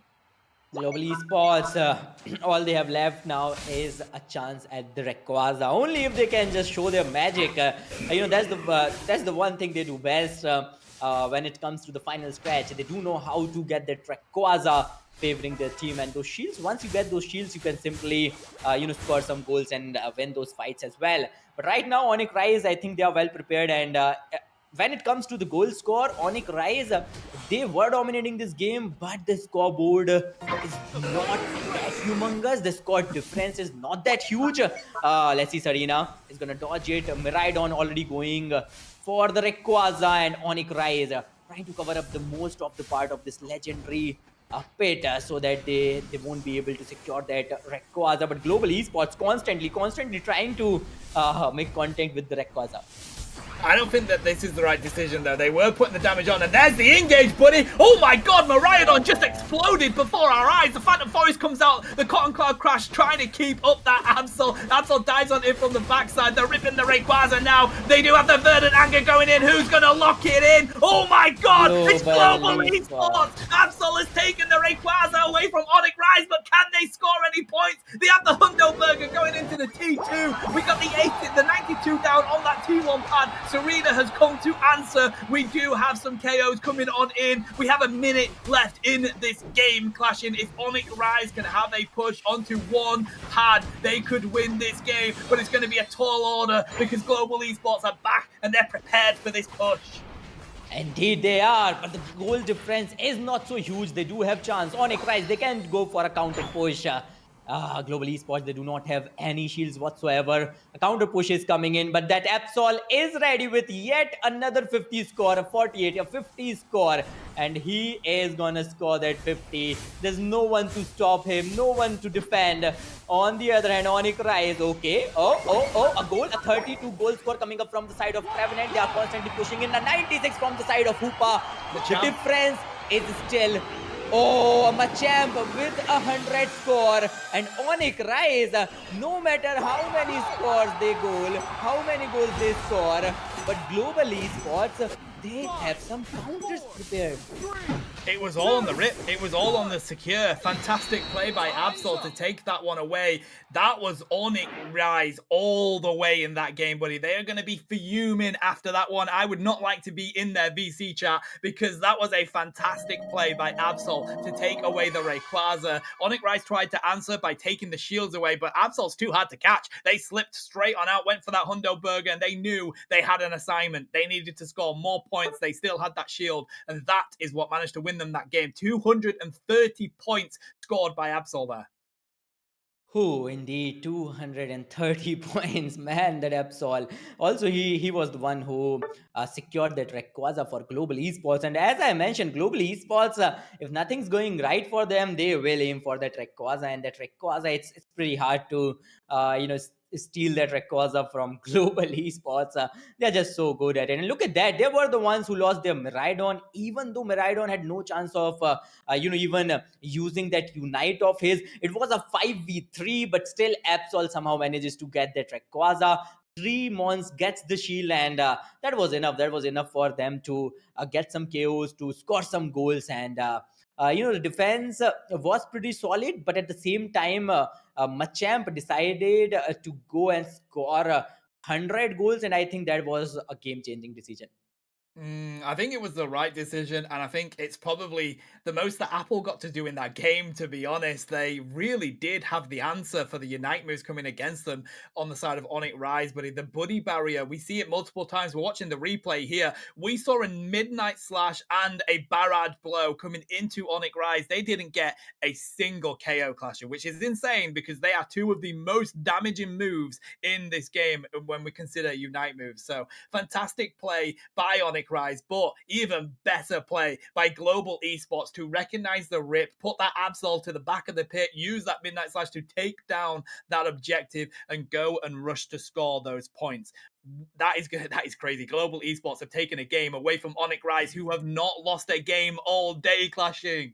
I think that is what me and Taj were talking, right? This is Global Esports, and they are the ones who beat Onyx Rise yesterday, so they can pretty much do that again. But remember, ladies and gentlemen, there's a bracket reset, so even if they somehow manages to win this BO3 series, then the brackets is gonna get resetted, and then Onyx Rise will have yet another BO3 to redeem themselves. Let's see what's gonna happen. As for the bans, once again, a Blissey and a Garchomp ban, and a Psyduck and a Urshifu ban. This time, Global Esports, they're not taking a risk with that Shifu. No, Onyx have decided to stick with the same. They don't want to go up against that Garchomp. They know that Global Esports likes to use it. But let's see what the first pick is going to be. Umbreon is accessible. Miraidon is accessible. Zacian is. It's going to be the Umbreon for Onyx Rise. Really important one. But that does mean that Global Esports are going to get two solid picks over on this orange side. Well, Umbreon on the side of Onyx, then Global Esports, they can get that Miraidon. Let's see how they're going to utilize that Miraidon this time. And they're going to get that Zacian as well. Well, Zacian has been pretty good for Global Esports in the previous games. But we do have Apple, and Urshifu is out of the picture. Garchomp is out of the picture. So I wonder what Apple is going to go ahead with. He can go ahead with maybe a Leafeon if Onyx Esports allows that, because yes, no Absol this time. Global Esports, this is the Pokemon that helped you the most in winning against us. Well, we are taking it. Guess what? We are taking that Absol. Meanwhile, Apple, I think a Leafeon is the perfect choice. Yes? No? They look like they're going to grab that Comfey. It is going to be a slow, bro. That's going to be perfect to trying to shut down Seor on that Absol. They do lock in the Comfey, so Onyx Rise are aware of what could also come out here. They could go for that Zorak. You mentioned they like to use it quite a bit in this region, clashing, so it wouldn't surprise me if Global Esports decide to go for that, but it looks like they're going to try and take that Serena over on the side of Onyx, and they want to stick with that Venusaur. They know how well that worked for them in the previous game. Indeed, it did work out pretty good for Onyx Rise, and so did Serena. But Apple, Zoroark or Leafeon? Let's see. He's gonna go ahead with a Zoroark. They do have that Comfy, and this Zoroark Comfy combination from the side of Global Esports. Well, this is what I've been looking for this whole day. I've been waiting for this game, and let's see how Apple's gonna play that Zoroark, because he is very good with the Zoroark. But then again, we do have a Serena on the opposition, and they do have that Absol, and Absol is very powerful right now. Oh, I wonder what they are up to right now, because I think the denying that Rayquaza is going to be a very big task against Onyx Rise once again. Well, the thing is, the Venusaur, if they go for the Petal Dance Giga Drain again, is actually a good counter against Zoroark. It actually works quite well with the stuns of the boosted, as well as the fact that the Giga Drain keeps it alive and keeps it cooking. They also have that Focus Band, so it's going to be tough, but they have the Zoroark Comfy. If they can get cooking on that and snowball this game, it will make the difference. You've got to be wary of Venusaur hitting level 12 early enough, though, clashing, because as soon as Venusaur gets level 12, that is a huge amount of Petal Dance, a massive range, and it is going to be really tough to take down. Yes, indeed, it is going to be really, really tough to take down. Let's see what Onyx is up to right now, because in the previous game, Onyx Rise, they were super powerful and they were pretty much dominating the game. But a single mistake, or I'd say a single opening to Global Esports can change the whole game. So either you'll have to score a massive, massive amount of goals even before the final stretch, or you'll have to be very cautious about getting the Rayquaza or defending it.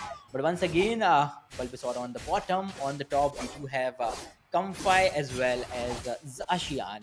Zoroark, Zorua going in for the farm, trying to evolve in a Zoroark as soon as possible. As far as this top lane goes so far, I think Zacian does have the advantage with that Comfey being there. If they hit that level 5, they can start to dominate that lane. But it's going to be a matter of who comes in. Ooh, we have a AFK Umbreon right now, and Global Esports look like they're going to give them the advantage. They don't want to... That is great sportsmanship coming out of Global Esports there. They've let them get back into the area and deal with coming back into the game. That's fantastic from them. Huge shout out to you guys. And now he is back and he's gonna steal both the citrus berries from the global esports side. And with this, Illuna gonna survive, will back off immediately, trying to get to the level 4. Finally, Slowbro evolves from that Slowpoke, and a fight is going on the top path. Zoroark is there alongside Comfy, and Global Esports, they are trying to aggress a little bit, but then again, they do have Hoopa, and Hoopa's portals are so useful. Yeah, they really are. They're the most defining thing in this game. Makes a complete difference for a team. We do have level 5 on this Zoroark. They've just grabbed level 6. They want to grab the rest of their farm. It seems like the levels are really working inside of Global Esports right now. They've got power spikes across most of their mons. Onyx Rise, they don't quite yet have that Venusaur online. We have an Ivysaur, and we aren't quite there with the Serena just yet. But level 6 on that Absol. It's going to be really important for that to come into this lane and defend against this Zacian that is just cooking so well with that Comfey on it. The mid farm is going to Global Esports here because that charge beam is going to obliterate it, and that's no XP gone to the side of Onyx Rise. They need to catch up with this XP quickly, Clashing. Well, they do. Let's see how they're going to cover it up, because this time Global Esports, they're constantly trying, and this Comfy Zacian combo is working perfectly fine. Here comes Zoroark, gets a KO in the form of that Ivysaur, and he will immediately back off. Well, that's the beauty of Apple. He is so good with this in and out strategy. Meanwhile, Zacian, once again onto the top, will back off. Is Comfy to assist him in every possible way, and here comes that Zoroark just in time, gonna deal a lot of damage and will back off while you have the chance.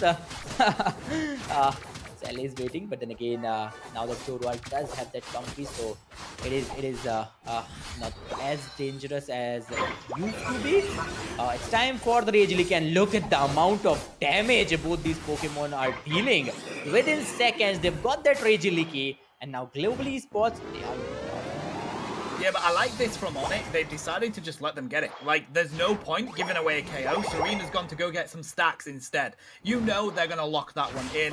Even if you do get KO'd there trying to steal it away, they're just going to score more points and you go. Fantastic decision from Serena. Yeah, they're going to break that pad, but it does give you experience if they do that. Whilst Onyx Rise push this bottom side and still give themselves a lead. Basement pad has gone now, Clashing. So they're feeling pretty confident despite what's just happened. And look at all that farm in the top lane that Serena is now going to go grab. That is going to be a 5-course meal for that mon. Indeed, it is going to be. Meanwhile, Zoroark is on level turn right now, and Global Esports, no matter what they do, Onyx Rise, they do have a counter statement to make. They do have something to give them. But let's see, Sadao is again moving ahead, trying to steal some farm in the process too. And the whole stadium is empty. Finally, it's time for those two Altaria and Swablu's. Slowbro waiting for the perfect opportunity. Miraidon with the charge beam is going to deal a bit of damage, but both these Pokemons are well aware of the fact that there's no support for them. Their teammates are far ahead, and without that Hoopa, it's not that easy to survive. No, you cannot just escape out of any situation. But Sadao and Apple, oh, they are waiting. But nah, Serena came in and will back off immediately.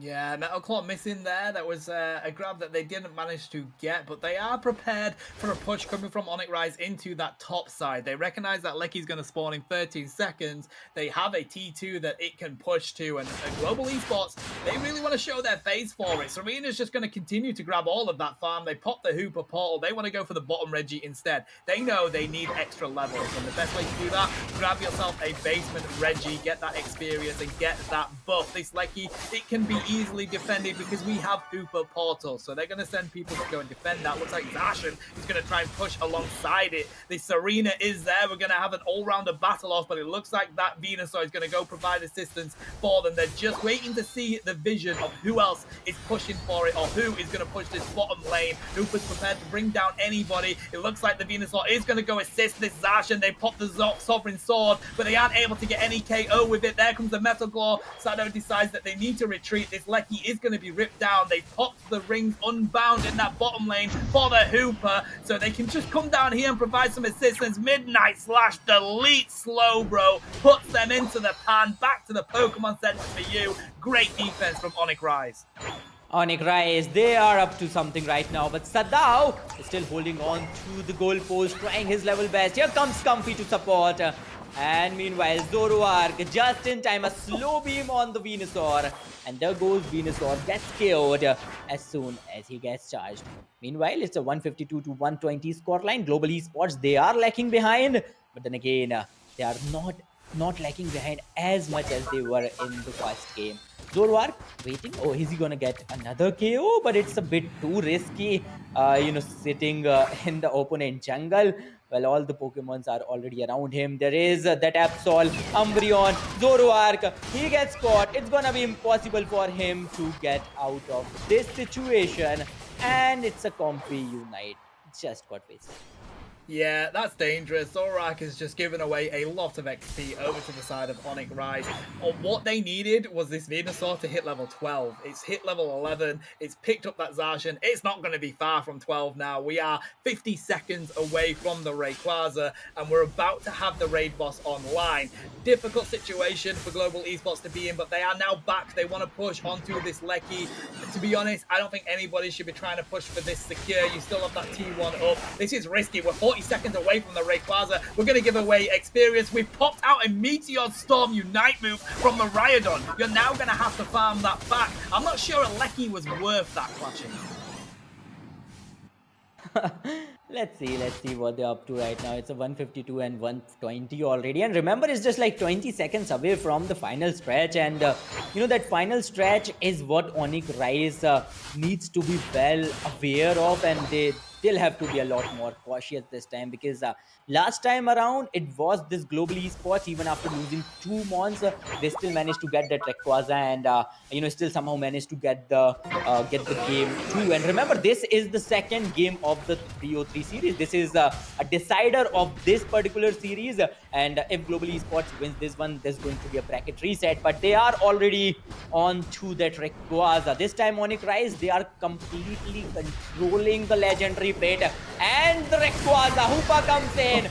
And there you go, Onyx Rise. This time around, they're not giving you any chance.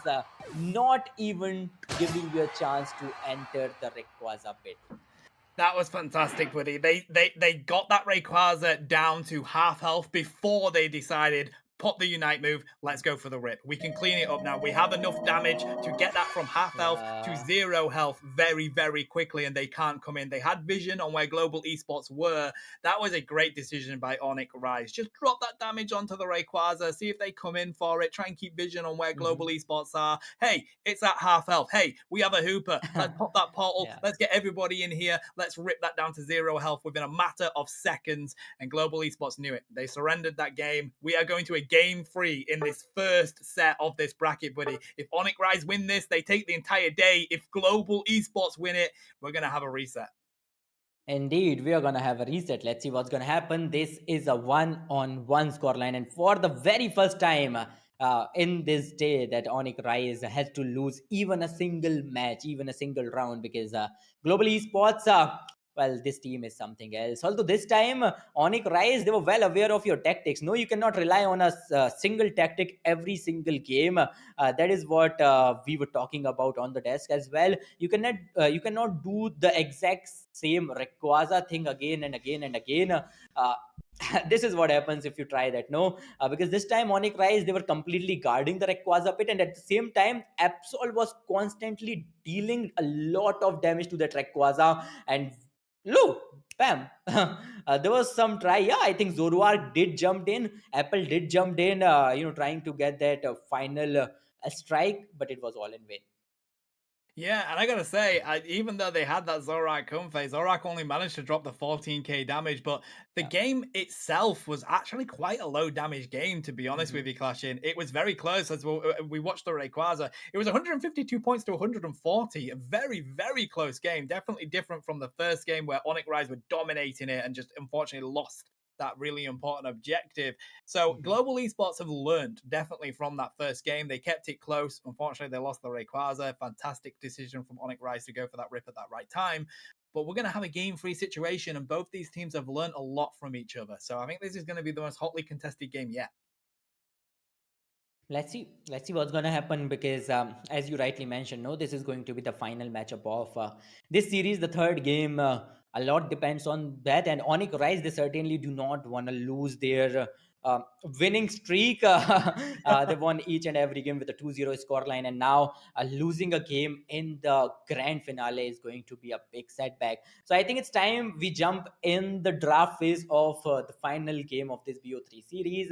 And I wonder if there are going to be some maybe changes in the draft. Maybe Global Esports, they can switch on and ban maybe Sarina or maybe Zacian, because these are some of the Pokemon that are like doing wonders for Onyx. And there you go, Global Esports, they're gonna ban that Sarina this time around, because Onyx Rise, they were completely destroying them with that Sarina.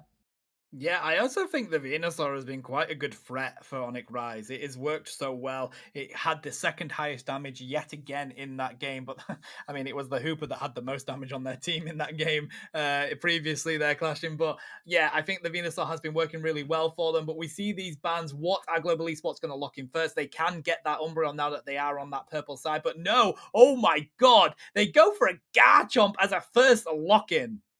Global Esports. Well, they are once again back with the Garchomp comp. I remember Onyx Rise in the very first matchup, they had to ban that Garchomp, because they were kind of terrified with that Garchomp as well, because Apple with the Garchomp has already won against Onyx Rise. Global Esports already won against Onyx Rise. But then again, Miraidon as well as Swifty on the OG Snorlax.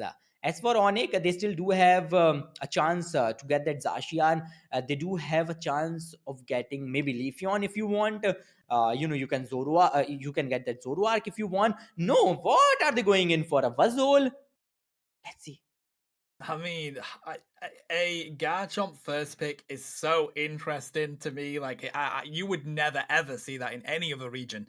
They would always leave it to be later on, but instead, we have managed to still get the Miraidon over on the side of Global Esports and the Umbreon. That is crazy clashing. They have also picked up the Gardevoir that I'm very excited for. We don't see much of that, but it definitely does cook. A fantastic power spike that has coming into the lane at level 5. Are we going to see the Mewtwo Y coming out for the side of Onyx Rise? They have that Buzzwole and Zacian as well. What a comp both of these teams have locked in.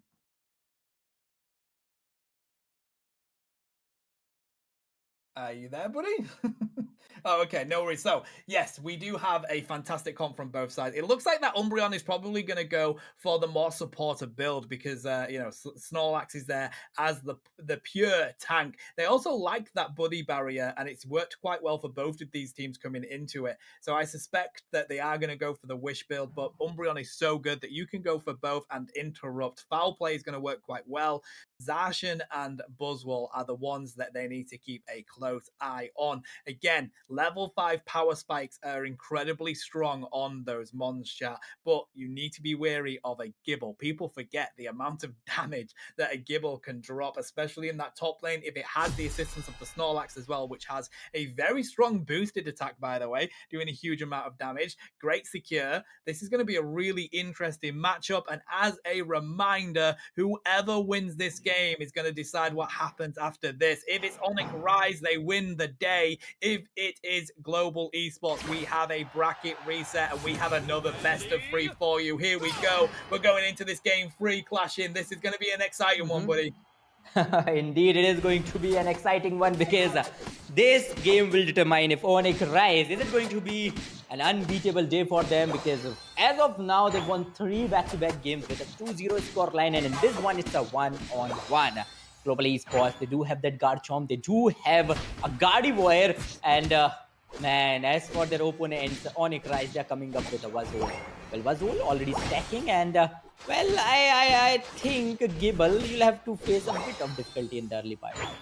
Yeah, I like the fact that Buzzwell didn't go back though, because as I mentioned before we go into this game, Gibble does a huge amount of damage, so great decision by them to get on out of there. Umbreon trying to get some of their own stacks in. They're very close to that level 4. They don't manage it though. That gets stolen away from them, and Buzzwell's getting ever so closer to level 5. Whilst the Sword Doggo comes on in, we have the Curlier. They have the power of the Psy Shock, which is such a good attack coming on in, but they're left alone in no man's land right now. They haven't been grabbed by that Buzzwell, but Snorlax is rotating up. We have a 4 top lane push coming in from Global Esports. Global Esports, they are very aggressive as of now. This is just the beginning of the game. Look at that, Mewtwo getting some final hits as well. Eeyore will back off as soon as possible. This Gardevoir, even though it's not even fully evolved yet, but then again, Kirlia from behind is dealing a lot of damage. Obito trying to get the final hit. Meanwhile, Slowbro and Mewtwo, well, be a bit careful there. Miraidon, you do not have a lot of HP because that Mewtwo is just waiting for the perfect opportunity to KO you right now. Kirlia might get caught, but no.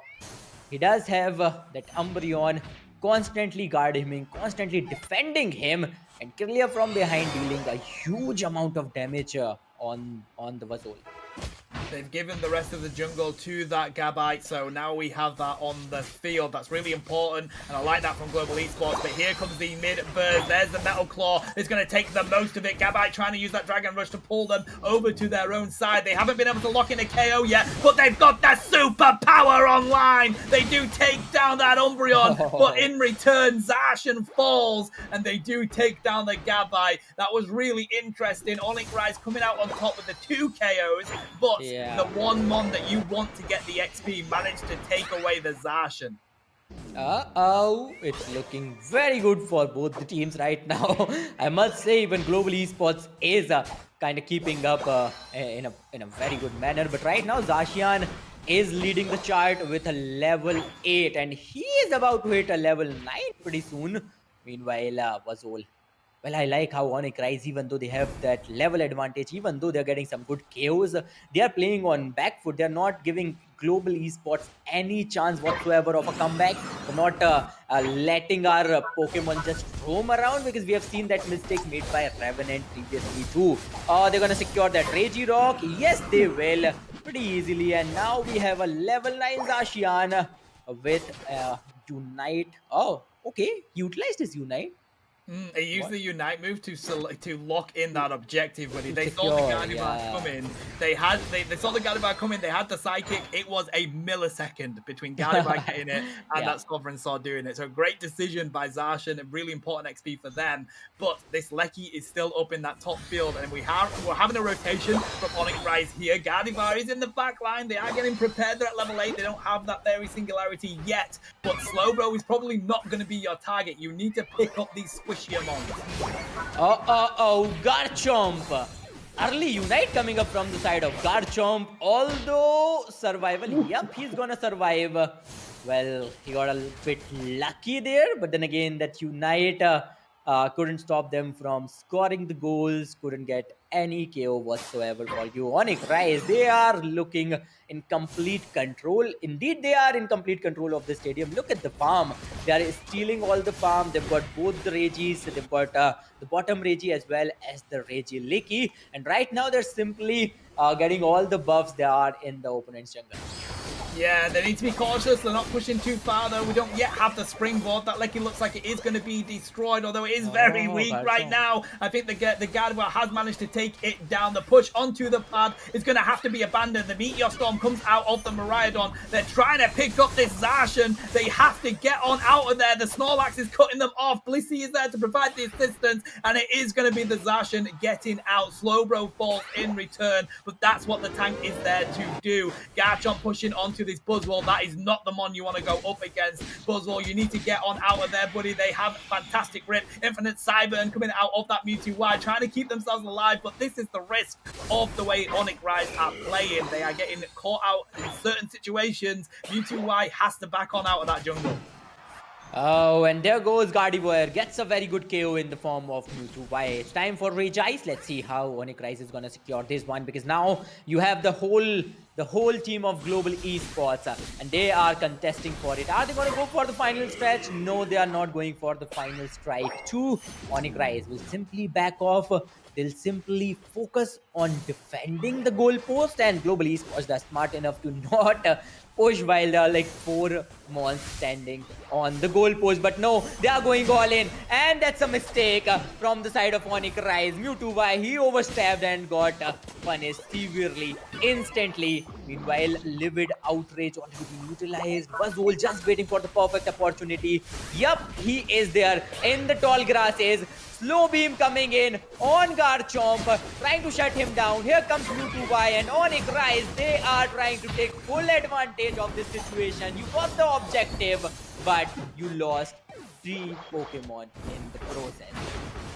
Waited way too long with that one, buddy. They had the push, but they stayed too long doing that push. And Onyx Rise have come back to answer. Meteor Storm comes out the Miraidon. That is going to put the pressure onto this goal, but it looks like they are going to break it. Trying to get that 40 in from the Blissey. Oh, the Garchomp wasn't quick enough. A 40 dunk into that T1. 223 points on the board for Onyx Rise now. And you may have got the objective, as you said, Clashing, but the advantage has been Onyx Rise in that basement lane. Indeed it is, and this is a huge lead. It's a 15 to 223 score line, and I think this is the perfect lead you want if you wanna again do the same thing you did in the second match. They can simply control the whole legendary pit. They can simply just defend the Rayquaza, or they can secure the Rayquaza for themselves if the situation allows. But let's see what's gonna happen, because they do have a level 14 Zacian, and as for the opponents, the highest they can go is level 12, and finally a level 13 Gardevoir coming in. Well, Zacian can hit level 15, can he? Let's see. Because that Zacian is totally overpowered right now. Well, if they're going to try, we're going to see 13 on that Buzzwole as well. And I've got to say, you have to use these Unite moves if you're global esports together. If you pair that Fairy Singularity alongside that Livid Outrage, the Moonlight Prance, it's going to work so well.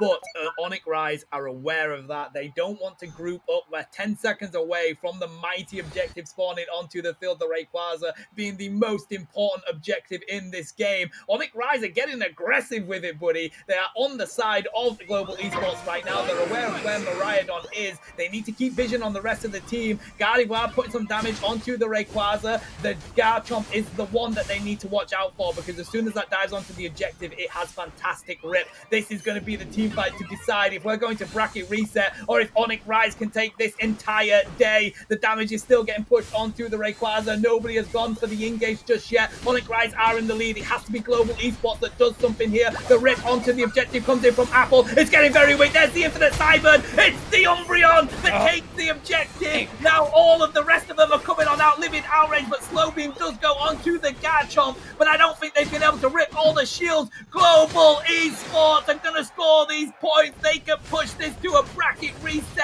196 with that 50 going in. A Quadra from the Garchomp. They're going to take the lead with a minute left here, Clashing. And Onyx Rise surrender. It's a bracket reset.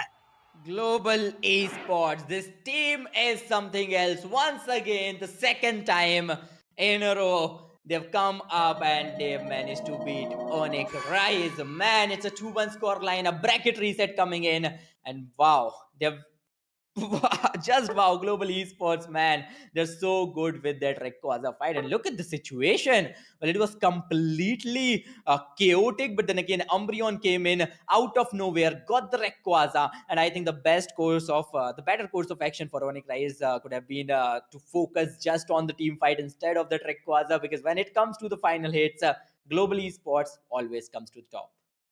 That they do. The Onyx Rise are going to be fuming, buddy. They have 2-0'd everybody all day long, but global esports have managed to come out on top. It went all the way down to the wire of game 3. It went all the way down to the wire of the scores, and they end up coming out on top. We have another best of 3 to come up next. Onyx Rise, can they do it? Can global esports defeat the fan favorite and win the day for the $150 prize? What a day of Pokemon Unite tournament we have had. Indeed, what a game and what a day. Global esports. Man, Onyx Rise, they were having such a great day, 2-0ing every opponent they were facing, and even they did a 2-0 against global esports as well in the upper bracket semi-finals. But little did they knew that global esports is coming back for them after we beating Revenant X Spark in the lower bracket finals. And now, man, what a way to make a comeback and what a way to take your revenge. It's already a 2-1 score line. It's already a bracket reset. And let's see what's going to happen when, we're going to see the next BO3 series.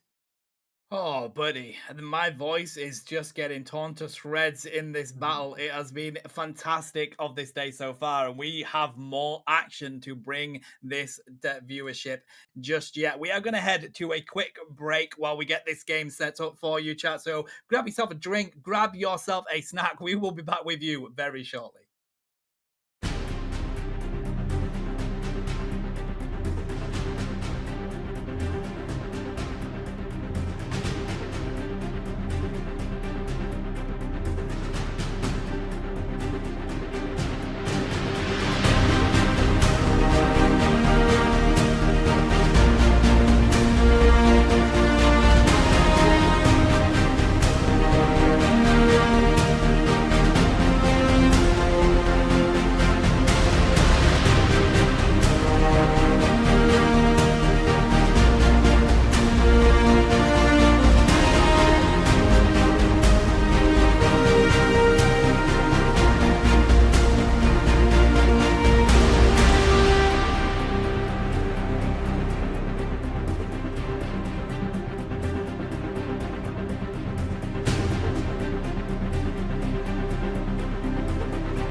Ladies and gentlemen, welcome to the finals of the Asia Cup. Again, we just had a bracket reset.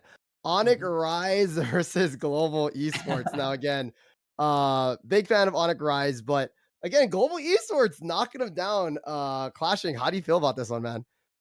I feel really good again because I think I've been rooting for global esports yesterday as well, and I was very happy when when they did it. It was a 2-1 score line indeed, but today I really was not expecting this kind of gameplay from global esports because we have seen Onyx Rise defeating global esports 2-0 in the semi-finale, upper bracket semi-finale, and now all of a sudden this is a different global esports. It's a 2-1, it's a bracket reset, and now this is going to be a decider series. Yeah, it's crazy because like again, you saw last match, right? Apple did so well on the Garchomp. Mhm. Again, do you think Onyx is gonna like ban the Garchomp? I don't know. Like they banned it once, they did well, Yeah. and what do you think about that clashing? Well, there are like so many Pokemons you'll have to be very cautious about. You cannot just ban a single Pokemon and think, yeah, the opponent is just done for. Because even global esports is so versatile. Like we had a conversation about, if you're gonna ban a Garchomp, they do have a lot more options, right? If you're banning Garchomp, you are somewhat giving them another opportunity. Maybe you'll have to give them Psyduck. The last time we've seen a Psyduck in the play, it was not so fruitful. So maybe you can just give away Psyduck on Rise and maybe just ban out Garchomp or any other Pokemon that maybe global esports can dominate with. But one thing is very clear that Onyx Rise, they're not giving up Hoopa. They're very keen about Hoopa and they're making sure that Hoopa is on their side, so that they can somehow utilize the abilities all over the game. But when it comes to the final stretch, global esports, boom, I don't know what they do, but every single time they're getting that Rayquaza. Yeah, no, that's definitely, and again, when there's a raid, there's a way, right? This and again, hopefully we see the band soon. But again, Hoopa, yeah, Onyx Rise does really good with Hoopa. I'm a big Hoopa fan as well. Again, pro teams maneuvering with it so well. But like you said, global esports just securing the raid, and when there's a raid, there's a way. But again, global esports clashing, right? Apple. Uh, This individual has been on so many mods. Again, Zoroark, yeah, Garchomp, right? Machamp. Like again, Blaziken. that's it's gonna be, yeah, it's Blaziken, right? Again, this player's super good. Definitely something you want to watch too. But again, Onyx with the Venusaur. Again, that pedal dance Venu is putting in some more clashing. Indeed, it is. It is putting in some work as well as the Vardha and Anger. The Unite can do wonders as well in every fight, in every team fight. But I think we've seen a Pikachu as well. So I wonder if they're going to utilize a Pikachu or not because maybe Pikachu can do Pikachu can do something as well. But yeah, let's see what's gonna happen because the next game we're about to see is going to be the very first game of the final BO3 series, the decider BO3 series. And if let's suppose if Global Esports can start off the second BO3 series with a win, then that's gonna put a lot of pressure on Onyx. Yeah, no, again, Onyx Rising, Onyx Rise, again, great team for sure. Again, utilizing that tank Venu with the curse, the focus band, and also the buddy barrier. I've seen a lot of like sorry, I've seen in season one, right, clashing a lot of buddy barrier, but then now with buddy barrier with this Venusaur buddy barrier, how do you see that kind of like working with Venusaur with its unite move? I think it has been great, no, because in like most of the cases we have seen, whenever it gets triggered, the whole team kind of gets a kind of gets a ray to survival. We've seen that while they were trying to push that Regiliki on the top Yeah, path, yeah. it was like so intense. But then again, all thanks to that, they managed to survive. And Onyx Rise, they had an opportunity to come back with a greater amount of damage, with a greater force. So let's see what's going to happen in the upcoming games. We've seen Onyx on a Buzzwole too. So I Oh think yeah. everything that Onyx is doing is working out, but everything kind of fades away during the final 2 minutes, during the final stretch of the game. So they need to figure something out about that. Yeah, classic. You could have a perfect game, and again, obviously, we all Uh, see, right? Again, Onyx playing a really good 8 minutes, but when there's a raid, there's a way. But again, shout outs to Global Esports, right? Just picking at the ray with the picking at the ray, right? Just kind of hitting, and then allowing again the Garchomp to come on in when it was right, and then just kind of flip it because again, when there's a ray, there's a way with the Unite. That's what people love and hate about this game. So yeah. I'm excited to see again. Man, I don't know. I think there might be some personal bans. I think Garchomp, it doesn't really, because whenever Global gets Garchomp, on it gets Blissey, because again the Blissey plus Garchomp is a really tough combo to go against, right? So but again, I think they might have to just ban Garchomp at this point, because Garchomp is I think it's the only mon that's kind of given Onyx Rising their losses throughout these tournaments and qualifiers. You know what I mean? Well, I won't say it's only Garchomp. I'd say it's global, because even Well, without true. Garchomp, we've seen them do wonders, right? Especially, Mhm. I think it's their capability of not giving up till the very last second. Because I still remember there was a game they've almost lost. They've like lost like two Pokemon, and it was a 5v3 fight. Onyx was going all in on the Rayquaza, and out of nowhere, Umbreon jumps in, gets the Rayquaza, and boom, Global Esports gets the victory. So I think that is something, because they try to hit every single move they have. They try to take every single chance, and that's the reason why they get that Rayquaza pretty often. So let's see what's gonna happen in the next game, because Onyx Rise, I think they have played pretty so many games against Global Esports, so they are well aware of the fact that Global Esports is gonna. I think these two teams have played the most number of matches against each other yesterday than today. So yeah, this is going to be their third BO3. Wow. Yeah, no. The fact that again Onyx Rise played each other in the semifinals against Global Esports, we get the ban picks finally. Here we go, clashing. I believe it's gonna be again maybe a Miraidon ban. We do see the side of cover Miraidon, Mimikyu, Psyduck. What do you think the other bans are gonna be? Maybe a Garchomp. Oh yeah, could be yeah, yeah, yeah, could yeah. be a Surely, great ban. right? No, Garchomp could be a great ban, or from the Global Esports, maybe Hoopa. They can ban Hoopa, considering Onyx is relying pretty heavily on the Hoopa pick. No, they're gonna ban Ooh, Shifu and Urshifu. Onyx. Yeah, they're gonna ban that They're gonna ban. Garchomp. I think They, they they should. they Yep. do not want that Garchomp in Mhm. any situation.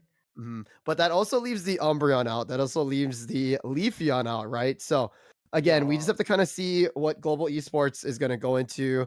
Again, I think the Umbreon's a good pick as well, but again, they usually pick their kind of the mon that they want to use pretty early on. So Swifty. No, they're giving yep. Sadao a chance, and they're stealing Serena out of Onyx grasp. Because Onyx, they were quite keen on that Serena. They were constantly picking it, but now they're going in with a Delphox. Are they? Uh, we've I don't think already they're gonna go seen. Del Fox. I don't think Uh, so. This is gonna be a really we've seen a weird. Gardevoir. We've already seen That a is true. The Gardevoir. Guardy was So an interesting pick. Yeah, the Snorlax. Okay, yeah, for sure. The Snorlax. maybe another Guardi. Nah, it's not Blissey, Lex. yeah, you want to definitely get that core going on too. But the Umbreon is going to be on the side of Global Esports. The Glaceon, very interesting. Oh, okay, never mind. I was like, yeah, Miraidon would be a pick. But again, you see the Blissey, you see the Snorlax, you see the Serena, the Umbreon. These like 5 mons are pretty much the core of any team coming into this kind of like event. You know what I mean? Yeah. Clash. So Mhm. Indeed, indeed, they are like the core, because this is high time. I why are they trolling us with the Delphox? I wonder, are they really thinking about picking the Delphox? There's no time left. They're like constantly poking us.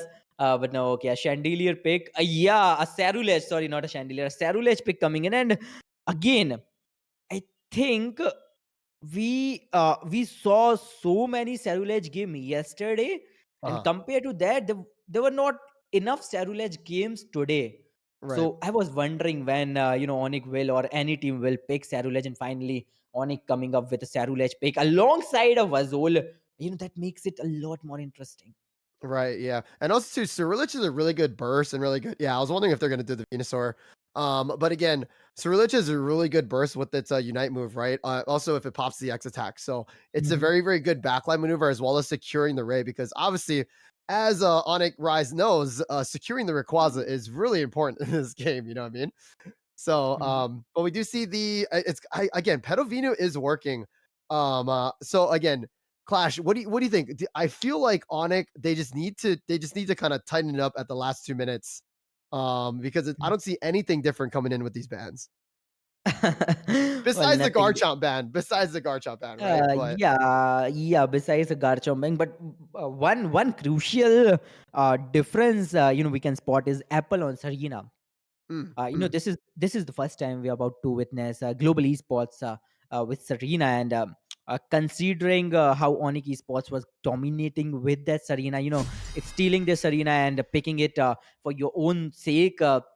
If it works out, then that's going to be great. Otherwise, Onyx, they will punish you. You do have Absol, and we have seen global esports getting that Rayquaza and other objectives with that Absol previously, and we have seen teams banning that Absol too. So I do think that is gonna serve as the core of the team. So a lot rely on that Absol, how you use that, how Sadao gonna play this game. Let's see what goes uh, on, because this is going to be the very first round of this PO3 series. yeah, this is the very first round of the Asia Cups playoffs finals. Again, we just had a reset bracket. Onyx Rise on the rise, but getting toppled over by Global Esports, forcing this best of 3. Again, we are back at game 1. Again, Global Esports on your purple side, and again, Onyx Rise on your orange side. Now we do see the Absol in the jungle. No invades, which I'm very surprised about, because again, Cerule Edge desperately kind of needs that level 5. So I'm kind of surprised that we don't see any invades, but I guess there isn't any mons to be invading on from the side of Global. We did saw a counter evade though. Snorlax was making his way through the speed flex zone all the way to the goal post, all the way to the base. But right now, Global Esports and Onyx Rise, well, both the teams are starting to secure some stacks, trying to score some good goals. Bulbasaur again, as long as he's a Bulbasaur, it's not gonna be a much of a issue for Global Esports. But Cerulege is here, and this Cerulege needs to be a bit careful, and he's gonna back off as soon as possible, because Eeyore is well aware how important he is in the game. Oh yeah, as he leaves his teammates though, we see 2 getting KO'd. That's 1, that's 2. Again, quick cleanup on the side of Global Esports, getting those double KOs, and also, oh wow, Bulbasaur on the bottom lane as well too. So again, 3 KOs going into the side of Global Esports. And a lot of stacks coming up for Apple as well. Gonna secure those Bunnelbees as well. And finally, a level 7 Serena. We do have a fully evolved Serena. Oh, Absol. He is so much damage. Cerulege trying to KO that Trevenant, but yeah, he'll back up as soon as possible. There's no point, running behind Trevenant. You won't be able to KO him, and even if you do, it won't be much big of a deal. But Serena, on the other hand, with that grassy glide, pokes Zoe, backs off, and we do have Cerulege waiting for the perfect opportunity. And I think this could be the point. Onyx Rise, they might get some frags. Buzzwole gets one. Cerulege is still there, but no, Trevenant get Buzzwole. What? Umbreon goes down, and Serena somehow gets back. Although I think Trevenant, Cerulege won't let you go. And Cerulege with a 3 KO streak pretty early on in the game. Wow, Zoe goes down, but still, that's a pretty impressive streak there. Yeah, no, Cerulege, again, what was the highest, now it's actually the highest level 1 on the board. It does have its access to its Unite move, but again, the mean look hitting it as well.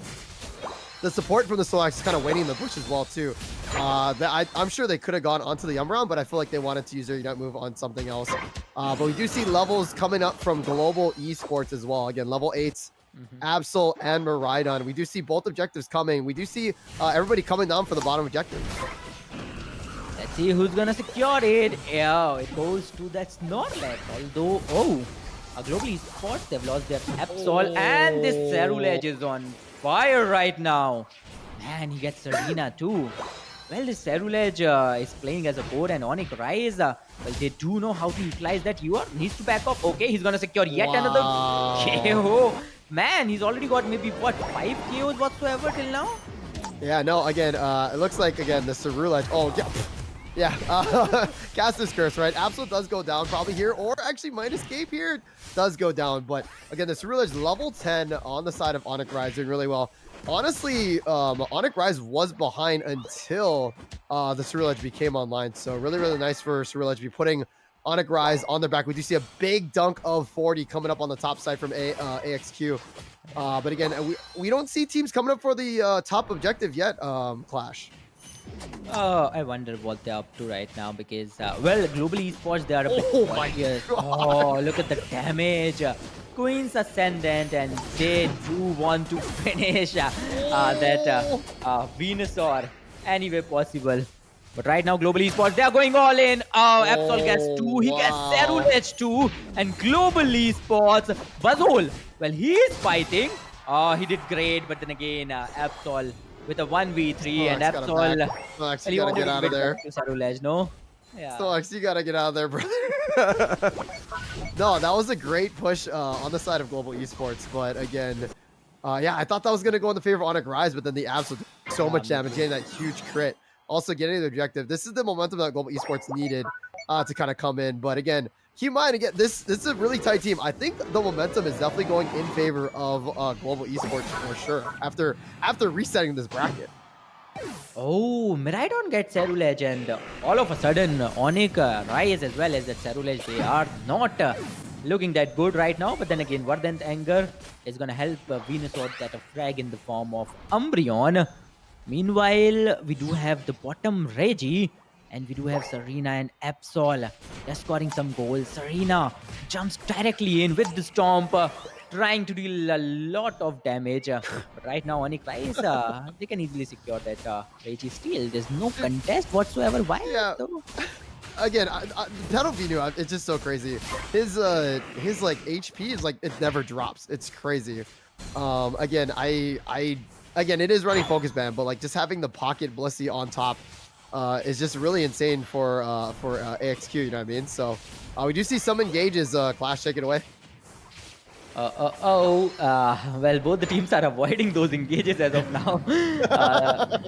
Taj, I think they're like super cautious now because for a certain time, like for like 4 or 5 minutes, we've seen how Onyx Rise, they were on the front foot, they were aggressing every time they've got the Right. chance. But right now, after that Absol aggression, after losing like 3 Pokemons, That was big. that too in a KO streak, a 3 KO streak. Well, Onyx Rise, they are a bit cautious now. But then again, the final stretch is approaching. Maybe they can. Maybe. Yep. They are looking for a fight just prior to the final stretch. Oh, look at that. Miraidon might get caught off. Yep, it's a 1v3. They are scoring those goals. Miraidon. Oh, There was that was no other option but to utilize that Unite. And Absol comes in the play. Gets a lot of KOs, 2 KOs in the form of Blissey and Venusaur. And wow. here goes Snorlax as well, man. I'm Global assuming. esports. Yeah. Yeah, I'm assuming Absol is running Amp, right? So it should get its Unite move by 2 minutes. Or it just has to farm really, really fast. Because again, that Unite move, it's a big one. So again, it did pop it at 250, but it should get it back if it farms well. So that's going to be something that we have to see here as we get to this 2 minutes. Now, again, Topaleki, nobody's going for it yet. It looks like Onyx is just going to let it go if Global Esports decides to go for it. But also, too, I think they're just going to farm it. No, they are going to go for it. But I don't think Onyx Rise is going to go for this. They kind of have to set up. Again, the moment. Oh my God! Wait, actually, level 14 Absol. That's going to be super big. But the It's a big positioning threat. on Onyx Rise is going to be crazy, and I think this fight is going to be happening very, very soon. Clashing. Here you go. Take it away. Let's see what's gonna happen. But then again, let me remind you, a level 14 Absol is a big threat. It's a huge threat. You cannot just ignore him. Let's see, AXQ, okay. They are already committing. Venusaur with the Petal Dance.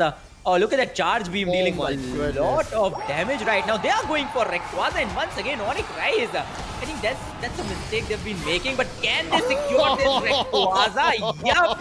For the very first time, Onyx Rise. They will snatch that Rayquaza from Global Esports, and they are giving Global Esports a taste of their own medicine. No, you do this every time to us.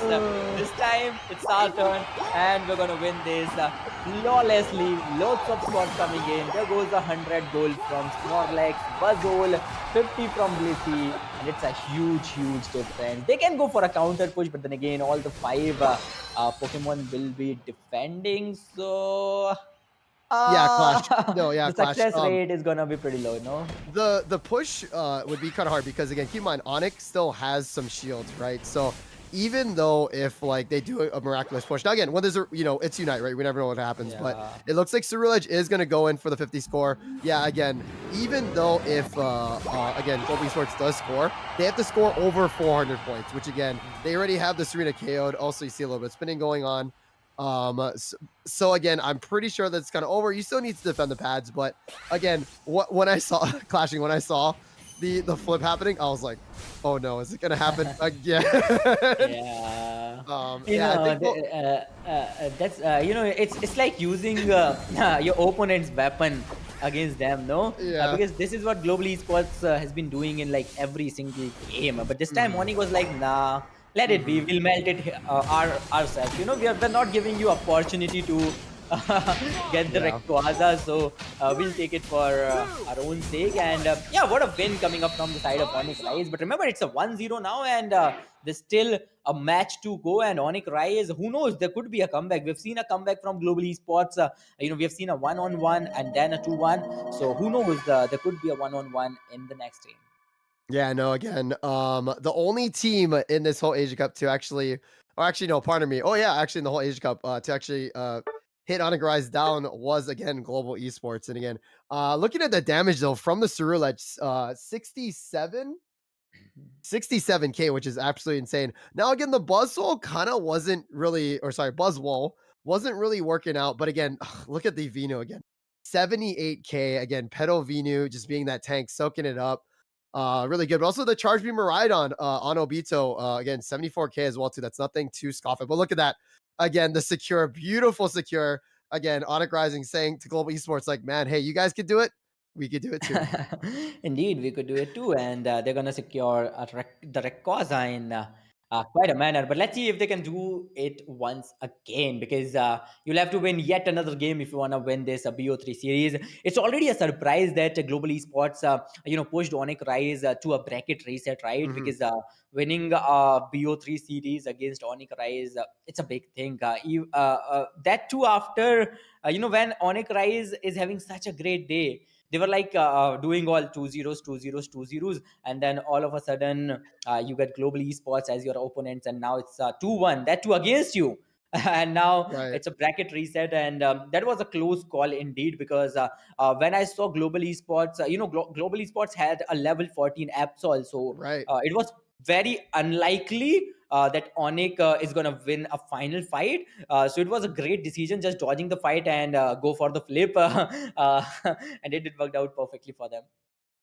And I think to the play of going for the flip, especially at the first of a best of one, right? Mhm. Now, again, here's the interesting part, right? Global Esports, if they lose a flip again, they're out, Yeah. right? And again, we've seen this countless times that when you Indeed, lose indeed. the secure, right, you lose, right? So again, what's interesting is that Onyx, now again, they also banned Garchomp. I think they're going to ban Garchomp again because it was a very big thing. But we do see the ban on Serena. Clash, do you see any new bans coming up? Or again, I think it's gonna be a Garchomp ban. I think there should be a Garchomp ban. I think so. Yeah, a Mimikyu ban, a Psyduck ban, and maybe a Garchomp ban. It has to be because like I again, Yeah. Apple was so good. Yeah. I mean, again, you there is meta clashing, right? But again, a target ban against your opponents, it's just respect, right?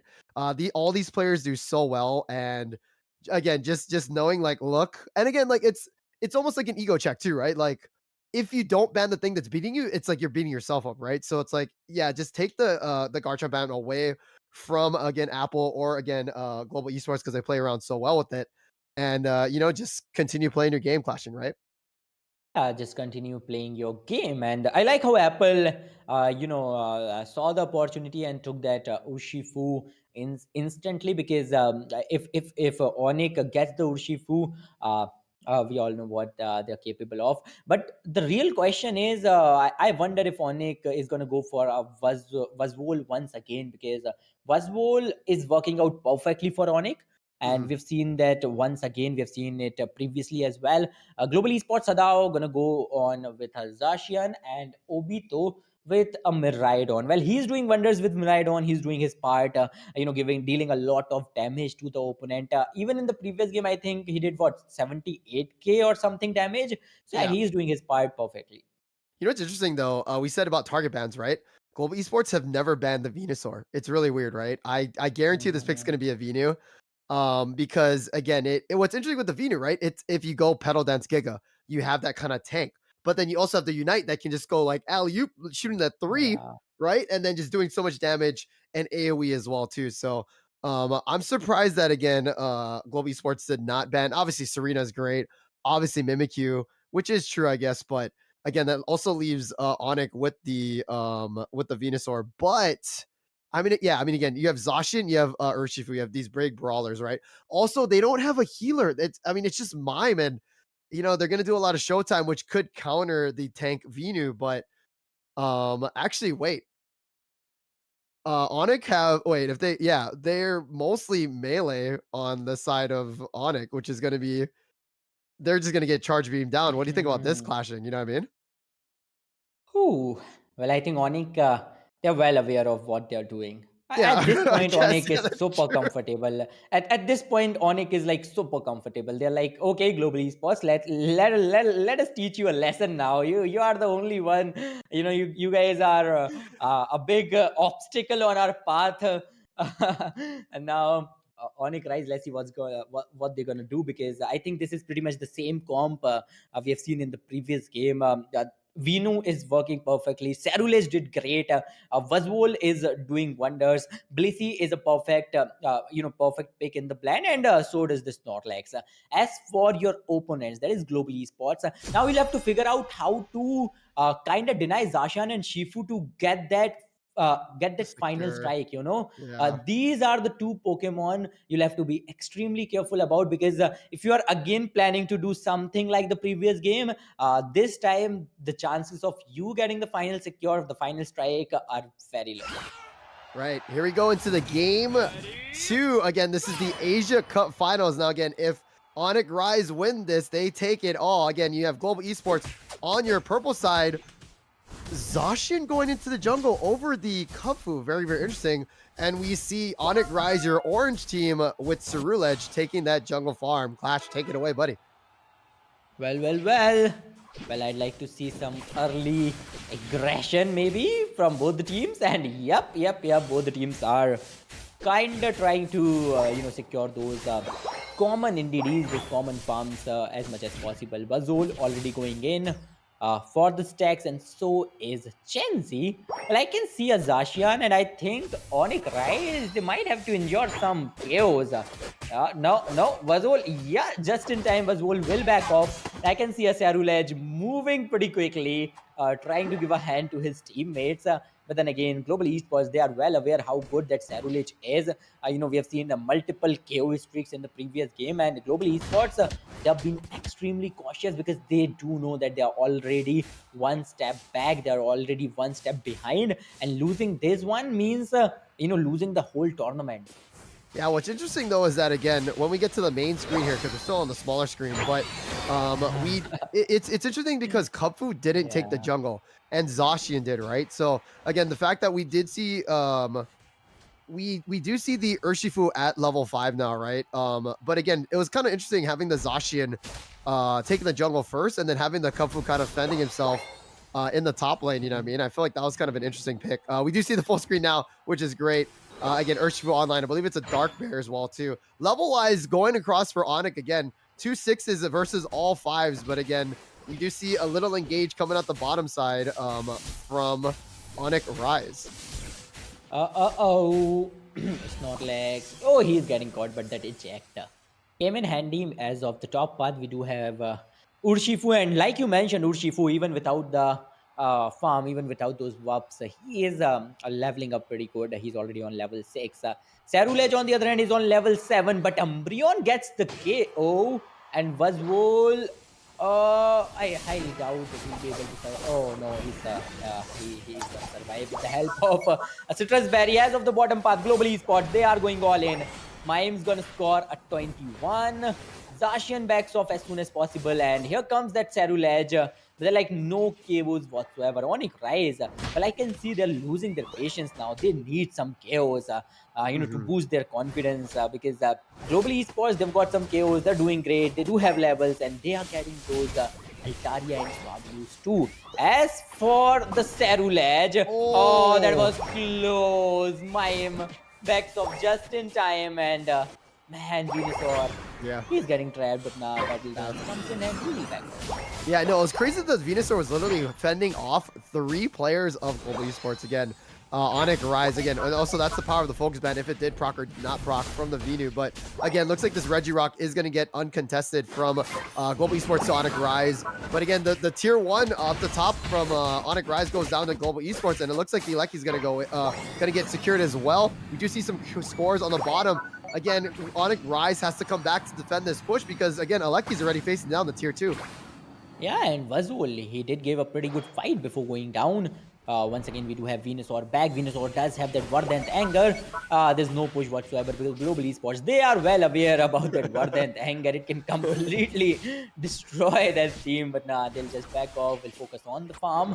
As for Onyx Rise, well, the score difference is not so good, not so huge. It's like 2 goal difference that you can cover up at any particular moment. It's about the levels. Yeah. Both the teams are kind of on an even-Steven situation, but you want some lead. Some lead will give you a bit of comfort, in the greatest scheme of the things. But both the teams are having some engagement on the bottom path for the Regi, and there goes Miraidon as well as Zacian. Cerulege, that is going to be a big confidence booster.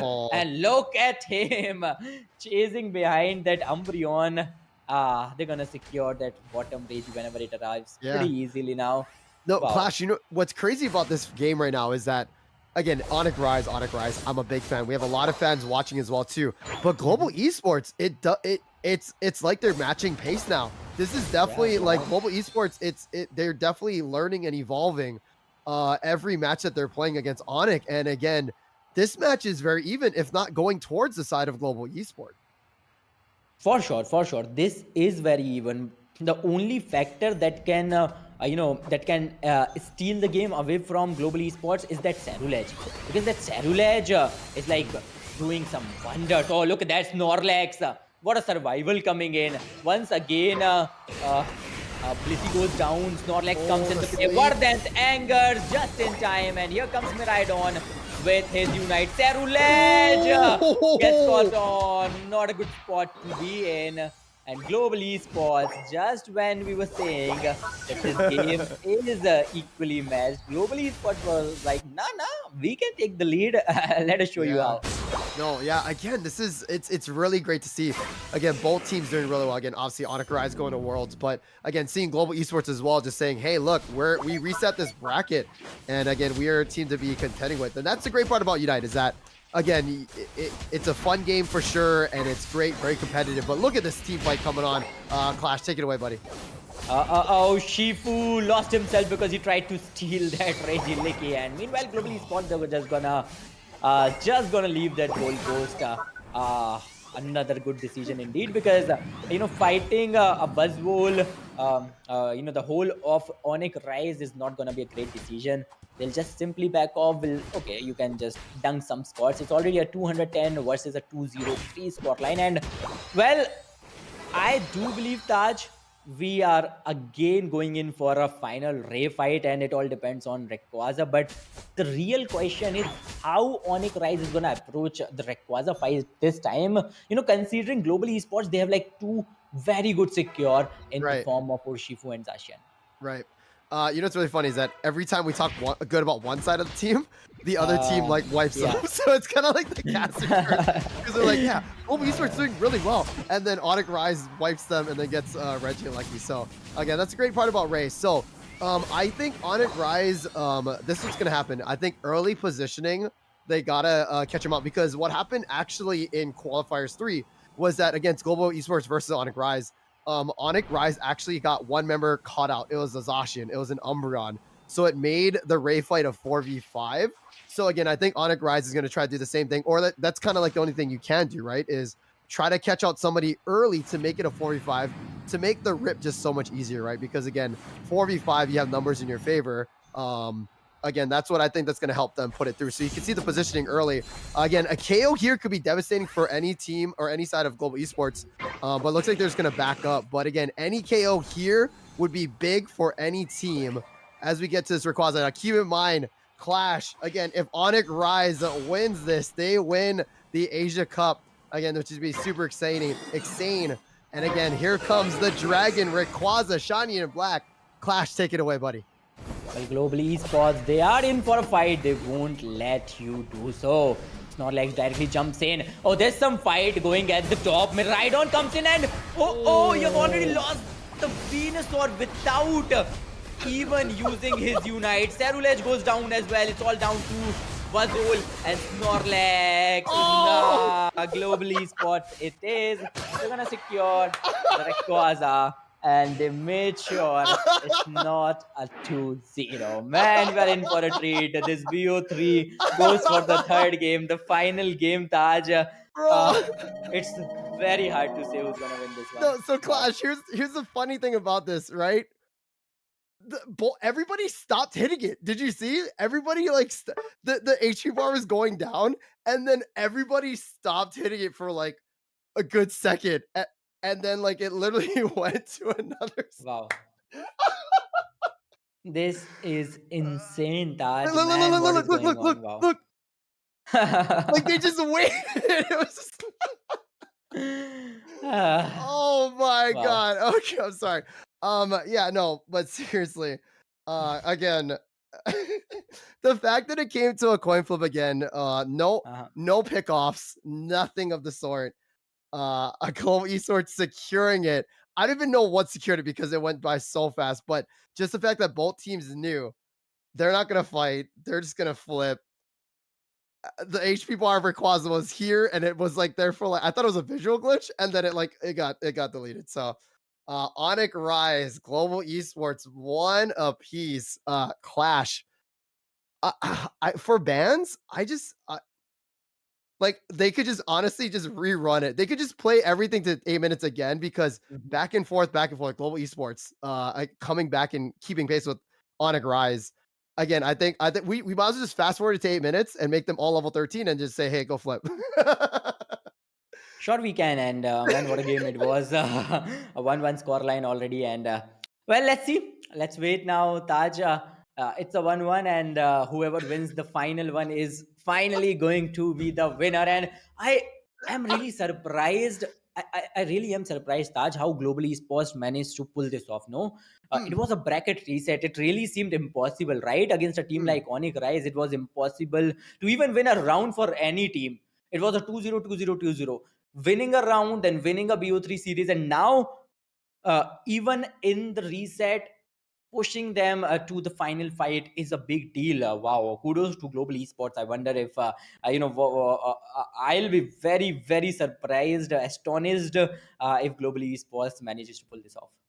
So here's the funny part, and this is the reason why I'm laughing so much, so I apologize. I'll keep my composure, but we've never seen a team fight yet in the Ray, right? So it's like I'm hoping that this best of 3 becomes a team wipe in the favor of one team or another.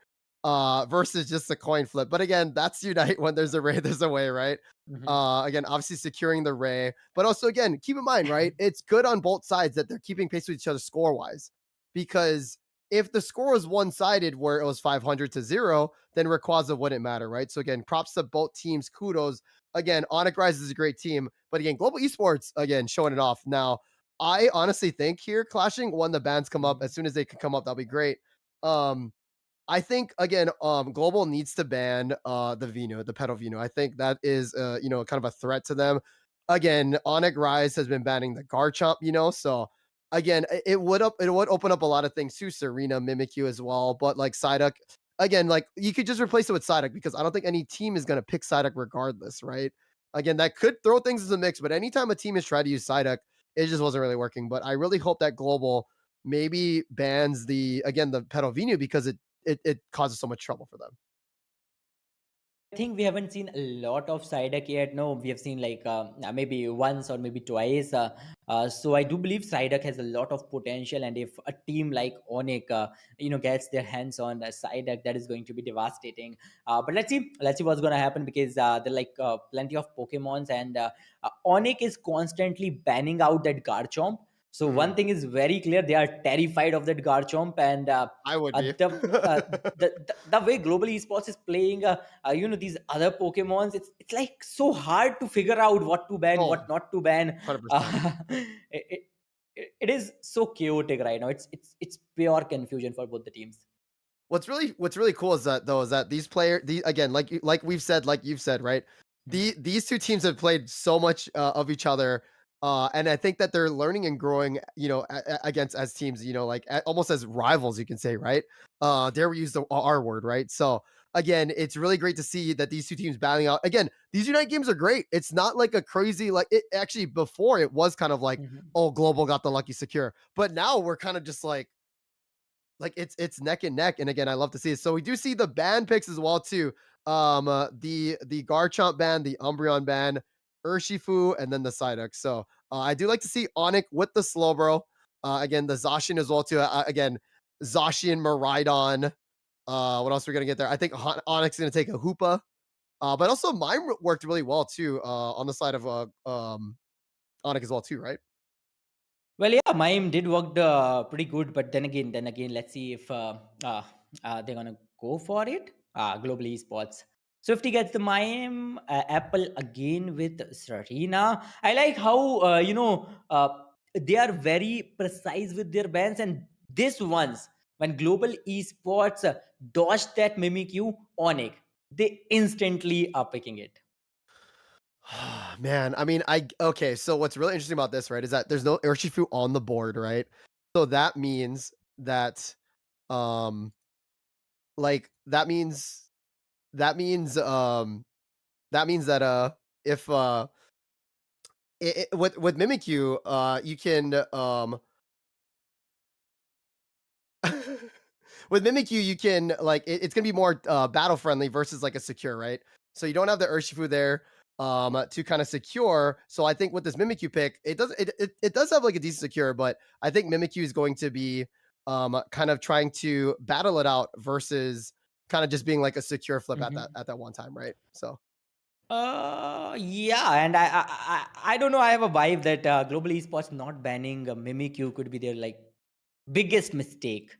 Uh, uh, mm, Giving that Mimikyu, giving Onyx a chance to play on that Mimikyu, they're already dangerous enough. They're already like good with all the Pokemon they've been playing. Uh, we have seen Onyx play on that Hoopa, and I was wondering, how good they are with Hoopa. They are instantly, picking it. Not even a single game went by where they are ignoring that Hoopa. But global esports picking Talonflame is a lot more surprising than Onyx getting the Mimikyu. Let's see what's gonna happen. This is going to be the finale matchup. And ladies and gentlemen, remember, this is not just the finale game. This is the final game of this BO3 series. This is the final game of this whole Asia Cup. Here you go. The next 10 minutes will determine Taj who's going to be a winner.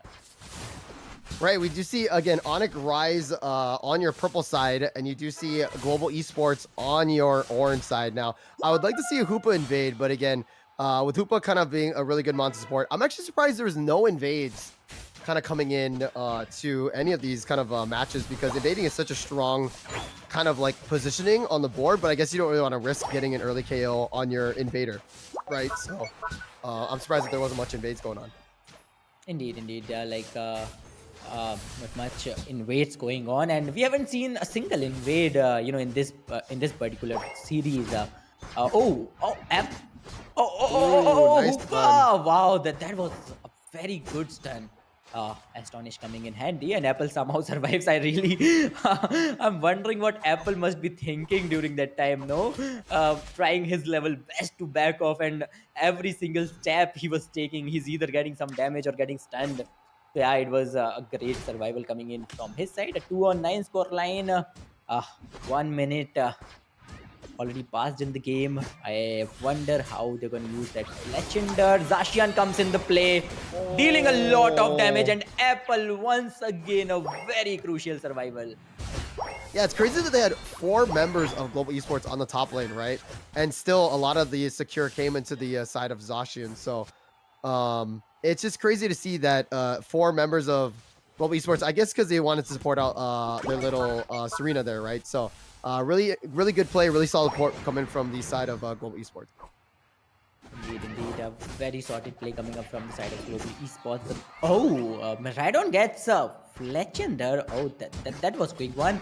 But at the same time, look at Mimikyu play rough. And Cell is really playing rough. He is at the front foot because he does know he is, very confident on his capabilities. Apple back to the jungle. Okay, Fletchender back to the farm as well. Well, Sadao on level 6, and I think Global Esports, well, they do need some good KOs because right now Onyx Rise, they are rising pretty evidently, and the levels they have: Maridon on 7, Zacian on 7, Mimikyu on almost 7. So it could be like very dangerous for Global Esports if like these mons gets a little bit of more experience, or if they get to, let's say, level 9 before any of your Pokemon. That's going to be devastating. Right, yeah, again, Serena needs to get a line. She did evolve finally, but again, Onyx Rise, I think this game, it does feel a little bit different. I think they're going to be more of just trying to get the levels and just kind of overpower Global Esports. We do see a nice siege coming through, but again, the Zacian coming in, the Hoopa coming through. Hoopa trying to stop it out. Serena kind of getting out of there well too. Sending Zacian back, and you see the healing from Blissey onto that Serena. That was good KO. Mew. Wow, the amount of damage this Pokemon can deal. But finally, it is going to be a good push. Yep, you do have Zacian, you do have Maridon, but nah, that fly came in. Mimikyu. The timing was so good. It could have been a Maridon KO, but then again, Mimikyu came in, gets a Talonflame KO, and with this, once again, Onyx Rise, they are the ones having the upper hand. Mimikyu goes down with a beam, and they're gonna secure the Registeel with a Blissey Egg Bomb. Wow. And a score too. Cheeky score. Yeah, Blissey there. Probably not going to get away from here, but getting secure on the Reggie objective as well as scoring 30. Putting in the work that that nurse type Pokemon.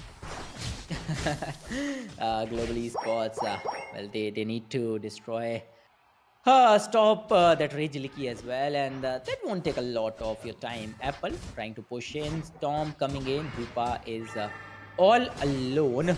No backup. What? No backup whatsoever. Here comes the Queen's Ascendant. Backup did came in, There's but the backup, Mimikyu, the cavalry's here. Maridon, you guys are late. Yeah, so it's interesting because Global Esports, what they should be doing, hopefully, is getting rid of the Hooper Highways, right? You want to get rid of those tier 1s because you don't want any map control on the side of Onyx Rise. Again, Zoe on the Hoopa doing really, really well. So I like this push coming from, but again, the counter push coming in from Onyx Rise. The Blisses comes through. The slow beam is hitting. Everybody's hitting back and forth. Clash, take it away, buddy. Yeah. Oh, I think Okay, wait. These fights are not so sustainable, are they? But oh, finally a good KO coming up. But this time it's for the slow bro. Fly from the side of Talonflame, and Zacian heal back off as soon as he can. With this, it's already a 134-78 scoreline, and Onyx Rise. Well, I think it's another very equally matched game. We are watching Taj because it's a 134-78 in terms of level. Both the teams are doing great. Zacian do have a good level, but then again, when it comes to fights, whenever it's coming to getting KOs, Global Esports, they're getting some very good KOs. So we're talking about the team fights in the game, right? But we might just see a secure flip, right? So let's kind of take. Oh, actually, well, before this happens, we do see both Unites coming out, and I think both teams are just kind of push back. But we do see the Talonflame on Global Esports, right? We see the Mew, right? We see even the Egg Bomb secure, and again the Showtime from Global Esports to kind of like stop anybody going in. So. But again, you see the Zacian. So I'm a little worried about the secure from Onyx Rise because Mimikyu's great, Zacian's great, but they don't have the Urshifu to kind of combo that with the Zacian, right? Or the Zacian, right? Well, one thing is like very clear, like you mentioned. No, it all depends on that Rayquaza. It can all go, it can all go down if you don't get that Rayquaza. But finally, global esports, they are kind of building a good momentum to their end. Now they do have a good goal lead, and they're getting some good KOs as well. Like Oh, Sarita just got a good KO. Finally, a KO for Onyx Rise. Sashian, well, you need to do much more than that. Globally Sports, they have that Fragility, Apple, pretty low gun score. oh, that's gonna be. 50, Oh, they're no, not he's gonna gonna score. secure What that. No, he will the score, berry but first? he'll take that citrus berry first, no? Jeez. A free citrus berry. I guess that Serena's a little bit hungry before turning in that 50. I was like, hey, you should score that 50, but they're like, no, let me nom on Citrus Berry first. So, again, Global Esports doing well. Again, I'm just really worried about Onyx Secure, right? Because again, also Miraidon is Charge Beam, or sorry, it's not Charge Beam, it is Electro Drift. So, again, it's kind of another Secure that they don't quite have. But again, Zacian level 13, as well as Mimikyu level 12. So, I think Onyx is going to want to try to push a team fight here. As we get to the 2 minutes now, keep in mind they lost both of their tier ones here. Now, positioning going good on the side of Global Esports, and again, I really hope this doesn't come down to a flip. It kind of feels like it's gonna be with this kind of positioning here. I really hope that Onyx Rise does push a team fight, try to get somebody with that Shadow Sneak with Mimikyu, right? Because you have that crazy secure, but again, Talonflame, one of the best secure Oh. mons in the game. Trying to find that Miraidon in the backline. I do like this play from Global Esports, but both teams filling it out. I hope Mew can get some solar beams in to kind of get some poke down, but Serena kind of coming in, baiting the Miraidon, these Electro Drift. Again, I really think this is going to come down to a flip, which is awesome and exciting, but we'll see how this goes, Clash. So again, 1 minute and 30 seconds left. As soon as these two teams come in, you can take it away, Clash. But again, they're just filling each other out right now. Again, 30 seconds. Also, it's going to be really fast. So, Clash, I'll let you take it away, buddy. But right now, Global Esports, they indeed do have a lead. If you look closely, they have a lead of more than 100 goals, and they are not committing for Rayquaza. If they want that Rayquaza, they do not waste so much of time. They go directly in, instantly in. Maybe they are looking for a good KO, maybe in. Talon and Zacian are fighting bottom lane, by the way, so that's kind of crazy. Oh, that's a Engage, different go. fight going on, no? Oh, it's time. It's time for a good fight. Hoopa comes in once again. Oh, they're healing instantly. It's just 50 seconds here on it the comes. clock, Taj. Here it They're comes. going all in. Rings and Mound also coming in. It's show time. Who's coming in? Oh, who gets the final strike? Is it Zacian? He's low. He goes down. No Zacian. Talonflame with the fly. Gets 2 KOs. Who gets the Rayquaza? It is Global Esports, and that is going to be the Oh my OG God. Mew with the help of his solar beam. There's no one that can stop or out-secure that Mew or out-secure Global Esports. For a brief moment, I really thought it is going to be the Talonflame because, it flew just before the Rayquaza secure. But then again, it got KO'd. But Global Esports, it is Taj. They're gonna secure this victory, even though they had to reset the bracket, even though they had to win against Onyx Rise. Oh, that too in 2 different BO3s back to back. Well, this team is amazing, commendable performance. Yeah, no, and it's so great because both teams they did so well, but it's so funny because they all had the mentality of they need this ring. So again, it's so funny to see the freeze frame of HP of Rayquaza. It literally would just stop because they didn't want to lose the secure. So it was so funny and just amazing to see both teams knowing that, like, again, we can watch the replay here. Hopefully we get it, but like it's at half HP and then it gets to a quarter and then everybody stops. Like you know what I mean? And then it kind of goes into that secure there with the skulls Oh, from he Slowbro, secured stuff with like a that. serve. He But secured with a serve. Mew the secured Muse the Surf? Rayquaza with a serve. Yeah, the Mew serve. Oh Wow. my goodness. Man, I was just watching Mew coming in, and he was I literally standing I behind Rayquaza. He came in with a serve, and man, the timing was so good. I couldn't see that. That was crazy. But again, as a I Mew watched it. enjoyer, It's great to see that. But again, both teams doing really well. Again, Onyx Rise, one of my personal favorites, but Global Esports securing the win. Again, I think it was great coming through. But again, Global Esports 2-1 to Onyx Rise. Indeed, a 2-1 score line. 2-1 in the very first BO3, 2-1 in the second BO3. And there is Global Esports, ladies and gentlemen. They are the champions of this Engage Asia Cup. Man, what a game. Hats off to the team. And wow, I couldn't be more proud. Yeah, no, quick shout outs to all the teams as well too. Can we get a bracket on the final brackets? I think that'll be kind of cool to see. I know we all love looking at Clash again.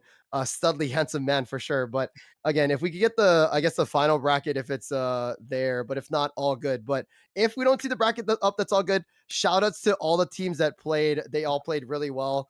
Again, Onyx Rise, True Rippers, 5B, Code Unknown, SA Soul, Revenant Exparts, Angry Dogs, and if I missed anybody, I do apologize. Right.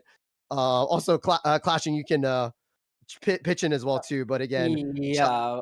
shout outs to all the teams as well too. I have the bracket up as well too. But again, congratulations to Global Esports for winning this Asia Cup. But again, Clashing, do you have? Also, again, shout outs to all the casters as well too. Clashing yourself. It's me, Fu, Spartantano, and myself, Taj Wilma. Also, shout out to production as well too. To Zen for putting this together. Again, Dragon as well too. For the production as well too. Sorry, it was a little bit laggy. Again, or also some of the crashes, but that's what happens when you're doing this. Again, it's Unite. We love it. We've done our best. And again, Clashing, is there anything else you wanted to say? Also, shout outs to our sponsors as well too, and shout outs to Engage GG. But in Clashing, again, anything you want to wrap up with teams or stuff like that? Yeah, sure.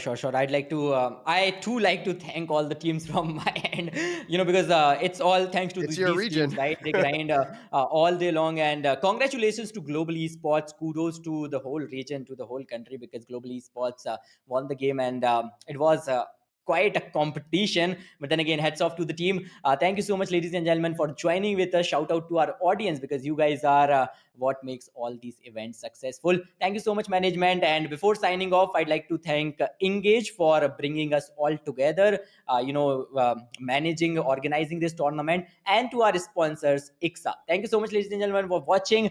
We will see you soon enough. But till then, bye-bye.